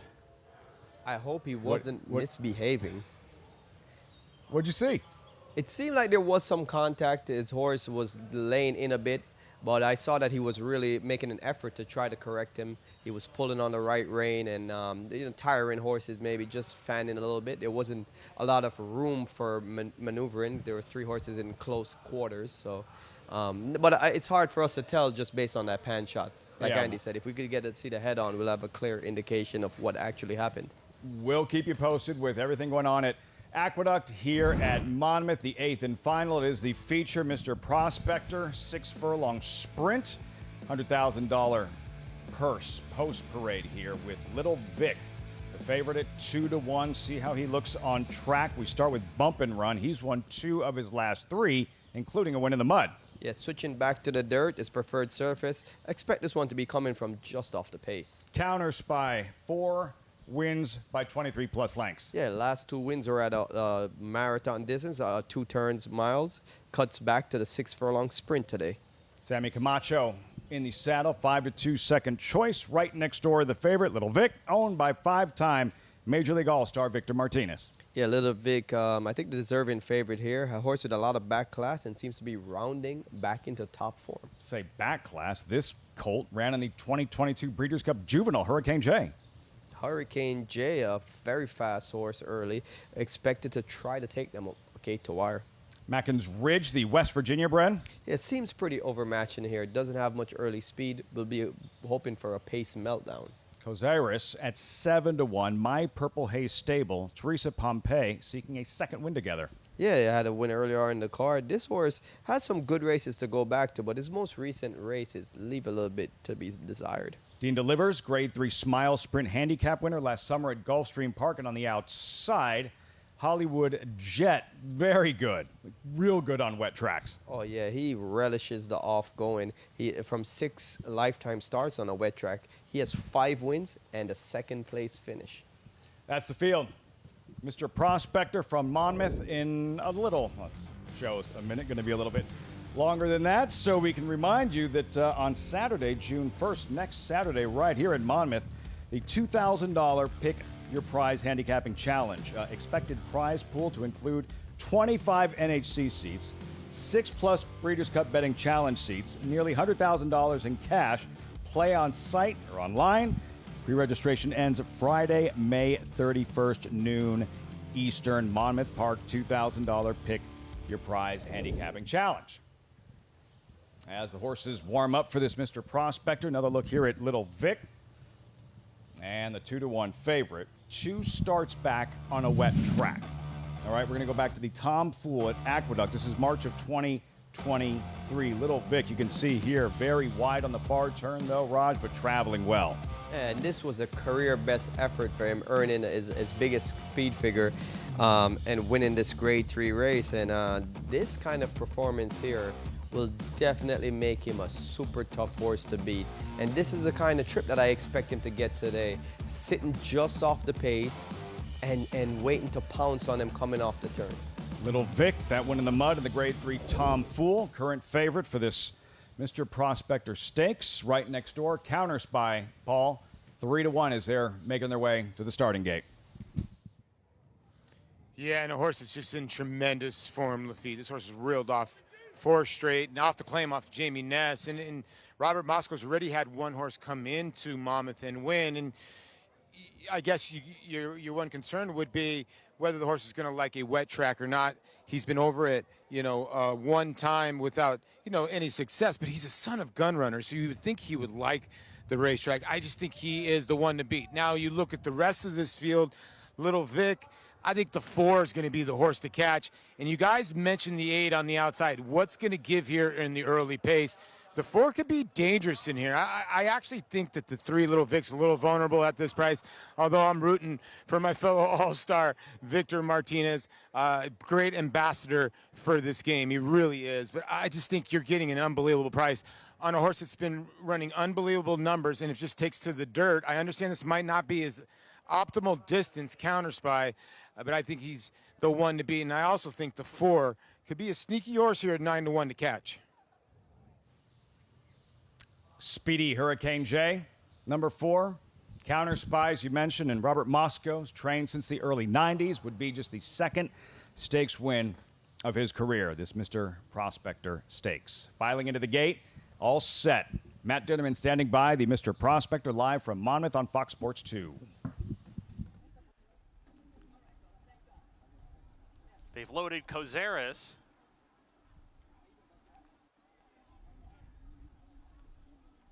Working now with Little Vic to take his spot in the gate.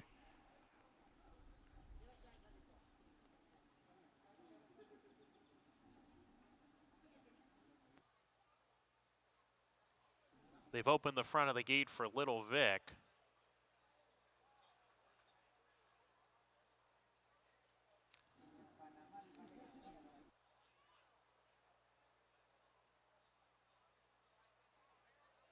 The rider's going to hop off here. Carlos Olivero.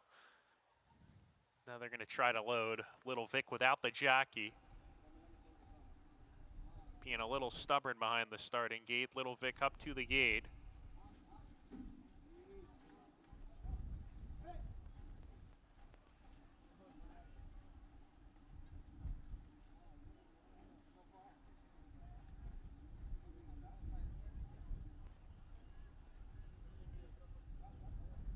Still working with Little Vic to take his spot in the gate.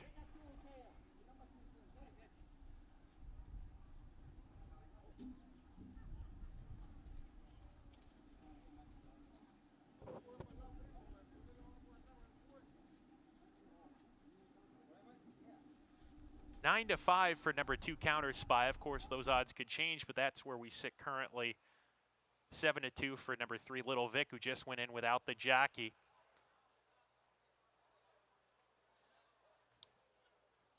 Three back behind the gate.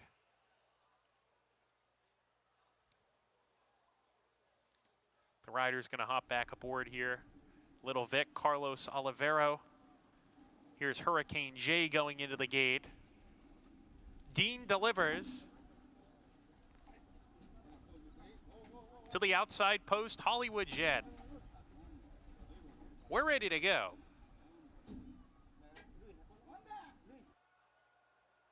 Hollywood Jet backed away.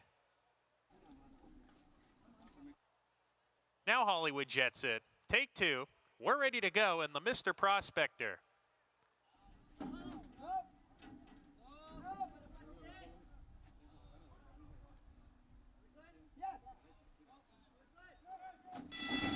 And Laroff. Dean delivers, gets the first call. Counter Spy to take up right at the break, and he's dead last in the early stages. Counter Spy has a lot of ground to make up for him. Hurricane J on the inside, flashing forward to challenge and pass. Dean delivers. Hollywood Jet is 3 deep with that pair. A gap of 2 to Contender. Off the pace today in the 4th position, approaching the half-mile pole. The gray bump and run is next with Little Vic to the outside. A space of 6 to Mawkins Ridge, and Counter Spy at 3 to 2 has to pass them all as they round the far turn. Hurricane J, Dean delivers coming back on, and Hollywood Jet in the 3-path looms large. He's being produced by Luis Acasio. These 3 across the track as they approach the quarter pole. Little Vic, 4 lengths behind, feels the stick. He's alongside Contender. Bump and run is dropped out of it. Counter Spy is yet to pass a runner as they come off the turn, and Dean delivers. Boy, he's delivered today. He puts 3 likes on Hollywood Jet, who's behind in 2nd. Coming on for 3rd, Little Vic, and the rest are well out of it. Dean delivers. Miguel Vasquez with a big day. He's going to pick up the hat trick as Dean delivers wins the Mr. Prospector in a decisive victory. Hollywood Jet was 2nd, Little Vic 3rd, bump and run 4th.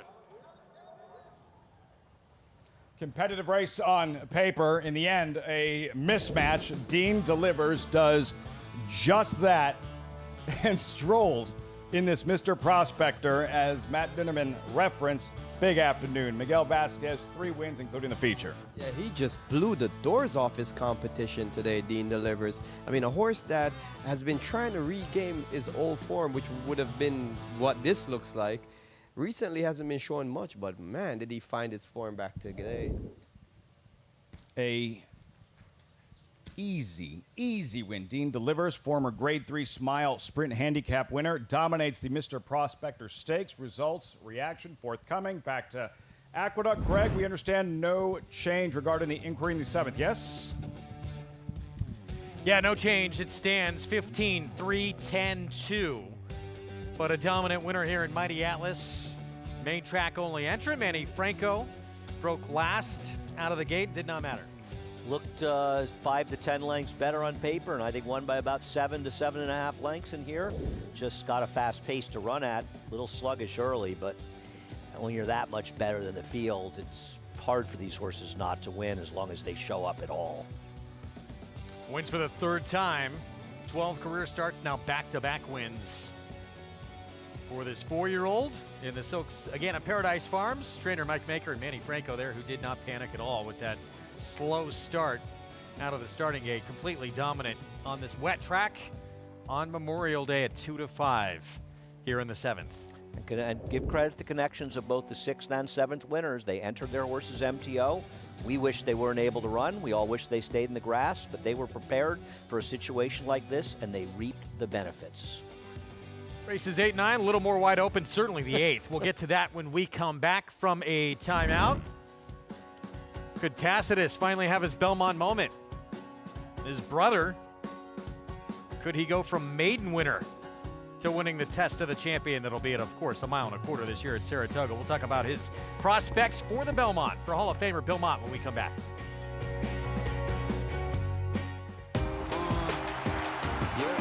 Charlatan is back, and he turns it on with 1/8 of a mile to go. Express Train moves into second. Nashville dropping out of it, and then Collusion Illusion.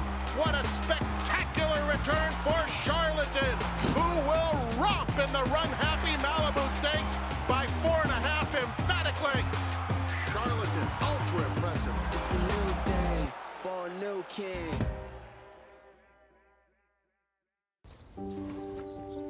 For centuries, the bond between horse and human has been forged in trust and hands-on care. Now the sport of thoroughbred racing is combining those timeless traditions with cutting-edge technology to raise our standards of equine safety to the highest level. Wearable biometric devices measure subtle changes in a horse's stride to help optimize safety and performance. State-of-the-art imaging technology helps pinpoint areas of potential concern for early intervention by expert veterinarians. And the sport's new independent regulator, the Horse Racing Integrity and Safety Authority, is using AI and enhanced data modeling to help prevent injury. Opening quarter mile was a quick one. From sunrise to sunset, there's an ecosystem of trust and care and a commitment to well-being. So win or lose, it's safety that runs first.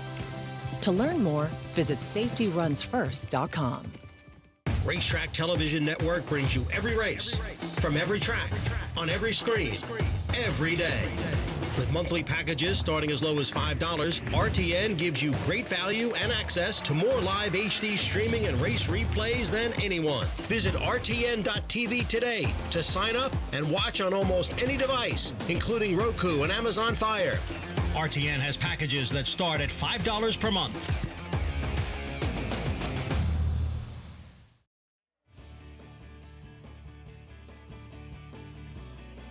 At the races, welcome back.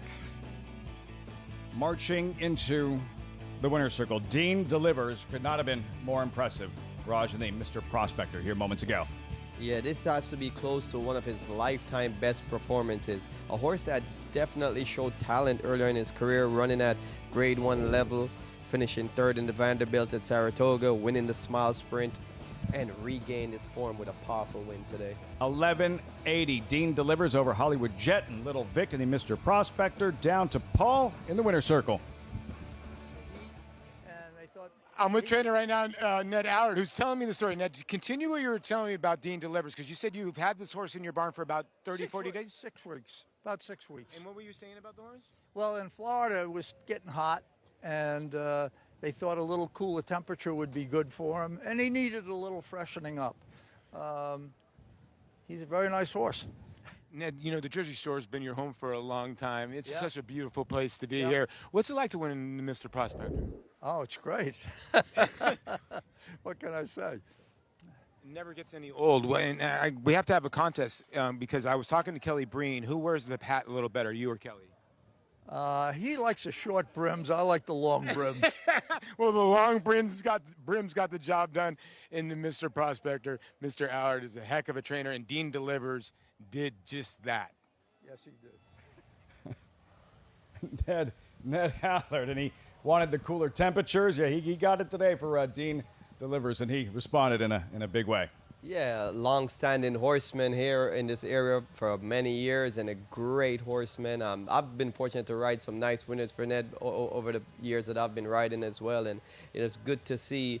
He doesn't really have a big barn, not that much of a popular name when it comes to the stake races. So it's good to see a horse like this end up in its barn. And just the level of pride. Again, it's only been with him for 40 or so days, as he mentioned, and his first start out, he goes and does that in a stakes race. Yeah, that's got to be exciting for the overall connections, and especially Ned and his team.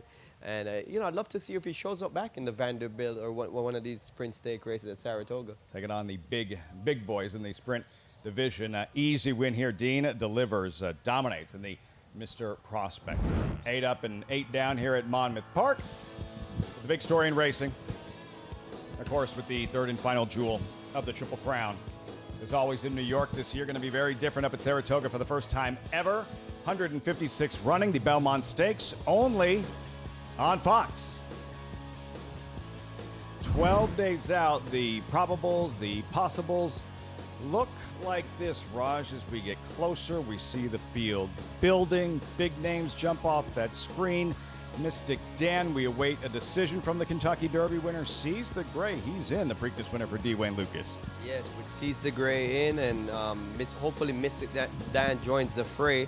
This race has a lot of implication on the champion 3-year-old pitcher, because whoever wins this race is definitely either going to be the leader of the division if Sees the Gray wins it, or at least one of the new shooters at the top of the pole. And the beautifully bred batten down for trainer Belmont, Acacia with his jockey Junior Alvarado earlier today at Saratoga. Jockey Junior Alvarado joining me now. He was aboard a potential Belmont Stakes contender battened down for his work this morning. Junior, you were outside Arthur's Ride. What did you feel from the horse this morning? It was just a beautiful work for him. I just think he's a very easy horse to work. He's stay off a little bit of Arthur Ride the first part of the workout. Then, he kind of joined together from when we turned for home. And, he just finished a very well, gallop out with a good energy. But still, if you really see him, I don't think you can judge much for the way he works. He just put, I think, just enough to stay fit. He's a completely different horse when he runs. He just changed completely. He gets aggressive in the afternoons, and he just wants to just go fast like he did last time in the mile and a quarter in Churchill. So, we're still trying to kind of figure out what he really wants to do. But one thing for sure, he doesn't have a problem going mile and a quarter. And he has the pedigree for it, too, being the full brother to Tacitus, who, of course, Bill trained. But you were aboard for that maiden win last time and his starts before. How has he progressed mentally and physically? Yeah, it was, the day of the race, it was very impressive to me, because I know the race before in Kinneyland, we kind of thought we may be sitting right off a little bit, and I think he gets to look too much, and then he gets distracted. He doesn't go forward, and then, last time we said, let's just put him in the lead and let's see what he does up there, and he just completely changed. He was just a different whole animal there, and after that, he's been working pretty good. I worked in last week, I'm working today again, and he just seems like very big in his A game right now. Being able to sit on these horses in the morning, and obviously you ride a lot for Bill, but you're also involved in the barn side of things. You were just giving him carrots. He's right behind us. How much more confidence does that give you as a rider that you're so much a part of the team? Yeah, I just think, they get to know you. They get, I don't know, I just think, the more they know you, the more they'll run for you. I just have that theory, the more you're with them, you can get more understand what they want and get a better run from them. All right, Junior, thank you. Best of luck with Belmont. Thank you, Cassia. Multi-million-dollar horse race. I'd give him carrots too. Batten down. He has the pedigree, beautifully bred. Like you heard Acacia reference, the full brother, the Tacitus. Just the one win. Is he ready for this, Raj? Well, I've been following this horse since his debut, obviously because of the big pedigree and the hype surrounding that. And one thing I noticed about him is earlier in his races, he used to be a little bit green, like immature, a horse that was learning, a little bit behind the 8 ball of his peers. And his 2 most recent races, he's really starting to put things together mentally. He seems more focused. His last race, his maiden win, was so impressive. It's like a horse that is really coming into his own. It's a big step up to go to the next level and from a maiden to go win a race of this magnitude, but it's a horse with a lot of talent. And how much of a difference the distance make, 1.25 miles versus 1.5 miles. And a horse like Seize the Gray, who we touched on, would he even be running if this was 1.5 miles? You know, timing is everything for him. The Preakness winner, how much more effective he could possibly be at that classic American racing distance of 1.25 miles. Yeah, because at 1.5 miles, I expect him to be running because Wayne Lucas, he doesn't not take shots. But if it was 1.5 miles, you would think that it would be past his most optimal distance. And even at 1.25 miles, it would be stretching it, but it's still within its wheelhouse somewhat. Still waiting to hear about Mystic Dan, the Kentucky Derby winner, whether or not he will compete in the Belmont Stakes at Saratoga. That'll wrap things up for Paul, Rajiv, and myself here at Monmouth Park. We will see you next weekend right back here in Oceanport. Meantime, riders up and 2 left out at Aqueduct. Greg. Lafitte, Raj, well done, you two. I'm going to miss Paulie. The other 2. And Paulie, yeah. I can do without them, but Paulie I'm going to miss. Yeah, just real quick, we have our post parade coming up, batting down, uncommitted on the Belmont, potentially Ohio Derby, June 22nd. Right, but also a horse, you know, whether he runs the Belmont or not, a horse to keep an eye on. For sure. So it's a long season, right. So a lot of you that love Tacitus, as I know many of you did, can look forward to him carrying on his career of finishing second in big races. Brown Don't Stop, Mama's Dream went by. Here's cool operator, Linda Rice off the claim. I like this horse off the claim for Linda Rice, but I'll tell you something about this horse. We don't want him to enter anymore because it always is sloppy and sealed when he runs. He's now 5 for 5. Yeah. Scary. Retail, man, big price. Lane Luzzy looks to go back-to-back. Yeah, no, won the 2-back. It's been a... Oh, was it? Yeah. You're right. He upset us a couple races Manny ago. Franco was mighty Atlas. Ava's Uncle Billy looks like went by. Looks like a forwardly placed horse, but should be a fast pace. Big effort for this secured landing at Parks. Are you surprised this horse with IRAD is 6-1 here? This trainer's horses do well when they ship to New York. I think he's a major player. Yeah. Stormquist, co-favorite at 3-1. Got to get the distance. I prefer the other Linda, who's also 3-1. And Eric from Miami outside Horacio de Paz. Manny Franco's the one looking to go back-to-back. Doesn't this horse draw perfectly to get the right trip on the outside and just seems like a logical horse? I thought this race, Greg, I don't know about you, was very, very competitive. I picked the race 3, 6, 8. Yeah, to complete agreement. Wide open, even with all this rain we got. Let's go downstairs to Maggie. Yeah, we'll start with the 2 stretch outs in here, guys. And one of them is a horse that is flirting with favoritism consistently through the wagering here in number 7. Excuse me, that's Stormquist for Linda Rice. And he just doesn't look like he wants this distance, to be perfectly honest. 1 mile really feels as though it's stretching. This guy who does have the awesome again on the bottom side, and I have been wrong about his progeny hundreds of times, it feels like, because he and this is through the broodmare side, tends to produce small horses that can still get a lot of distance. But I just, at a short price, there's too many things saying, no, this is not a good fit for him because he is small, he is compact, he's built downhill. I just don't see it working out for him. As number 6, Secured Landing, I agree with you guys. He's a very big price right now at 5-1. One would think. There were a few things I didn't like. Maybe the fact that it feels like this is a major step up. I don't think he was facing much that day. And furthermore, he was really ridden hard for that 7 3/4 length victory. I do like the fact that he's won on a wet track and he looks to be warming up really well over this wet track too. I'm slightly dubious about him handling, albeit an extra furlong, so it's not quite as much of a stretch, but he is built more of that sprinter type of frame, so we'll see what he does. But you can definitely confirm by watching him, he likes it going. Moving on to a horse that we'll see if maybe second time around he can warm up to a wet track, because number 2, Mama's Dream, he wasn't very good on it when he tried it back in February, although that was off a bit of a break. And Rudy Rodriguez takes over with this horse. Now, he was kind of moving in the direction of becoming more athletic, just bigger, filling out that frame, and he has. And it's a really nice New York bred pedigree. The dam, her half-sister produced My Main Squeeze, who, as we well know, went on to win the 8 Bell Stakes, or I should say the 8 Bells, down there on Derby weekend over a wet track. This is a family that a lot of the brothers, sisters, going back generations have liked the wet going. He just looks very good heading into this effort first off the claim, but I am going to side with number 3, Cool Operator, a horse that I have been a fan of from the get-go. Finally looks really fit, finally really settled, so handling his racing a lot better. I think this is the Linda Rice you want, Greg. Well, it did come at a mile. The other Linda Rice is stretching out, and it came on a sloppy sealed track as well. Let's take a look at that performance back on April 12th. Yeah, I mean, listen, I thought that he finally kind of put it together here. And he's a horse that's run against some better horses in his career and hasn't run great, but he hasn't run that badly. And he finally just sort of put it together, and Linda Rice claimed, dropped in for a maiden claiming race, and Linda was there to claim. She's good claiming maidens overall.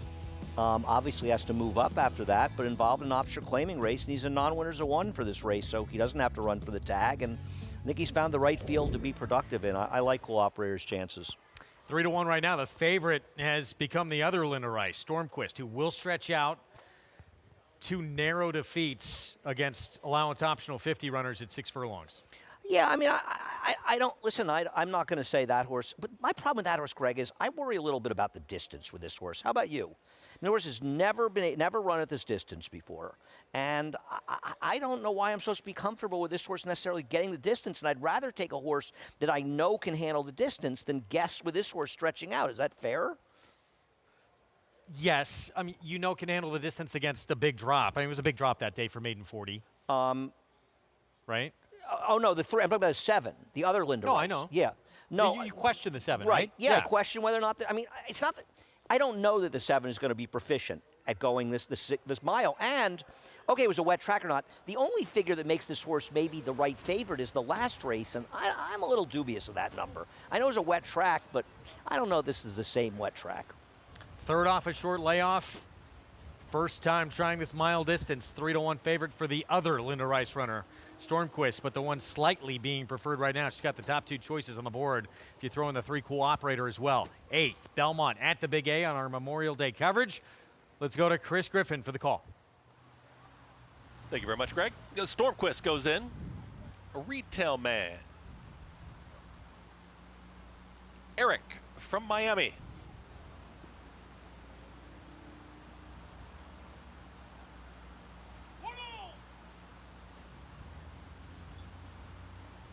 Eric from Miami steps in. All set.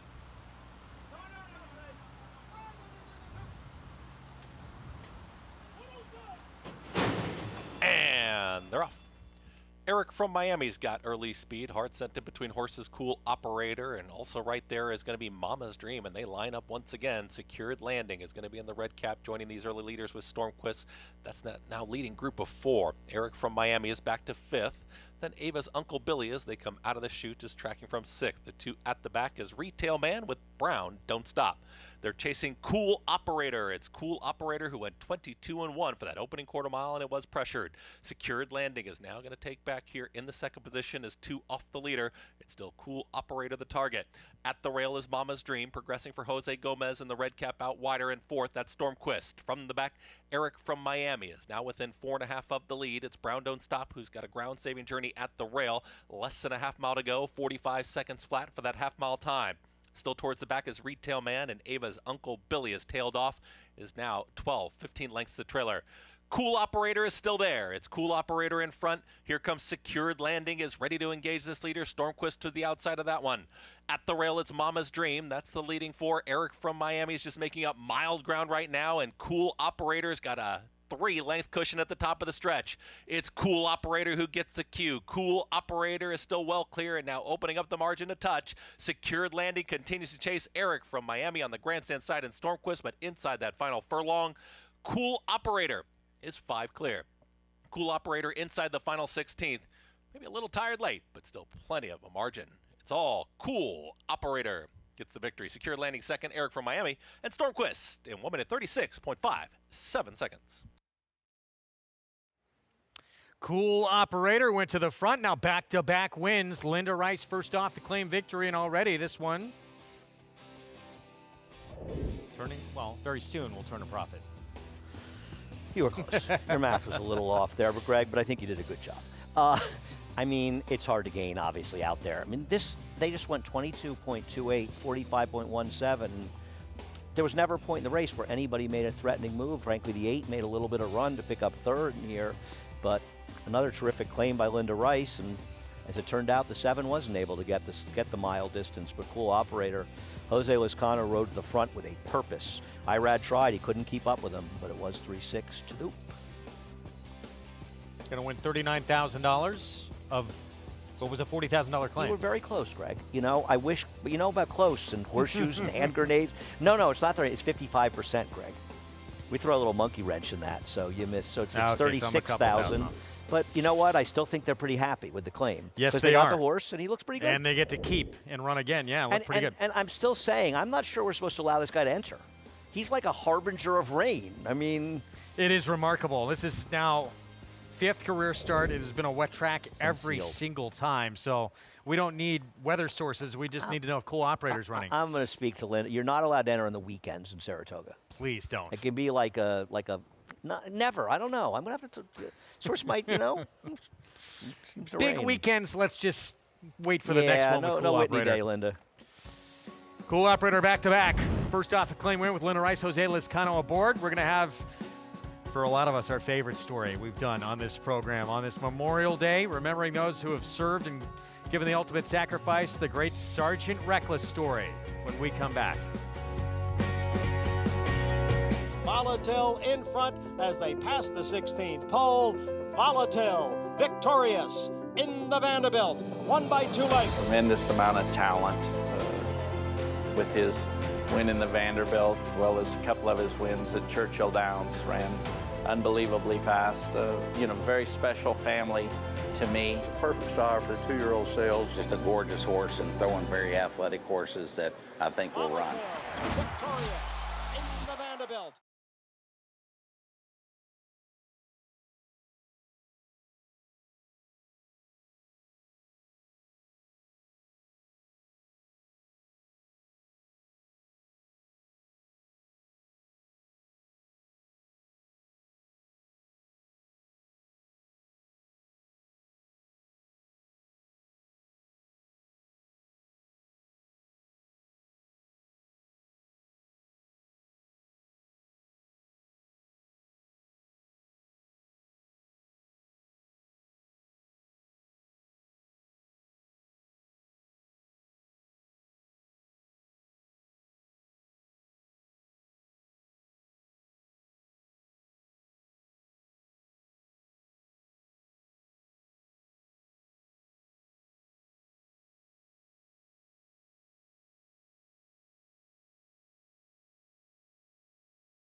Eighth in the books, Belmont at the Big A on our Memorial Day coverage here on Fox Sports 2. Cool Operator. This one really never in doubt. Back-to-back wins. Linda Rice, first off to claim victory and first against winners. Successful one. And I think when I do the track trends for today, I think you do want to make a note that I know the 15 closed in race number 7, but feels like since we got this kind of rain, and actually it's almost nice out right now. I think there's a little more rain coming, but it's actually kind of nice. This track has gotten very speedy, and you want to be forward. Is it? Yeah, and is it, Greg? One of these things that it helps me forward because I don't think horses are able to close ground into it. They're just not making up any ground. Yeah.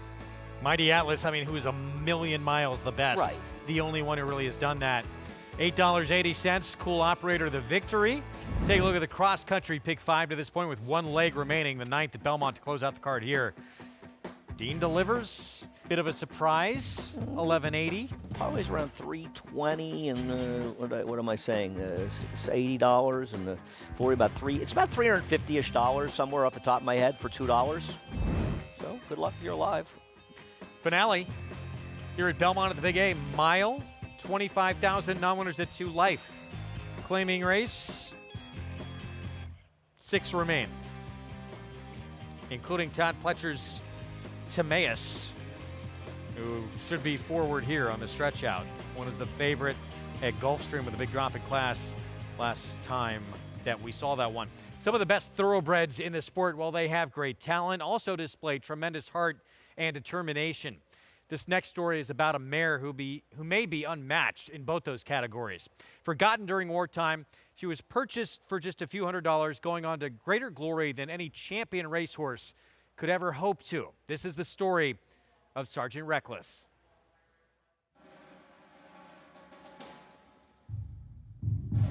Reckless was bred to be a racehorse, but sadly she never had a chance to race because her 2-year-old season, that's when the war broke out and racing was suspended. So instead of becoming a racehorse, she became America's greatest war horse.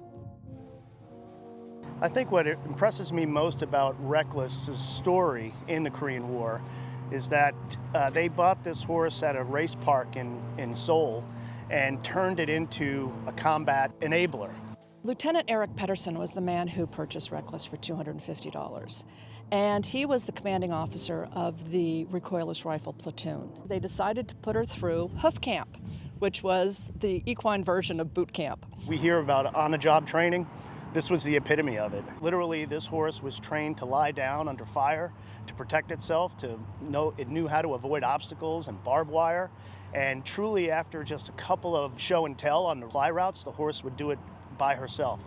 They would take her up and down the hills to get her used to carrying the pack saddle and the ammunition on her back. These canisters of ammo were very large. And before Reckless came along, the men had to pack this themselves. The camaraderie between Reckless and her men was something special. She was the only animal in camp, and so the Marines became her herd, and she would follow them anywhere and everywhere. She would even sleep in their tents at night. She would follow them into the mess tent and eat breakfast and had bacon and eggs. Even after a battle, she would have a beer with the guys. The fact that Marines could depend on the horse to do the resupply routes, that means it wasn't just a horse to them. It was somebody that they were in the fight with. What started the battle for the Nevada cities is at 7 o'clock at night, 3,000 enemy soldiers descended upon 3 outposts in this area. Reckless's men were guarding Outpost Vegas. They, of course, were overrun, and so Reckless's mission began that next morning. Started loading her up with 6 rounds at a time. By the middle of the day, she was up to 8 rounds at a time. She knew what her job was, she knew where her men were, and she would go up to the guns by herself. There are stories of up to 50 times in one operation that she ran a supply route by herself. That frees up Marines for combat and for other things. So I believe that that's the most impressive part about the horse. She carried 386 rounds of recoilless rifle ammunition. That's over 9,000 pounds on her back. Incoming fire was so fierce that the men couldn't hear themselves talk. And Reckless was in the middle of all of this. Under artillery fire and mortar fire, she continued to do her resupply mission for the Marines. And especially having been wounded twice, And that, not having deterred her to continue to do her mission through the end of the war, it's really astounding. They had a ceremony sending her off in October of 1954, is when she left Korea. She was the guest of honor of the Marine Corps Ball that was at the Marines Memorial Club in San Francisco. And she waltzes through the lobby and gets in an elevator and goes up to the 11th floor, sachets out of the elevator into the ballroom. She spied the anniversary cake over on the table, and before the guys could get a hold of her, she was up to her nostrils in it. And then after that, she moved over to Camp Pendleton. At Camp Pendleton, while Reckless was there, the Commandant of the Marine Corps promoted her. There was a 19-gun salute in his honor, and a parade of 1,700 troops walked by to salute her. She had 3 colts, and she had a filly. Sadly, the filly died at a month old. Unfortunately, all the colts were gelded, so there is no bloodline for her. Her story just kind of disappeared from the pages of history. And what's interesting is she was as famous as Lassie and Rin Tin Tin in her day. She was an iconic hero. And when she died, her story made the front page news in newspapers across the country. And she was buried with full military honors. I first came to light on the story of Reckless at the National Museum of the Marine Corps in Quantico, Virginia, where a statue by the same artist who did the statue that's behind us was erected to honor this great mare.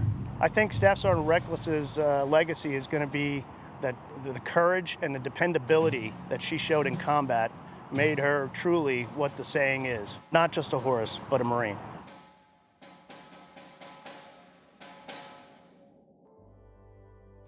Just an incredible story that we've told many times on this program. It's become a fan favorite.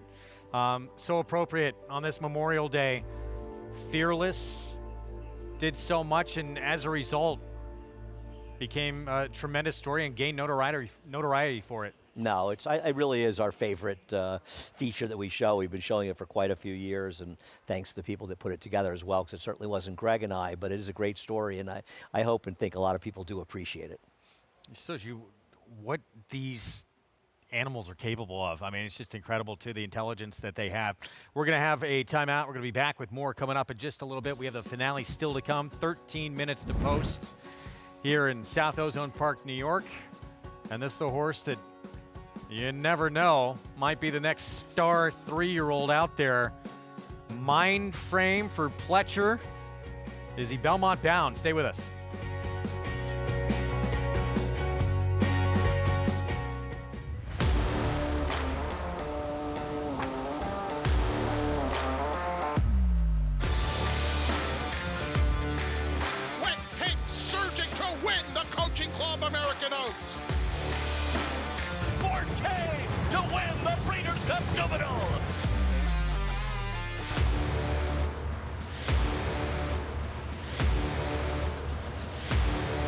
Eclipse champion Blame, standing at Claiborne Farm. You have to be here to feel the rumble from 40,000 race fans. Mixed with the Pacific breeze, you have to be here to taste extravagance and witness greatness, race after race after race. You have to be here to take home a memory you'll have forever. This November, when the world's best come to Belmont, you have to be here.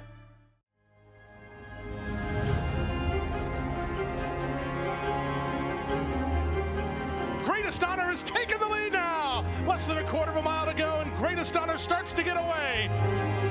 Greatest Honor, he's an easy winner in the Holy Bull. And here he comes now. Greatest Honor finding his best ride right when he needs to, and he's going to run down, drain the clock to win the Fountain of Youth. Breeding in New York State just got a whole lot greener. Starting in 2026 with 2-year-olds and expanding in 2027 to include 3-year-olds and up, New York breds on the Nair circuit will be offered purses matching the race's open company counterpart. That's a nearly 20% increase per race compared to 2023. Bowling season is in full swing. There's still time to take advantage of New York's better than ever state bred incentives. Visit naira.com/nybreds for more info.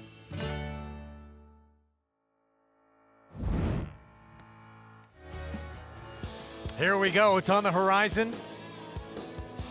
The Belmont Stakes, third and final leg of the Triple Crown. You will see it live on Fox. Saturday, June 8th. We'll be live on site, coverage all week long. If you can't be there, catch it with us on Big Fox. It's going to be a fun racing festival all week long that begins a week from Thursday. I agree. It's going to be an amazing weekend of racing, tremendous racing. Hopefully you can join us in Saratoga, but if not, certainly want to have you join us all weekend on Fox Sports. Look at some of the possibles that are lining up for the Belmont Stakes presented by Naira Bets, and one of them interesting there, Mind Frame for Todd Pletcher. With more on that emerging star, let's go to Acacia. We've been talking a lot this weekend about trainer Todd Pletcher and his potential Belmont Stakes runners. Of course, Todd having had a lot of success in the Belmont Stakes, not only with winners, but with horses that have run well in this classic test. Now, the other day, we did see Mindframe work in company with his stablemate Fierceness, finishing, in fact, a little bit better than Fierceness that day. Fierceness, who was having his first work back since trying the Kentucky Derby. And as I mentioned yesterday, Todd Pletcher saying potentially Pegasus onto the Haskell, a plan for Mindframe, but not ruling out the Belmont Stakes either. Still could be a probable moving in that direction, as is another horse from the Pletcher barn in Protective, who we saw finishing third in the Peter Pan and third in the Wood Memorial as well. Now, the top three finishers from the Peter Pan are taken care of moving on to the Belmont Stakes. Todd, of course, winning that race with Antiquarian, who already is set up here in Saratoga and pointing to the Belmont. Protective had his last work at Belmont Park back on the 22nd, and given the fact that he's run well, hit the board in a couple of those preps, could potentially be taking a shot at the big one as well and on to the Belmont Stakes. So could be as many as 4 contenders for Todd Pletcher into the Belmont Stakes. We'll see what happens over the next week, as is often the case with trainers going to watch their horses very carefully. As he said, even with Mystic Dan, how are they training? How are they eating? How are they acting? But it could be, as is often the case with the Pletcher barn, a very strong cavalry coming into this year's Belmont Stakes. Oh, there's always a lot, leading up to those final couple of weeks as you get to the race, but it seems like there's a lot of maybes right now with this group. I agree, and I think, for Todd Pletcher, going from 12 furlongs to 10 furlongs, probably not a help because he's been so brilliant at achieving success in the Belmont Stakes at 12 furlongs, but obviously he's moving chess pieces around with owner Mike Rapoli as well as the other owners. And with Mindframe's a supremely talented horse. I don't disagree with you that what we've seen so far, he's one of the more talented 3-year-olds of this crop.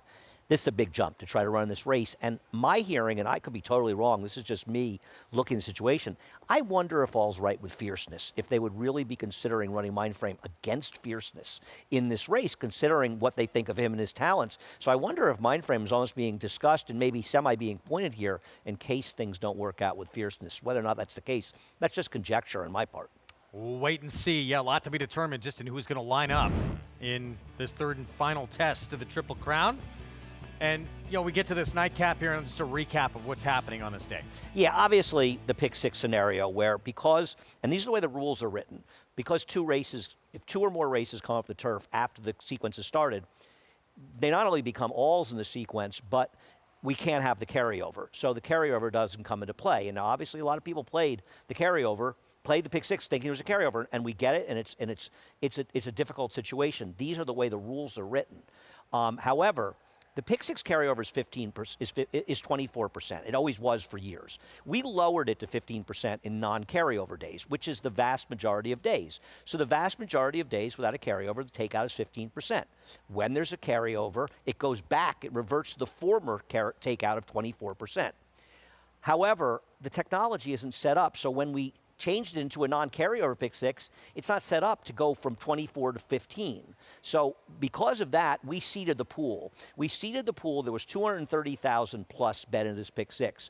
We seeded the pool with $21,000, and that will bring the takeout below 15%, about 14.8 14.825, I think, is the number of the takeout. So we've seen a little extra because it's only fair the customers, at the very least, they should be betting into the takeout, which exists for a non-carryover. So that will be reflected in the payouts. I don't know if it's in the will pays, but we are seeding it, we are working on it, and we understand, listen, there's a lot of moving parts, and our customers come first, and we understand this is not one that worked out great for them, but we're going to do our part to at least make it as palatable as possible. Yeah, great to hear that. So, yeah, thanks for bearing with us through that and a tough situation here with this weather. 5 minutes to post here in the nightcap. Let's go downstairs to Maggie.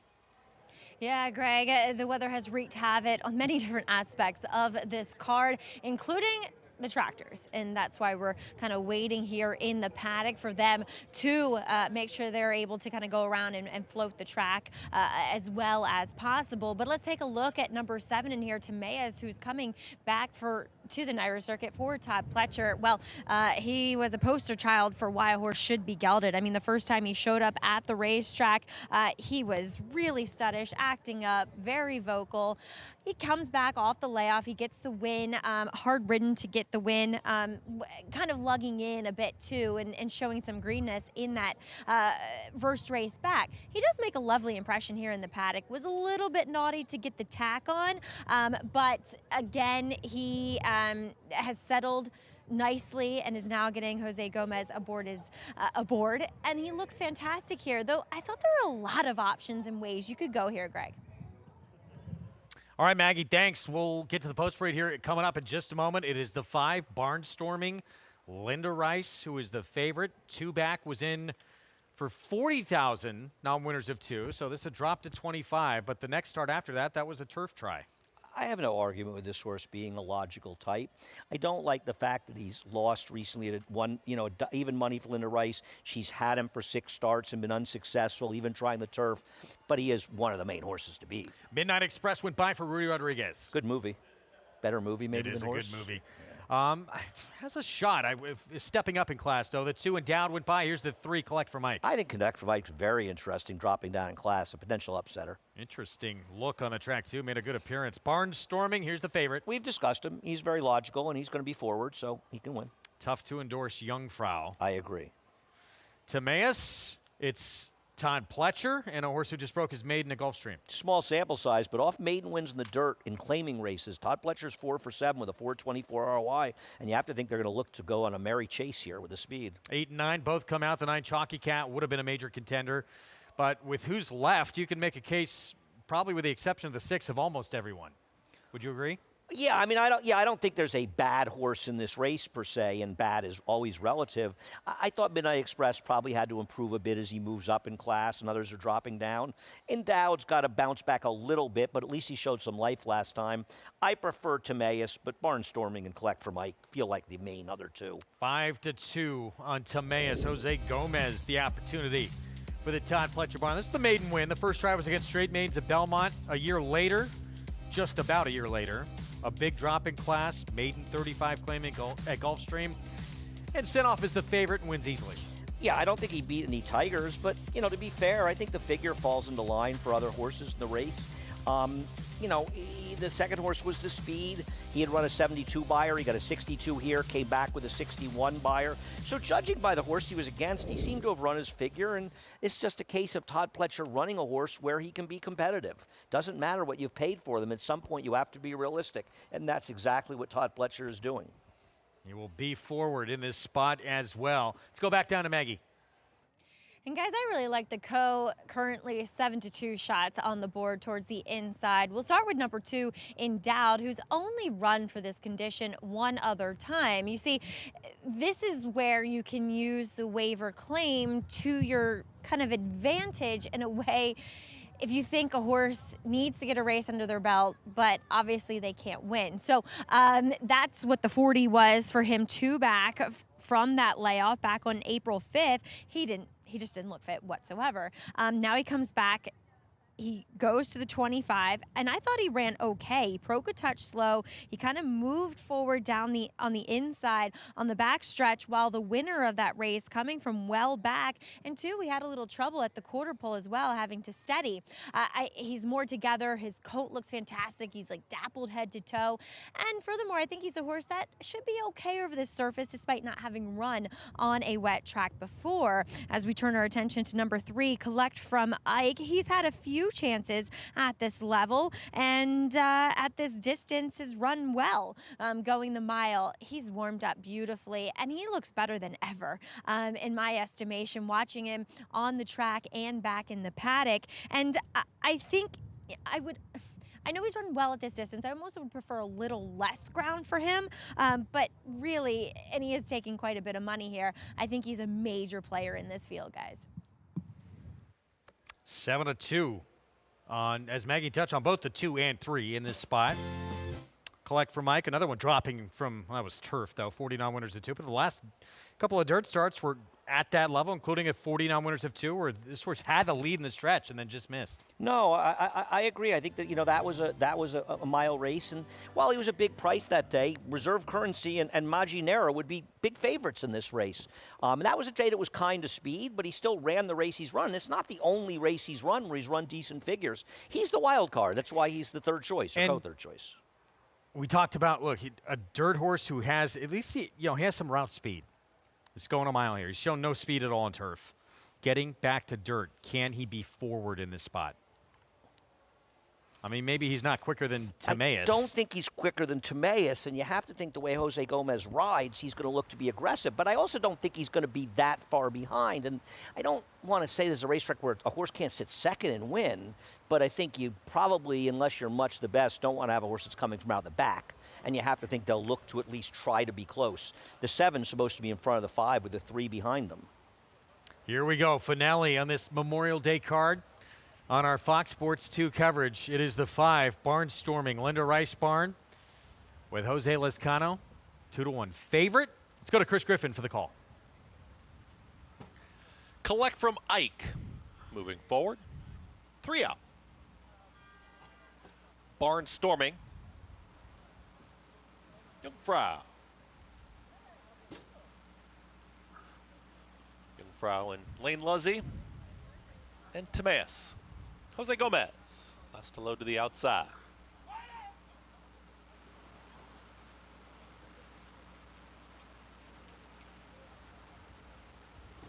Goes in, all set. And they're off. Very slow start for Midnight Express, the early trailer.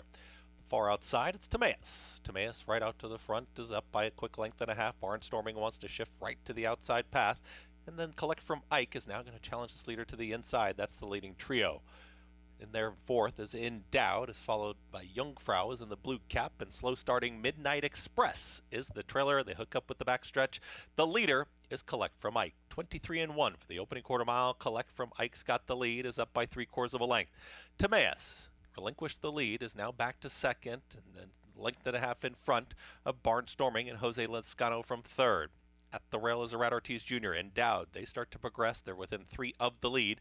On the outside is Jungfrau, is now encouraged to move forward with 4 furlongs left to go, 46 seconds flat, the half-mile time. The trailer is Midnight Express, but is caught up with the pack, is now only 3.5 lengths to the trailer. The leader is Collect from Ike. Timaeus is ready to challenge, and there's 3 wide Barnstorming. Also trying to rally on is Jungfrau, is going to be 4 wide at the rail. Fully extended is In Doubt. They are not catching Collect from Ike so far, and Collect from Ike is still in hand, is going to hug the rail and kick for home. Collect from Ike is trying to take them all the way, and now Collect from Ike is opening up. Collect from Ike was just sitting off of that pace setter, then took the lead, and Collect from Ike is just sprinting away. It's all Collect from Ike, now 6-7 lengths in front with a 16th left to go. Javier Castellano and Collect from Ike wins the finale at 3-1. Timaeus second, then came In Doubt and Jungfrau in 1 minute 36 seconds flat. Collect from Ike, Javier Castellano, John Pregman Jr., closes out this Memorial Day card. I always like seeing John Pregman Jr. do well. He doesn't really have the horses to win a lot of races, but as Maggie often talks about, he's a trainer whose horses will run to their best abilities. And sometimes it doesn't matter how good a trainer you are, you've only got what you have in your barn. And this horse, give a lot of credit to Javier Castellano. He understood, I want to be forward, and while Jose Gomez looked to have the lead, Jose's horse just wasn't as fast as maybe you'd expect, the number 7, and didn't run very well either. And Javier said, okay, I'll take it from here. And you said to me on the turn, he's gone. Sorry. No, you're right. Well, I was alive to double with him. But I should never say that to someone. Did the 7 come back and finish second here? That's unbelievable. No, he finished second, the 7, 3-7-2. He looked like he was didn't he look like he was completely done? Yeah, it looked like he checked out. Evan's having a rough week. It's been on our producer. Third choice. We're almost there, Evan. On the board at 3-1. As easy as could be in the stretch there. And not going to be bad. He had obviously that 9-1 upset, beating a huge odds-on favorite to start off the pick 5 for the Nota Barn. Find that one horse. You got it. I did We're not. going to take a timeout. We'll have these prices when we come back. We'll look back to earlier stakes action on the card as well. And once again, it's Chad Brown in the Wonder again. We'll take a look back at that performance right after a break.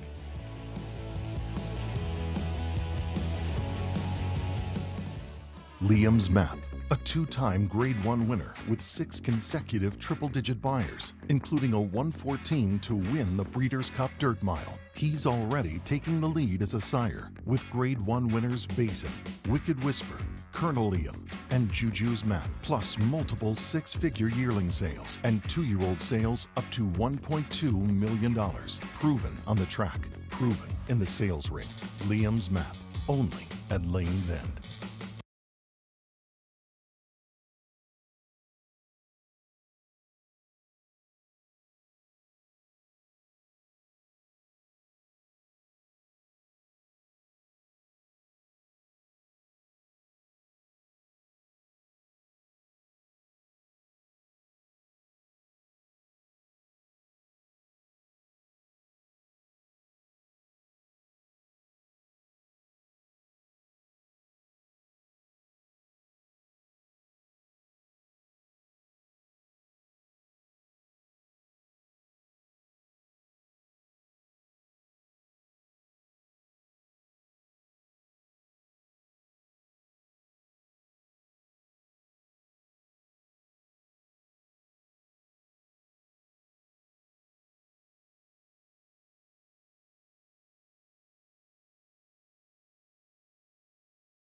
Back with you on America's Day of the Races, and it was early stakes action on this Memorial Day card. And the Wonder again, race 2, mile and an eighth on the turf for 3-year-old fillies, and a race that Chad Brown has dominated. Does it with his other horse in the race. Yeah, obviously, Sweet Rebecca, the heavy favorite, she just didn't really show. She took a little bobble on the turn, but just didn't have it. And this horse was impressive getting it done. A very, very well-bred daughter. Well, the Dam Antono, many will remember her winning the Just a Game. She looked good today, and I really feel like this year, as of now at least, the 3-year-old fillies on the turf are just a deeper and faster group than the boys. Seems that way. And we'll see if we get better from Sweet Rebecca next time out, but it's a race. Better horse than that. Owned this race, and he does it again. Nightcap goes to collect from Ike, who just opens up on this group under Javier Castellano. John Pregman Jr. barn, who owns part of this 4-year-old, along with Gerald Goodman. 880 in the win. 80, Sorry. yeah, took the words out of my mouth. And the double, that's the wrong double they show, the 3-3 double. I think paid $31.75 for $1, and it's like twice the parlay. Remarkably high. Pick 5, over $1,700.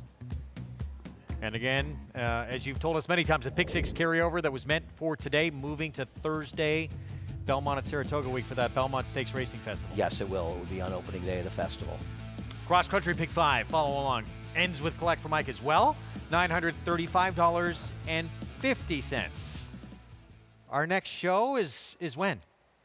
Next Saturday and Sunday, we're covering Monmouth. Okay, thank you. You'll be in some foreign land. I'm heading over across the pond. And then, of course, we'll see you Belmont week. Hope you enjoyed the program. Saratoga. That's where the draw will be. Acacia Clement will be handling those duties. We're going to see who's going to line up where. And that's about a tenth of the crowd that will be on hand for a packed racing festival week.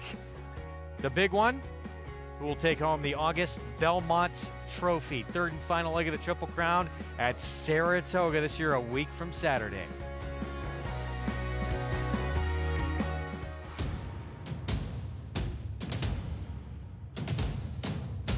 Drain the Clock will win and win by as much as he wants. He'll win by 6 in the end. It is Drain the Clock who will bound home the winner in the Bayshore. Drain the Clock, Jackie's Warrior, a terrific